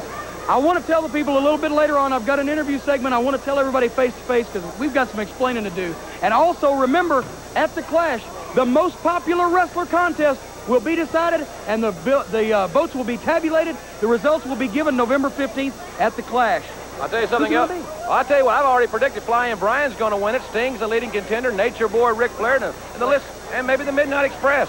Well, you never know. Probably won't be you or I. They deserve it. No, it won't be me. I know it won't be you. I know you're right. Might be Gordon. It might be. Gordon did a great job here last week. And fans, we're going to take a look at the big Halloween Havoc event. We want to thank everyone for making it such a tremendous success. Our thanks from World Championship Wrestling and Turner Home Entertainment. We'll take a special look at Halloween Havoc in the hour, but right now let's go up to good old Rhubarb Jones. Ladies and gentlemen, this event on World Championship Wrestling is a 1 fall with a 15-minute time limit. Introducing first from Salisbury, North Carolina, Gene Ligon. And introducing his opponent from Venice Beach, California, this is Sting. All right, ladies and gentlemen, the Stinger making his way to the ring. Indeed, he did survive Halloween Havoc. What a tremendous event, and as we mentioned at the top of the program, we'll show you some of the very special sights and sounds from Philadelphia 1 week ago tonight. And it's already coming up. The Clash of Champions, November 15th, the next thing that the wrestling fans had to circle on their calendars. We mentioned the most popular wrestler contest. I'm sure we'll be getting an address later on, Jim, where the fans can write and vote in the most popular wrestler contest, but also a tremendous card coming up at the Clash of Champions, November the 15th. And we'll be talking about that big event at length in the hour. Of course, it's headlined by the final chapter of Terry Funk and Ric Flair. What a feud they have had in 1989. Indeed, it has to be a candidate for Feud of the Year if such award were offered in professional wrestling. Those 2 men will close the chapter in an I Quit match on national television. And I'm going to be talking to both those men in the hour. I understand Terry Funk has got something special on his mind, and there's no telling what that will be, but we will find it out in this program. Feud of the Year, Jim. Did you make that up? You might could make some money off that somewhere. Somebody else could adopt the idea. Hey, it's not a bad idea, by golly. I'll tell you something. Gene Ligon is a veteran, Salisbury, North Carolina. Outstanding competitor, clean break, and a singer. He really can get with these fans. Probably the most charismatic pro athlete that I have ever been around. He just has that natural charisma. And he blocked the alleged cheap shot there, hit by Gene Ligon.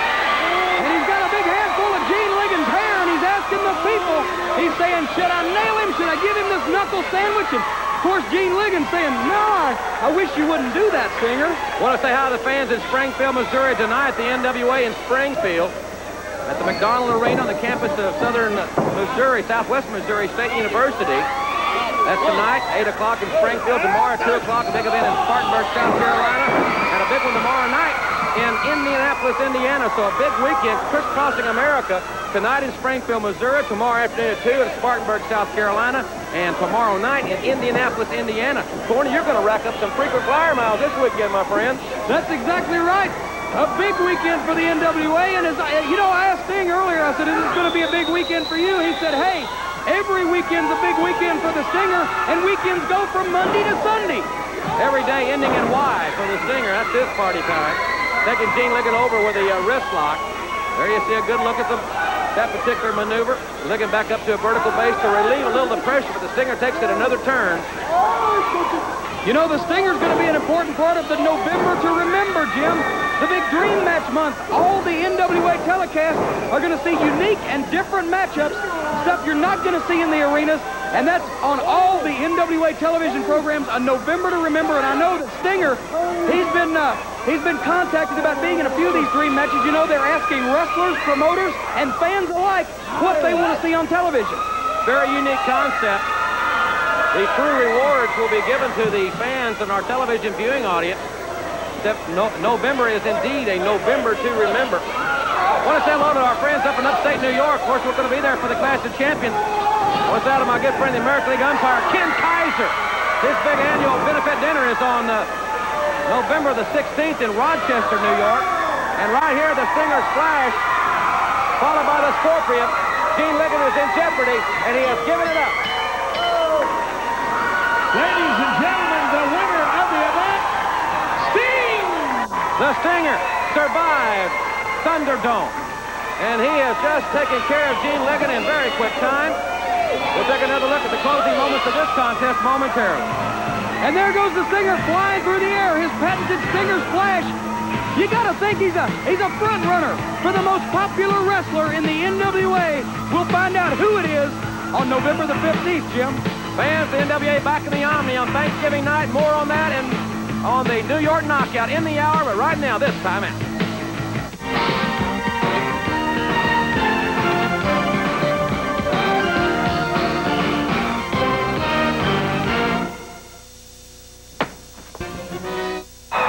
Ladies and gentlemen, this next event is a one fall with a 15-minute time limit. Introducing first, from Knoxville, Tennessee, Rick Connor.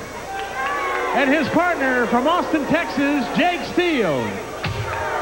And their opponents entering the ring area from the south side of Chicago, the Legion of Doom, Hawk and Animal, the Road Warriors. Fans, while the Road Warriors are entering the ring and starting their annihilation, let's hear their pre-recorded comments. I've been told within the last 15 minutes that I'm a bitter man. Well, you're right, I'm a bitter man. And we are bitter because medicines usually are. Now, Freebirds, you're gonna get the medicine that you deserve. In New York, we're gonna take care of business the way the Legion of Doom always takes care of business in New York. And that's only one way. We beat people up right off. Gonna be a lot of extra bird squat soon.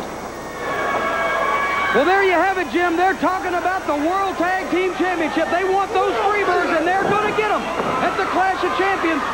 They want the World Tag Team Championship belt around their waist.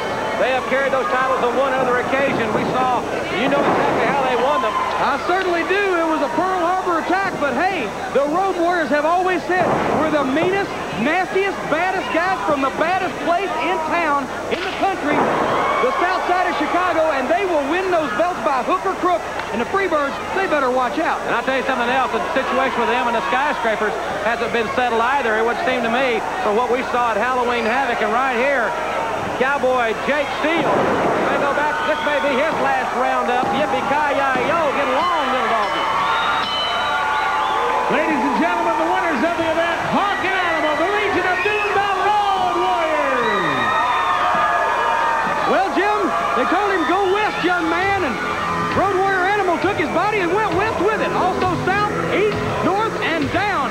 The Power Slam and the pinfall. Ladies and gentlemen, let's hear these comments from Theodore R. Long.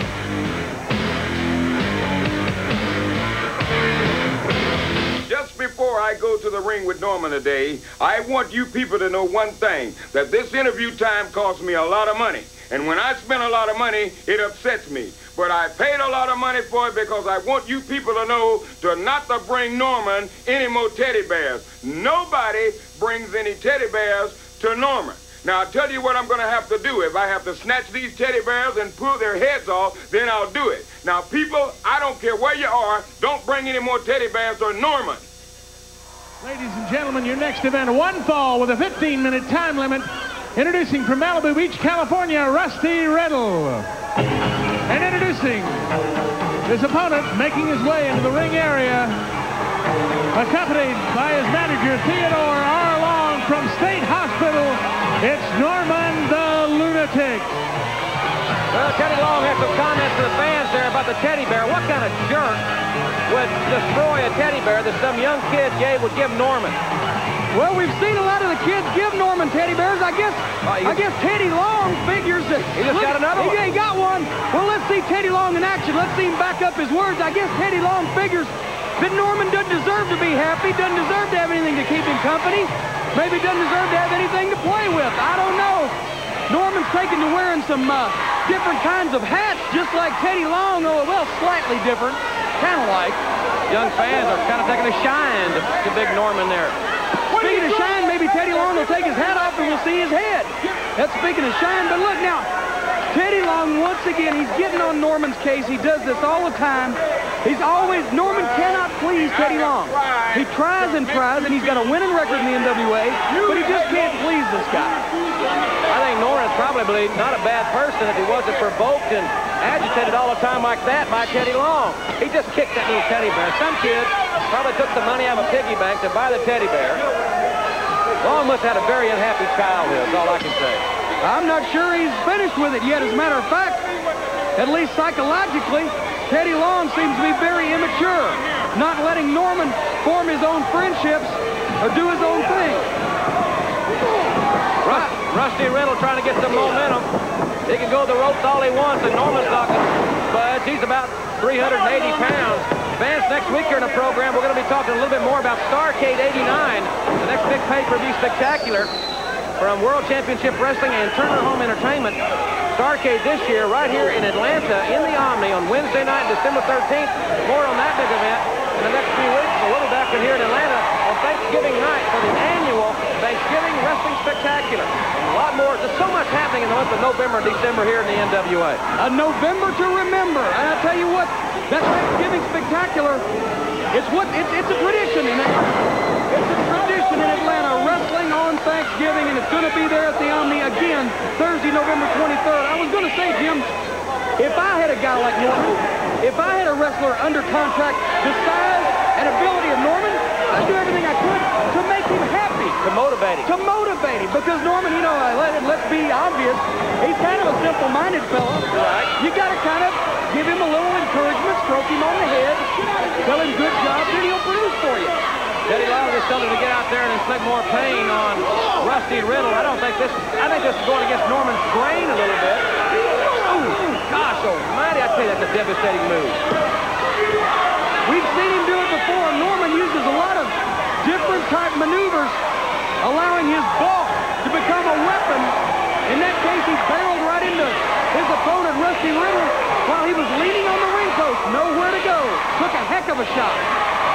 Fans, don't forget the NWA this Monday, big week for the NWA, this Monday in Savannah, Georgia, this Tuesday in Columbia, South Carolina, Wednesday in Birmingham, Alabama, Thursday in Knoxville, Tennessee, and on Friday in Asheville, North Carolina. 5 great events, 5 great states, all this coming week, especially Monday. We're looking forward to seeing all the fans in Savannah. They need some happiness after old Hugo is come and gone, and we're going to bring it to them this Monday night at the Savannah Civic Center. That's true, and coming up next weekend, Jim, Oklahoma City and Amarillo, Texas on Saturday and Sunday. Oklahoma City, a former hotbed of professional wrestling, is coming back. At the Myriad. At the Myriad. And I'll tell you what, I've sold that place out many a time leading the Midnight Express on to victory, and you remember it in the old Mid-South days. I wish that things could be better between me and Bobby and Stan so that we could have some of the glory we used to have in the past. Maybe you get the big cowboy to counsel Stan. He always had a way with words. Remember those words? I remember quite a few of them, and I remember the sound echoing through my skull, and I tell you what, I've been talking off and on to Bobby and Stan, or trying to talk to them, especially Stan, all week, and it just doesn't seem like it's done any good. I'll tell you something else is not doing any good. That's the chances for Rusty Riddle to defeat Norman here on World Championship Wrestling. I tell you, everybody is talking about Clash of Champions 9. It's become a tradition. Always one of those highest-rated programs on cable television. You can see it live as it happens Wednesday night, November the 15th, 8:05 Eastern Time, live from Troy, New York, RPI Fieldhouse. And don't forget, Jim, in our next segment, we're going to see the first of many dream match main events that you're going to see on NWA telecast this month. That's going to be Ranger Ross and the Cuban Assassin. Well, Norman just annihilated winner of the match, Norman the Lunatic. But you notice he rolled out of the ring. He didn't want to hurt the guy anymore. He'd already beat him. I don't think Teddy Long liked that at all, Corny. Well, he basically did what Teddy expected of him and then rolled on out. And Teddy still won't leave him alone. Still won't let him have any peace and quiet. And Teddy Long, he's a guy that will get under your skin real quick, just like a peanut. Maybe we should get him a Dale Carnegie course on how to meet friends and influence people or something. Well, you see the bulk of Norman once again into the corner, smashing Rusty Riddle. And that was all she wrote. With a game and effective competitor, just too much bulk from Norman the Lunatic. Fans, our first dream match. It's a flag match. World Championship Wrestling is a one fall with a 30-minute time limit. Introducing first, from Havana, Cuba, the Cuban Assassin. And introducing his opponent from Ackworth, Georgia, USA, it's Ranger Ross. And as Y106 and 104 Rhubarb Jones, our award-winning ring announcer, America's leading country music personality, makes his introduction. This match, one ball, 30-minute time limit, and the loser must salute the winner's flag.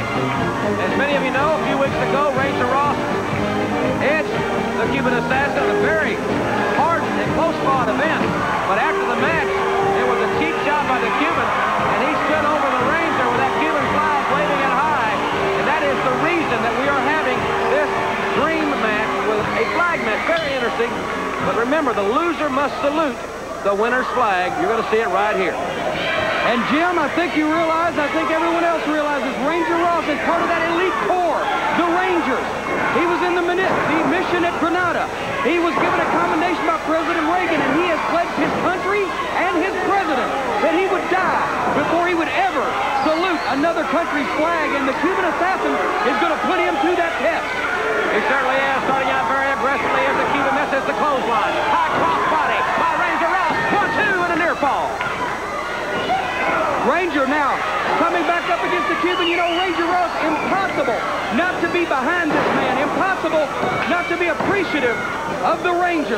He spends a lot of his free time counseling kids. He speaks to high school kids about not only about drug abuse, but about staying in school, about physical conditioning, about possible careers in the service. When he graduated high school, Ranger Ross was in the neighborhood of 145 to 150 pounds. And he managed to condition himself partially through his Ranger training to the 230 pounds you see now. He is well put together, trying to set the Cuban up for that combat kick. That's the flat of the foot. It's a legal maneuver by that young man from Ackworth, Georgia. And side headlock and a fist right to the face by the Cuban Assassin. And another one. Down goes Ranger Ross. The Cuban really putting the pressure on, isn't he, Jim? He really wants this. He certainly is, Cordy. I'll tell you, he's a big, rugged individual. He has stepped in since he has come to the NWA with a lot of tough guys, so he knows what it's like. There's an inside cradle, spinning predicament, and we got two out of it. Boy, these guys are going after each other. They've got a lot along the line here, Jim. Not only just a win or a loss, but the pride of their individual countries. Nice suplex, then a lateral press, and another near fall. We've had several 2 counts thus far in this contest, mostly by Ranger Ross, who's going for the win early here. Backbreaker, perfectly executed by the Cuban Assassin. And a lateral press, he's not going to hold him down there, but he got 2.5. This has been a real seesaw battle. Both these guys not going to give up, not going to quit. They want to uphold the honor of their individual flag. And I'll tell you, as Gordon would say, that Ranger, huh? You do it better than I do, Jim. Go ahead. Oh, maybe later, you know. Ranger moved out of the way. I thought he was in big trouble, and the Cuban fell out right at the feet of our good friend Rhubarb Jones. Cuban assassin now, Ranger Ross right out with him. Ranger now fighting fire with fire. Pipping those right hands right to the face of the Cuban assassin. The official out there encouraging the Ranger to get back in the ring. Boy, I tell you what, if the Ranger keeps up like this, then I believe he's going to get some votes for that most popular wrestler contest. Of course, like we've said before, we're going to see the results November 15th at the Clash of Champions, but a lot of guys in the running. Don't forget the Steiners, Sting, Flying Brian. Of course, Nature Boy Ric Flair, a lot of popular wrestlers in the NWA. Who's going to get the award? That's what we're going to find out November the 15th. I'll tell you something, I think it often goes unnoticed, the charity work that's done not only by men like Ranger Ross, the NWA doing a big benefit soon in Corpus Christi, Texas, for the wrestling priest, for his children's home, men like great wrestling fans like American League umpire Ken Kaiser, who's having a big benefit dinner that many of the NWA stars, including myself, have been invited to attend in Rochester, New York on Thursday night, November the 16th, with all the top stars of baseball. CNN's Larry King will be the MC. It's that type of individual that makes America tick in my mind. Helping with the charities, helping with the underprivileged. That's why Ranger Ross's outstanding work oftentimes is outside the ring and unfortunately goes unnoticed. Right here, it's not going unnoticed. The way he's got the leg grapevine on the Cuban assassin, working on that ligament, stretching it, turning it around. There you see the angle as he fell back on it, trying to stretch the ligament in the knee. That really, and quite obviously, restricts the mobility. I think some charity work is in order right now for the Cuban assassin. Maybe a little charitable cosmetic surgery on that face. A little dental work, perhaps. Ranger Ross going to try to rearrange his teeth. Cuban assassin noticeably limping from the pressure applied. Wait a minute, who's this guy? Who's this guy? Call us if you're one of the fans or somebody. Fans? Hey, he's taking his shirt off and come out to the ring. Who is this guy? Wait a minute, what's going on? What is the deal here? James, he jumped. He jumped over. He's a friend of the Cuban. He must be a friend of the Cuban assassin. Now, wait a minute. We cannot make Ranger Ross salute that flag. Now, I can't. Wait, Jim, what's going on here? He jumped the Cuban. Who is this guy? Half Nelson, leg grapevine, face first to the canvas. He looks familiar, but who is this guy? He's a big blonde guy. He's got to be 275. He's a big monster. Where did he come from, and where's he going? More importantly, Ranger Ross down. The Cuban assassin stunned. I don't know how the referee's going to call this one. Do we even have that on instant replay? We don't have. That was unexpected. We'll be right back. Right now, let's go to Craig Sager, the college football scoreboard. Gentlemen, we'll see Flying Brian in action in just a few moments, but right now, let's hear these comments from the United States heavyweight champion, the total package, Lex Luger. You know, up till Halloween Havoc, Brian Pillman, all you've enjoyed are victories and success. Now that you've wrestled the total package Lex Luger for the real deal, and I'm talking about the U.S. title, you find it a bitter pill to swallow that you came up short.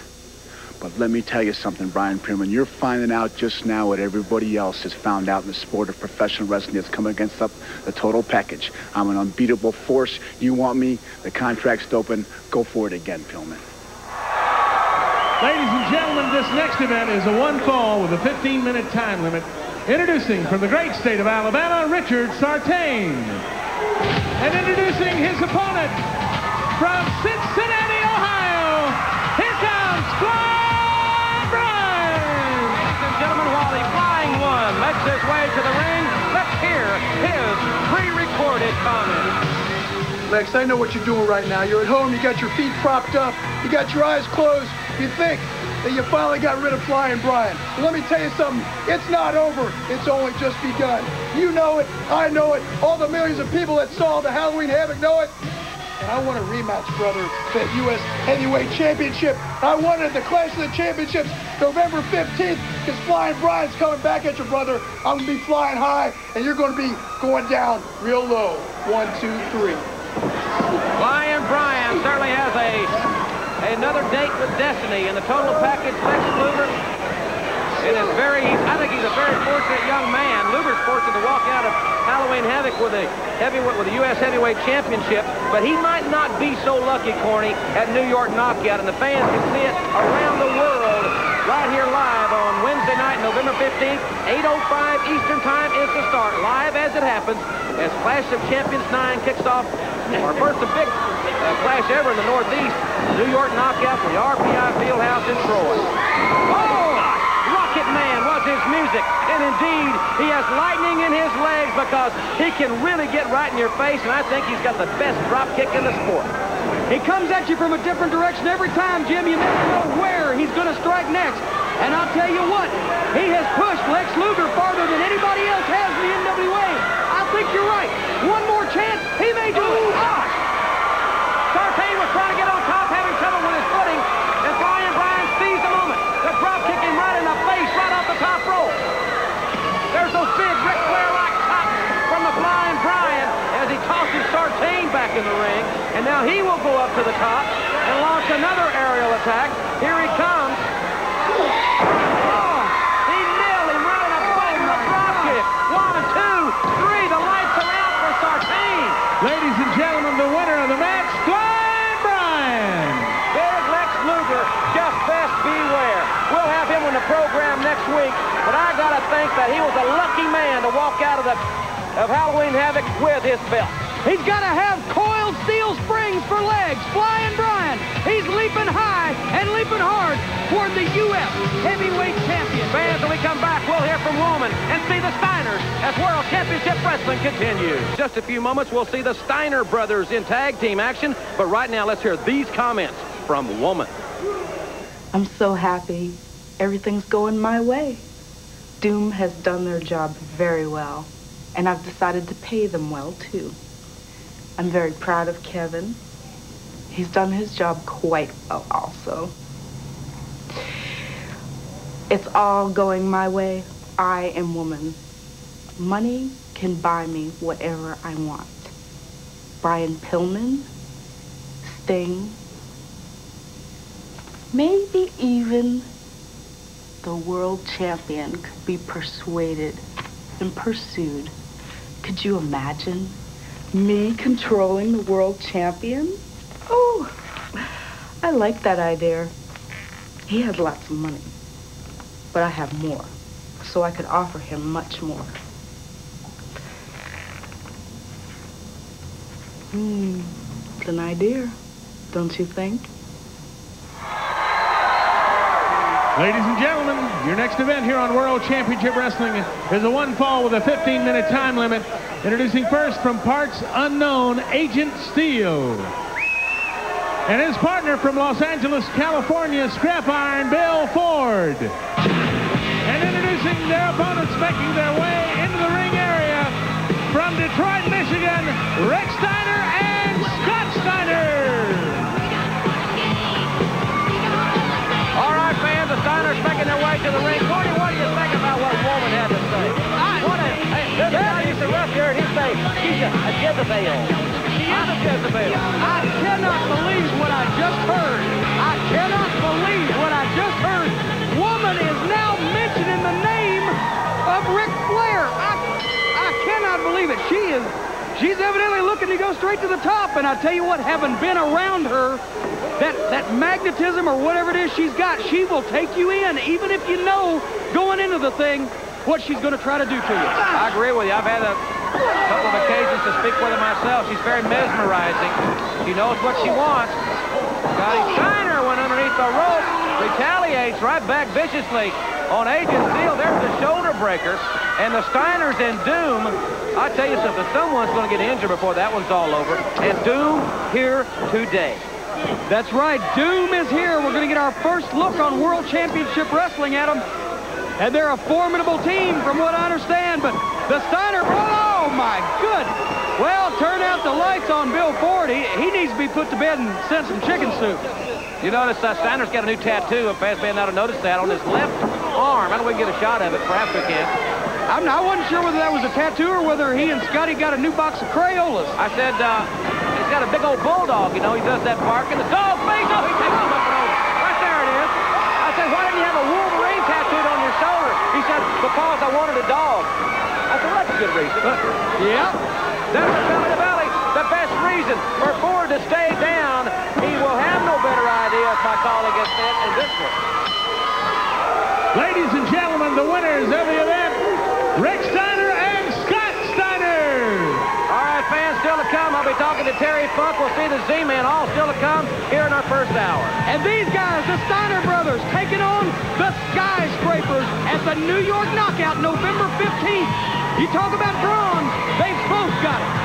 Fans, we'll be back as World Championship Wrestling continues on TBS.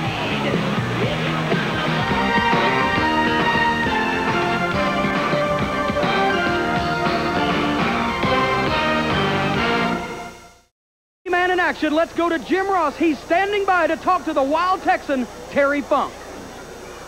Thanks very much, Jim Cornette. Interesting situation. We'll hear from Nature Boy Ric Flair later in the hour. Now let's go back to Rhubarb Jones.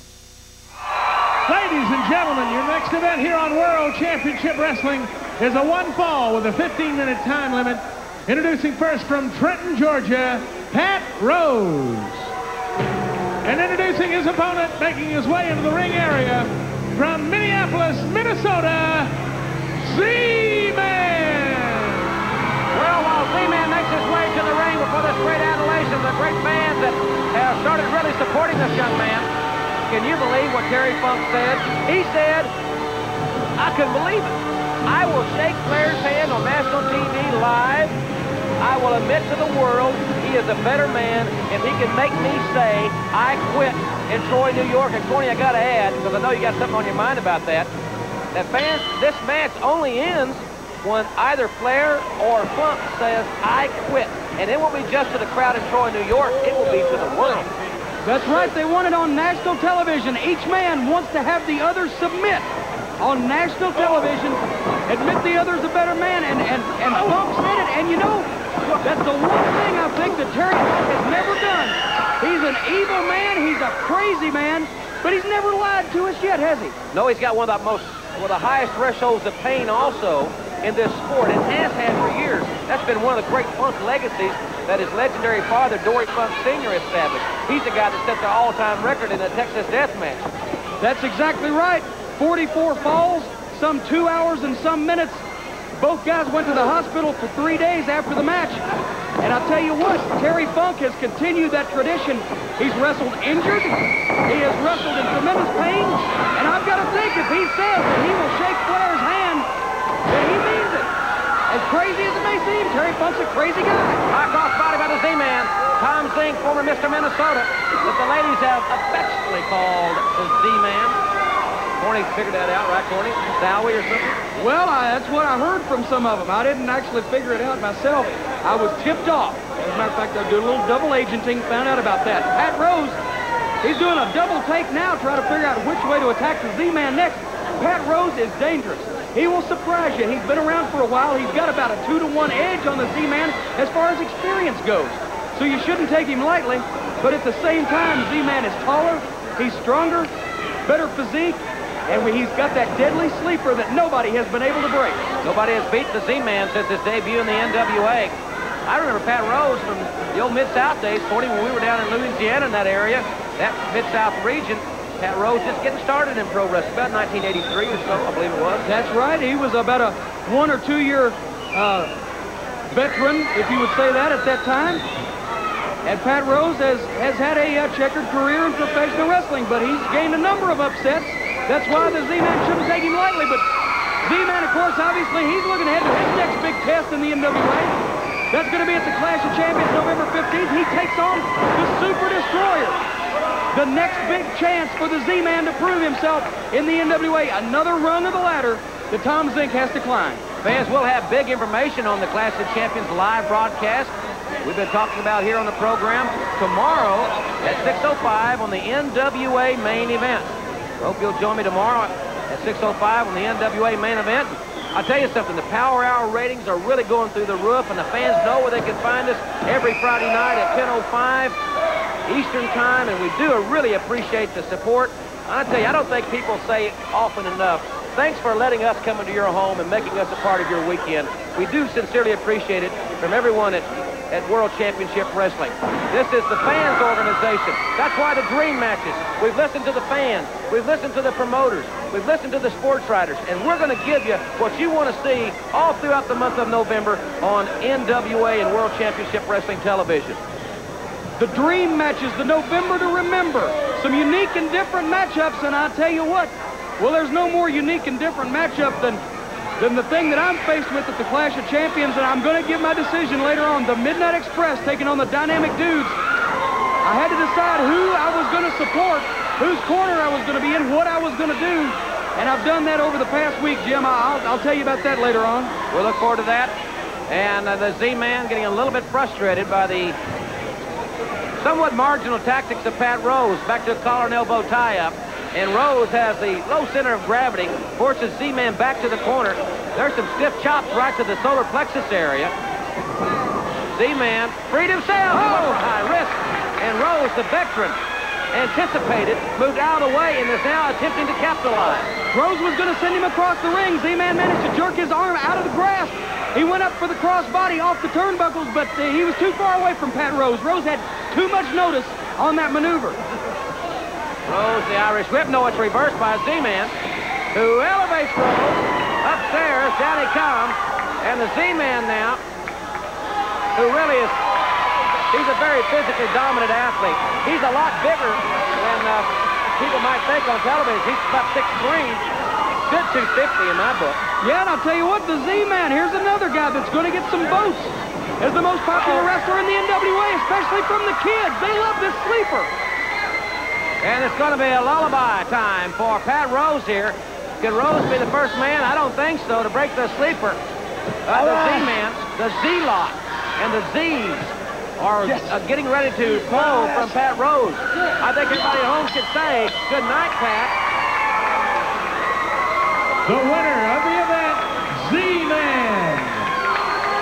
Ladies and gentlemen, we'll be back after station identification. In answer to Terry Funk's comments earlier, Jim Ross is standing by with the heavyweight champion of the world, Nature Boy.